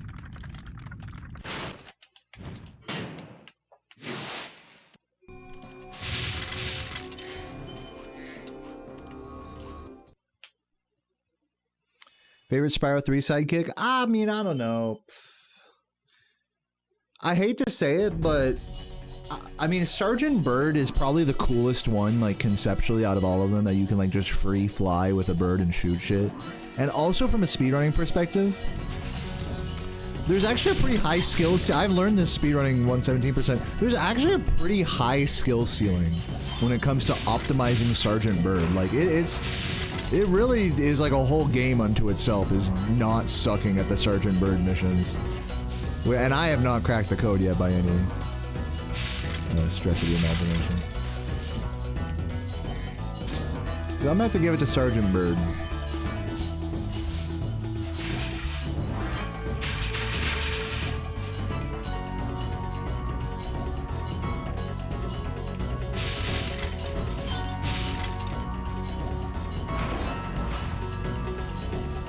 Yeah, most people like Agent 9. He's cool. I find his design to be a little bit, like, a little too goofy.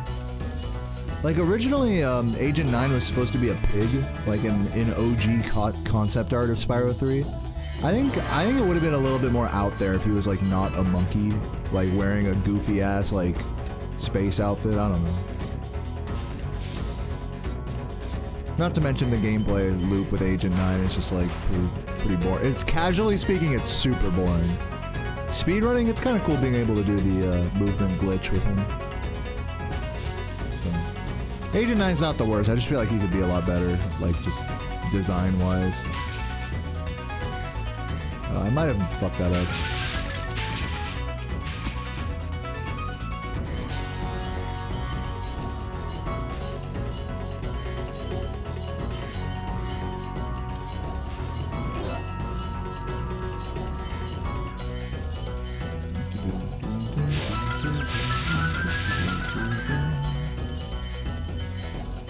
What's up, Vidya? Hey, it was nice seeing you on the couch for ZFG's run.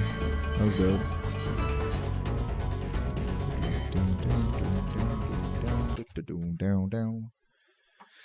All right, 1, 2, 3, 4, 9. Not quite the 1, 2, 3, 4, 5, but I'll take that. Better than my first run today, just barely. Yeah, both of my runs today were pretty ass, but at least the average time is getting a little better. From, I don't know how it went from like 123 to 125 in like a weekend, but whatever. We'll take it. So yeah, 2 runs down the drain, almost a 4-hour stream actually. I think, guys, I'm gonna call it here. I don't want to go too crazy right now. I'm still just kind of dipping my toe. Today I was just dipping my toes back into the grind.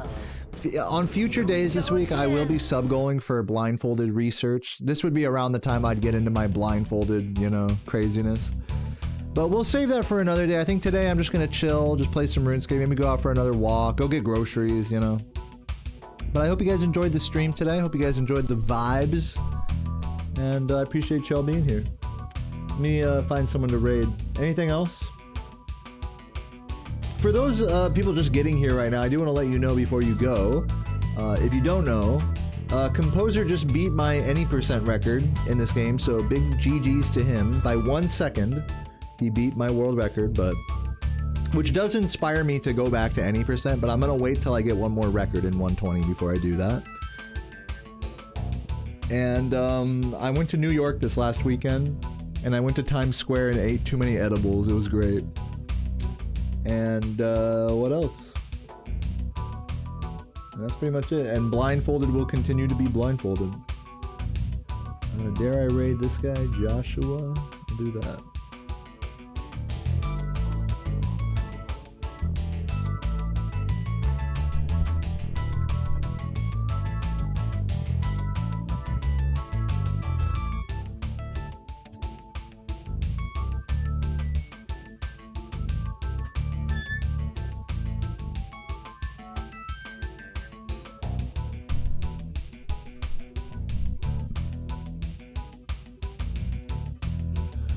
Oh, yeah.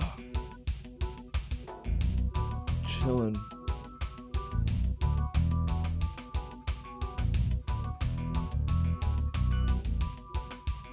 Love you guys. Good first stream back. We're gonna keep hitting this shit tomorrow. Hopefully I'll feel like being a little bit more hardcore of a grinder tomorrow. I think I will. But in any case, good first day back, and I will see you guys when I see you. Have a great night. Till next time. Peace. Mwah.